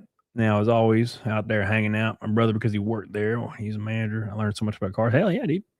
Hell yeah, dude. Check DMs for what they just did with the trans. What? Let me check it out. Thank you, Art. Let me check it out. Fox body? No, sir. Fox body. I don't even want to get on the subject. I don't know. How the hell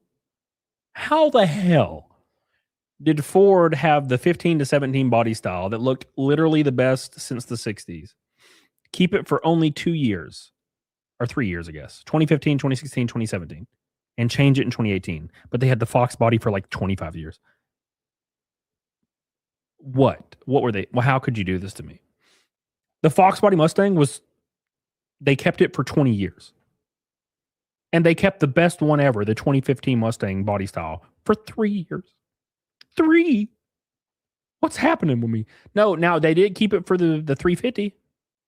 They kept it for the 350, right? They kept it for the 350. Didn't they? Yeah, because they were scared of killing cells for the 350, the Shelby 350. They kept the 2015 body style for the 350 all the way until the 2020s because they knew. They knew. But God, the 2018 was ugly as sin.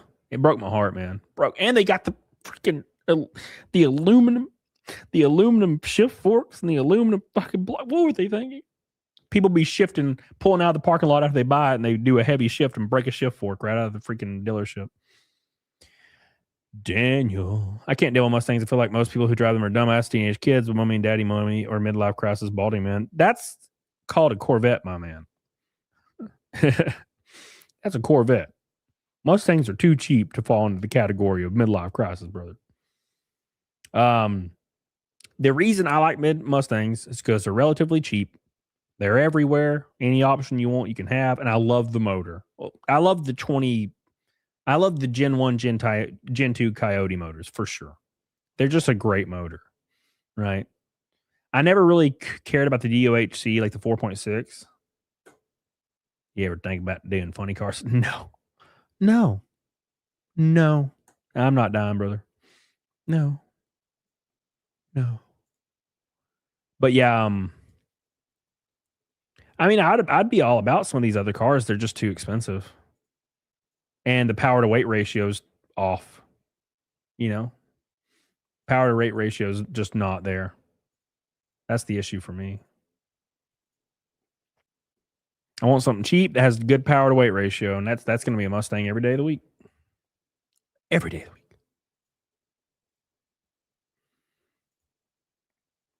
Let's see what Art sent me. What a drag strip looks like these days full of Teslas. I wouldn't know. I've never been interested in drag racing.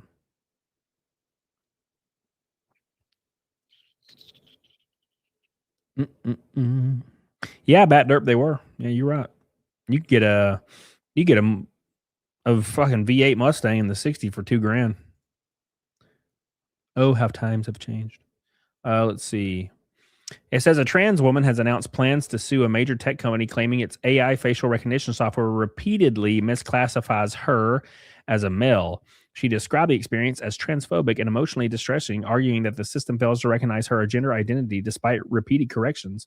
The incident has fueled discussions about bias in AI, ethical tech design, and the importance of training algorithms on diverse data sets to prevent misclassification and exclusion of marginalized groups. No official statement has been issued by the tech firm, and claims remain unverified. Look, dude, you know what I'd do? If I was this tech company? I would release a statement that says, go fuck yourself. And that would be the whole statement. Go fuck yourself. Look, bro, like, if you want to identify a certain way, that is great. I'm all about it, and I support that. If you're an adult, do whatever you want to do. But like, this is irrelevant to your struggle. You're looking for a reason to be angry, and you're hurting the tech advancement rather than helping it. It's going to be very, very, very important for the future for AI and facial recognition for people that are committing crimes, committing murder on security cameras. It's going to be very important for AI to be able to determine if the person that gender is male or female. Right? That's what this is about. That's what they're pushing for. You're going to destroy that. No one wants that. You know? You're not a mean.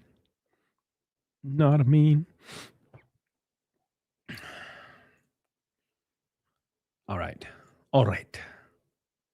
No hate to trans people. I agree. One says no hate to trans people, but if you look like a dude, female or not, get over it. And a dude's at misgender chicks. This is gay. Yeah, like, who cares, bro? Your point of contention should never be that, because you're relying on people who don't know you, don't care about you, nor care about your struggle, most likely. You're relying on those people to adhere to you, and you know they won't. Like, you're aware they're not going to, but you're pretending to be mad when you knew that you were going to be mad. It's almost like you're making yourself mad at that point, right? If you feel a certain way, be that way. Be what you feel is true, and do that, and don't worry about other people, because what it boils down to, the only person you should be affirming is yourself, because that's the only thing that matters. And that's the only thing that should matter is how you feel about yourself. That is the only thing that matters.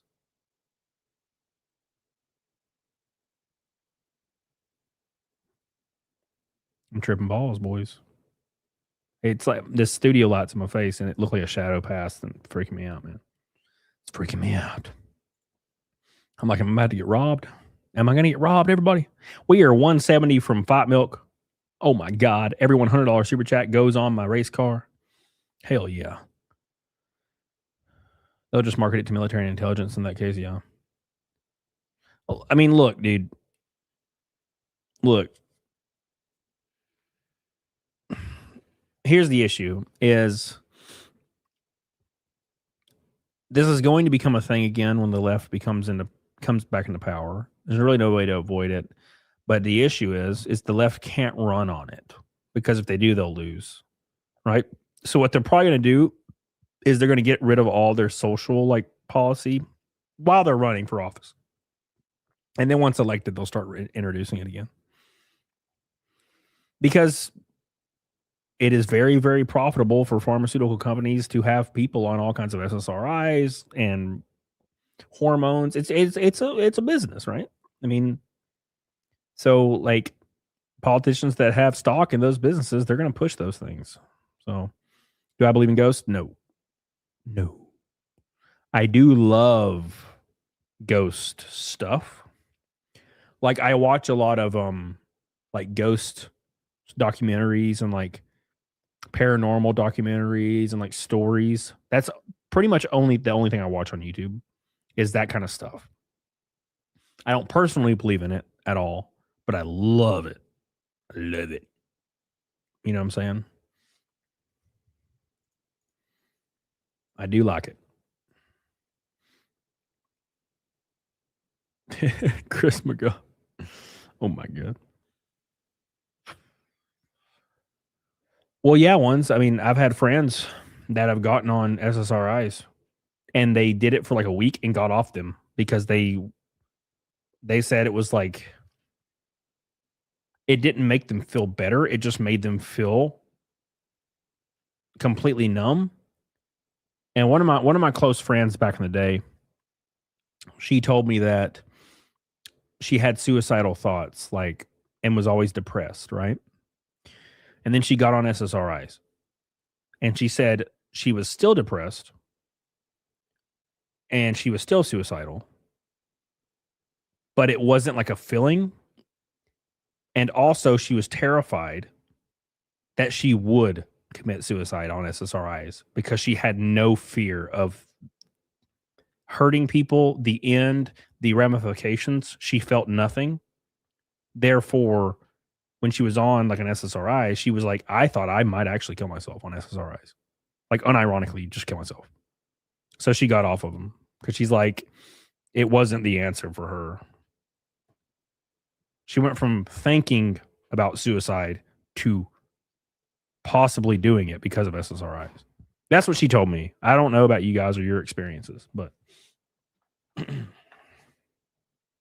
not shitting on you. I grew up in a home with a poltergeist. Shit.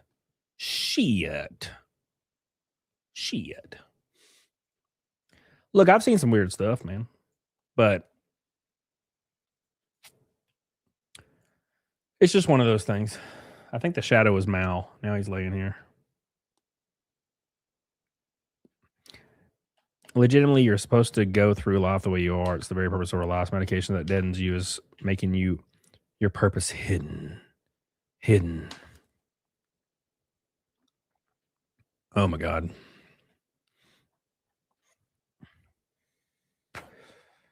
All right, we're starting the 5-minute clock for the end of the show, for the final Red Boys, for the car, and then I'm going to eat me some ramen. I think it's time. Otto sent me 6,000 packs of ramen, so I got to eat some of it. I've been eating it pretty good, though. It's real good. It's spicy ramen. What is it called? Bulldog? It's nice.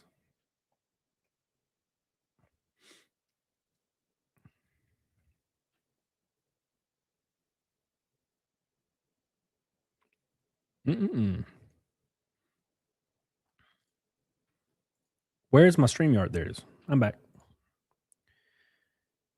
Different drugs are different for different people. That's sure, yeah.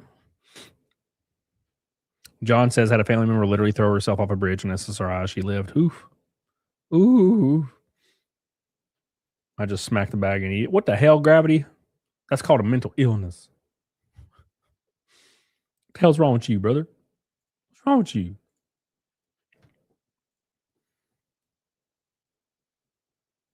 All right. I doubt it, Rudy Toot. I doubt it. Yeah, I would. I would never try it. Now, look, I'm pretty normal. I'm a pretty level-headed normal dude. I think. You know, I feel certain ways sometimes, but I try to use it as inspiration as much as I can. That's not right. That's not true, right? Okay. What's up, Vince? How you doing, baby? How you doing, Vince?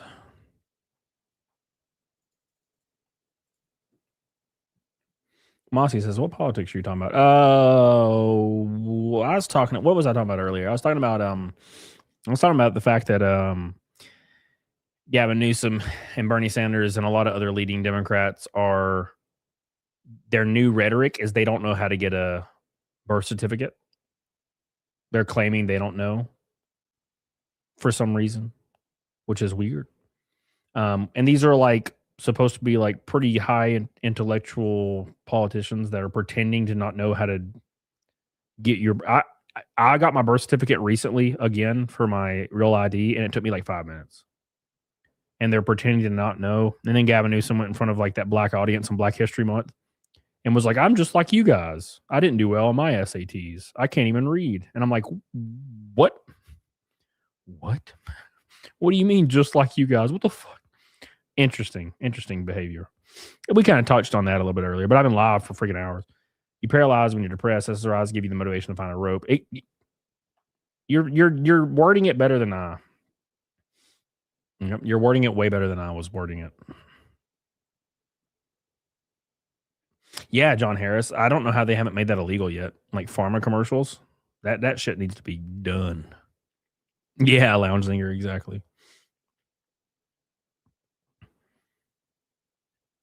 I don't know how to get my birth certificate ready. Super easy. There's a website. You go to the website, you type in your stuff, like your just personal information, and it's like $30, maybe $40. Expedited is a little more. And then they just send it to your house. Easy. You can also go down to the health department and get one as well, but I just don't want to leave the house, so I did it online. Easy peasy, brother. Easy peasy, brother.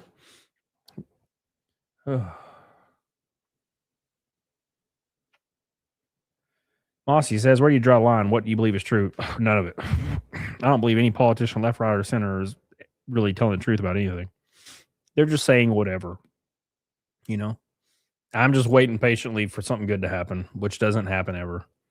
I mean, Florida, they abolished, or they passed the abolishment of property tax, which is unbelievable.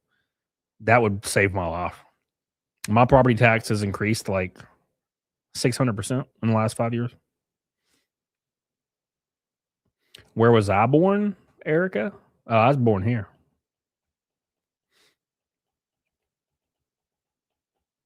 Robert Carradine died. Rest in peace. Oof. Robert Carradine.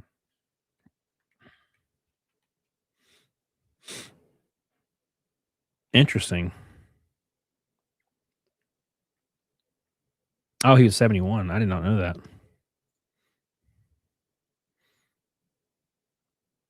Was that property tax bill signed law? I don't think so.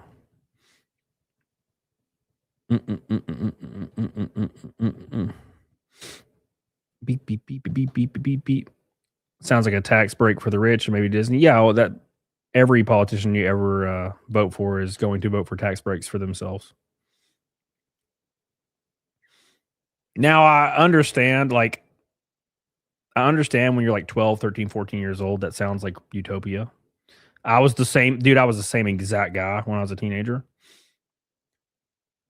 But having to use like logic and reason, the people in power, overwhelmingly, 99.8% of them are multimillionaires or more.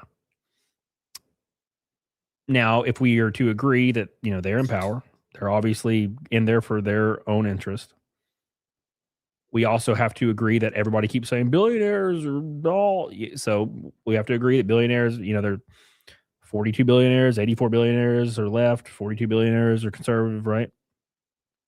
So if we are to agree and complain that billionaires are in power, and we are to agree and complain that politicians are multimillionaires also in power and they can do insider trading and things like that, then we also have to understand that thinking they're going to tax themselves into poverty is kind of asinine, right? It's extremely asinine.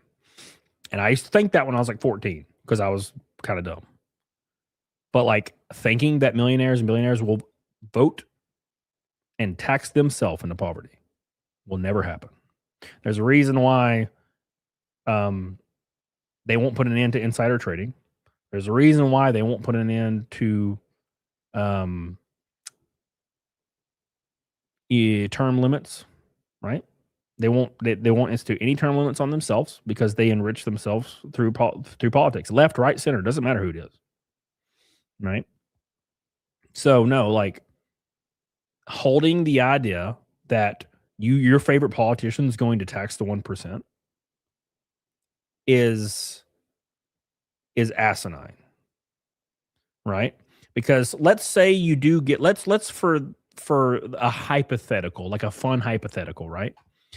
Let's say you do find a politician that unironically believes that and also has the backing to do it. Statewide, you're not going to get it federally.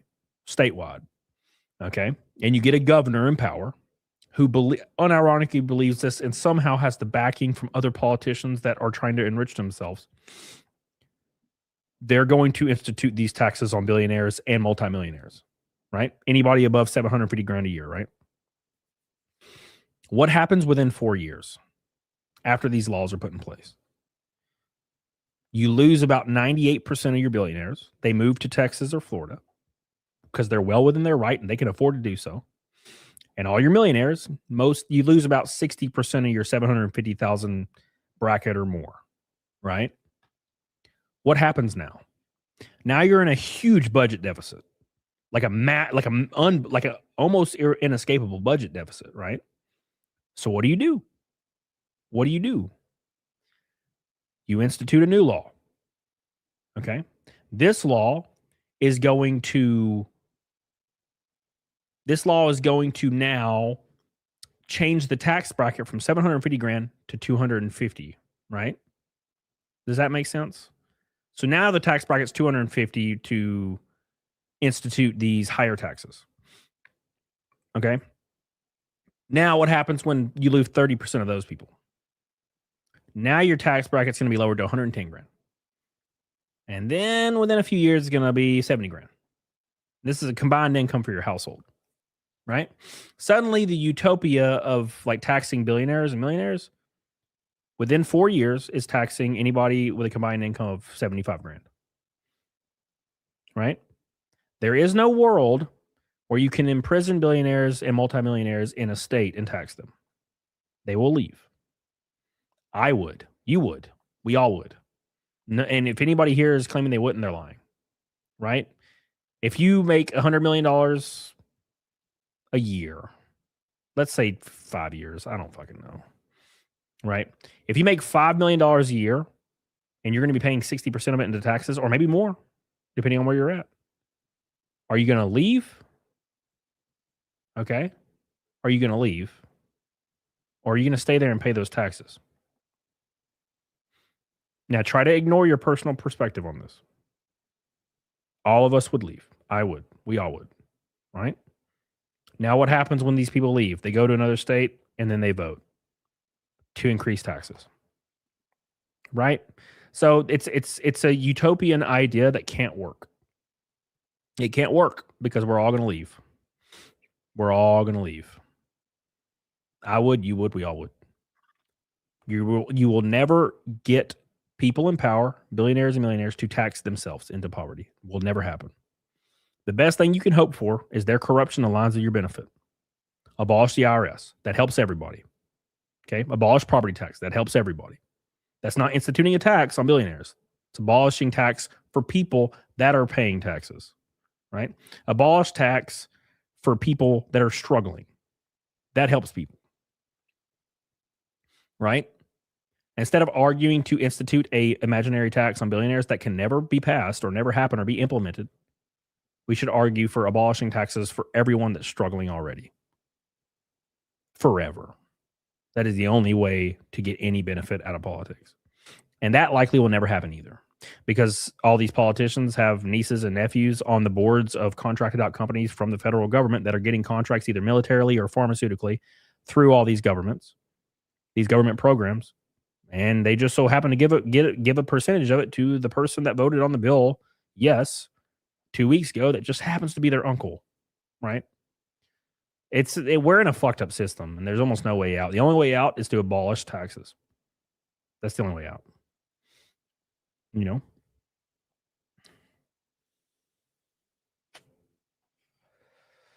It's the only way out, brother. Now you could do a program where you have a high corporate tax, right? You keep corporate taxes where they are, or maybe raise them slightly. But the people that run these companies might not leave if their personal taxes are abolished, because billionaires keep their taxes in unrealized gain loans and like stocks, so they don't have to pay taxes on those things, which I would do the same thing, right? Wishful thinking will never get you anywhere in politics. Reasonable things like abolishing tax. 1 2 cents with $1. Do what David does for $1. Chai tea for $1. Oh my God. Oh my God. Oh yeah. Oh yeah. Mossy, I think on Twitch, I think you're just saying random things. You're not responding to anything I'm saying. You're just saying random things. What does this have to do with what I'm talking about? Like, what are we? I'm not talking about tariffs. I'm talking about the IRS and property tax. So what about Trump, though? I don't talk about politics in that way, where I like say unrelated things about whataboutism from other people. Billy, thank you, brother. Appreciate you. Love you, Billy.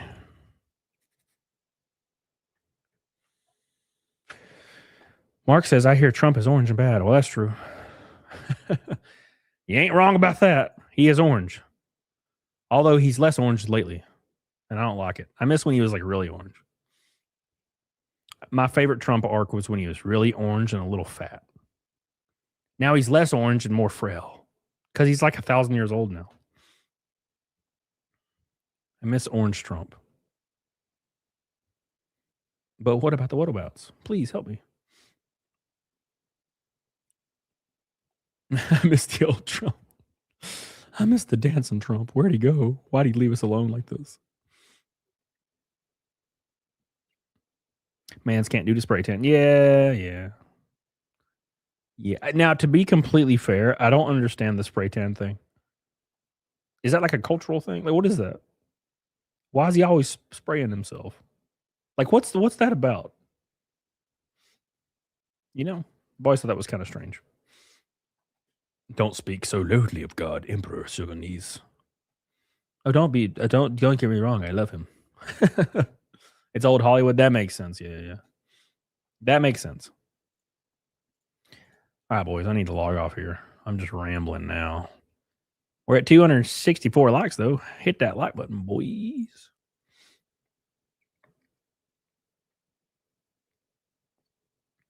Yeah, that's true, Chatty. You're right about that. He was pretty engrossed in celebrity culture for a long time. So that's probably where that comes from. I have never got a spray on tan, so I would not know.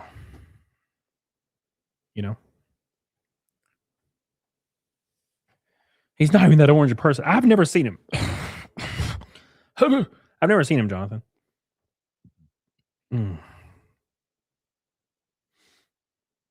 Well, it depends, Lounge Leaguer. You know what's weird about that?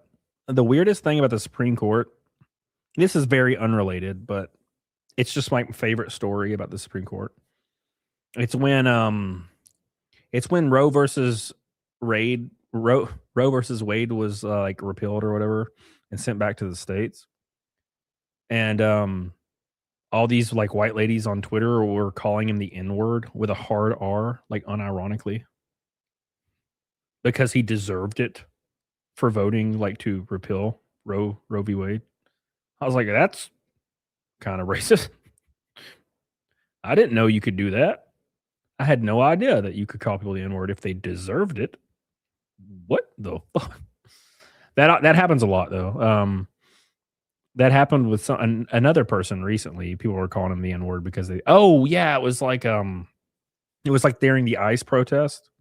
There was like white ladies calling like ICE officers who were black the N-word. And I was like, I'm confused. I don't think this is not racist still. I don't think you're allowed to be racist. I don't think you're allowed to be well, I guess you're allowed to be racist. 1 2 cents. Thank you for the $1, brother. I love you. I appreciate you. I gotta change this. We bumped it. Oh wait, no, that's right. What? That's right. What? No, it's 30. I did change it recently. Pity Dono. Thank you, brother. Appreciate you. I could buy a third of a McDouble now.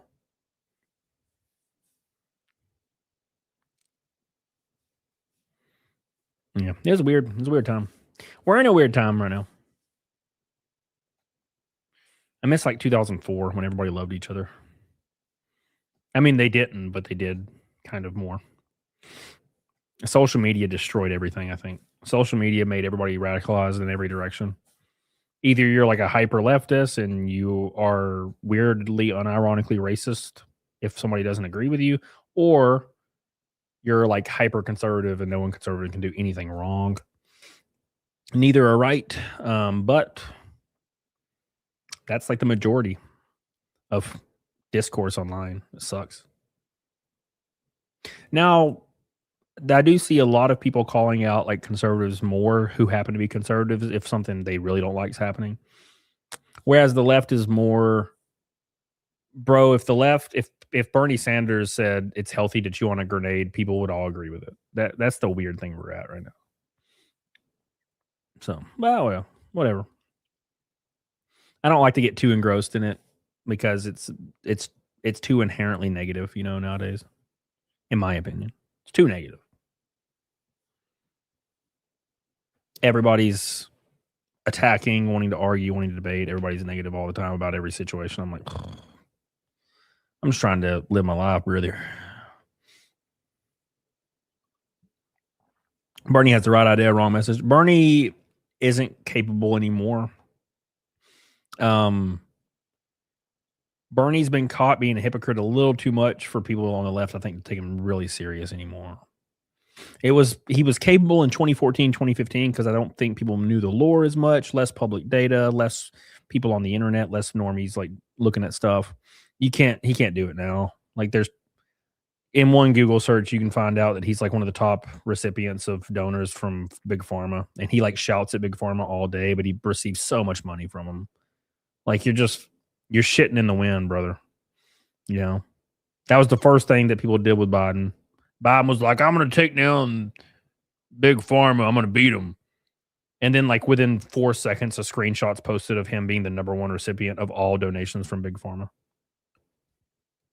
Bro, you just can't. You're not going to be able to do this anymore. You can't do it. It's not going to happen.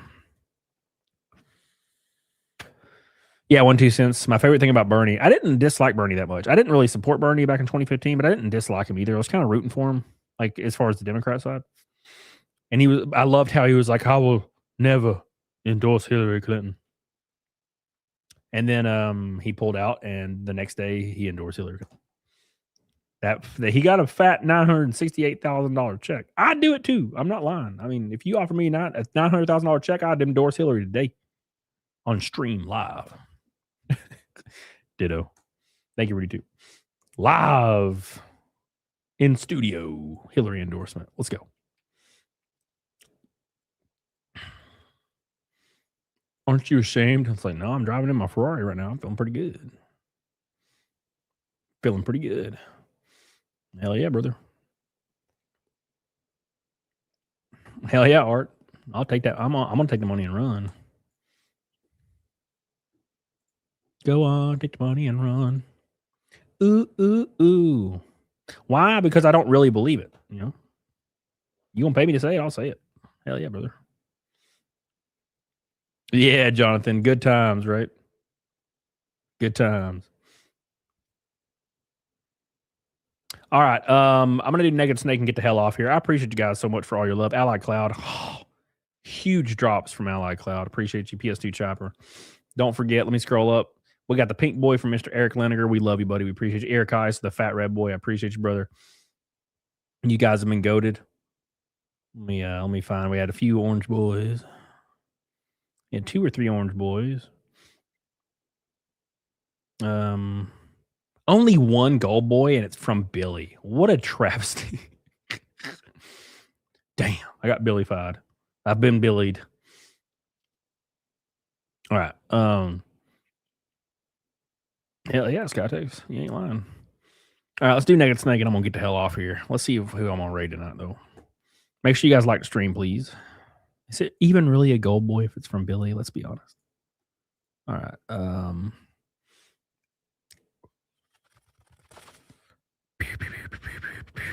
It's apparently Derek's birthday, so we'll raid Derek. Is it really even a gold boy? All right, let's do Naked Snake. Thank you, Lady Bama. Oh, my hair will be crazy, so get ready because I've been wearing a hat for like 2 days straight.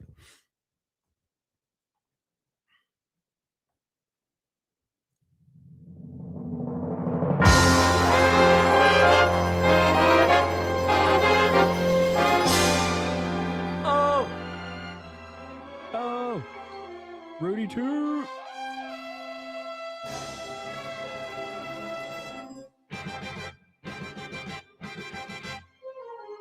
Oh my God.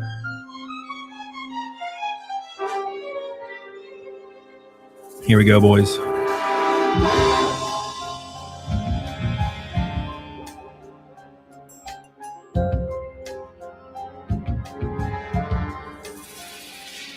What a thrill with darkness and silence through the night. Damn. The bad hair day, boys. I'm searching and I'm melting to you. Oh yeah. Oh yeah. What a fear in my heart. You guys ready? But you're so supreme.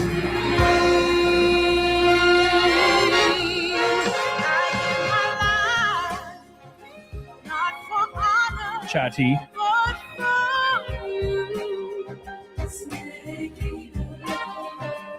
In my time, there be nobody else. Cry, it's the way I fly to you. I'm still in a dream, Snakita. Someday we'll go red. Someday you feed on a tree frog. It's a trial to survive. Oh my gosh. Rudy too. I give my life, not for honor, but for you.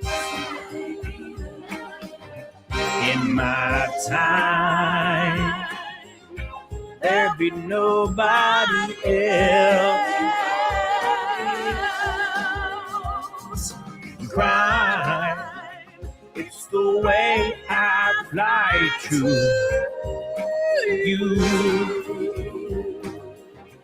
I'm still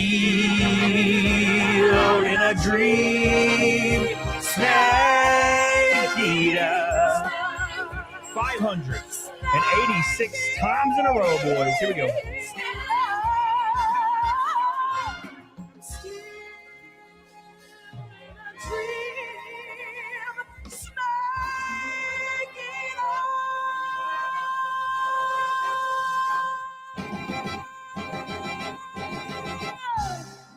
Oh my God.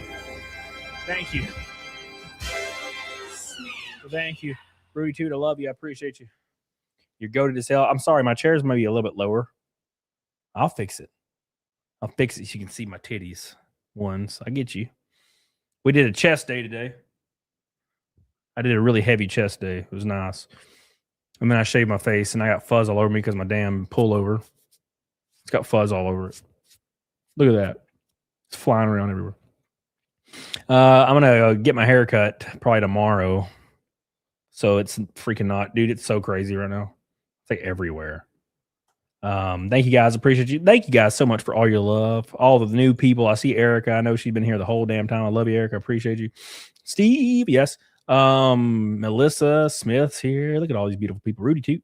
I appreciate you guys so much for hanging out with your boy tonight. It's been a lot of fun. I'll be back Wednesday, of course. Maybe tomorrow, but Wednesday for sure. I do have a birthday stream coming next week, probably next Monday. Yeah, I think it's next Monday. Don't miss that. It's going to be awesome. So don't miss it. It's going to be fun. And I have some other cool stuff going on. So get the hell on it, dog on it. Shout out to Ally Cloud, as always, for being true blues. We love you. We appreciate you. I'll see you guys probably tomorrow, but probably Wednesday. For sure Wednesday, but probably tomorrow too. I think so. I think I'm going to start playing some Resident Evil. Thank you guys. I appreciate you. I love you. I'll see you guys over. Say Cam Raid in the chat. Say happy birthday to Mr. Derek Udo. I'll see you guys over there.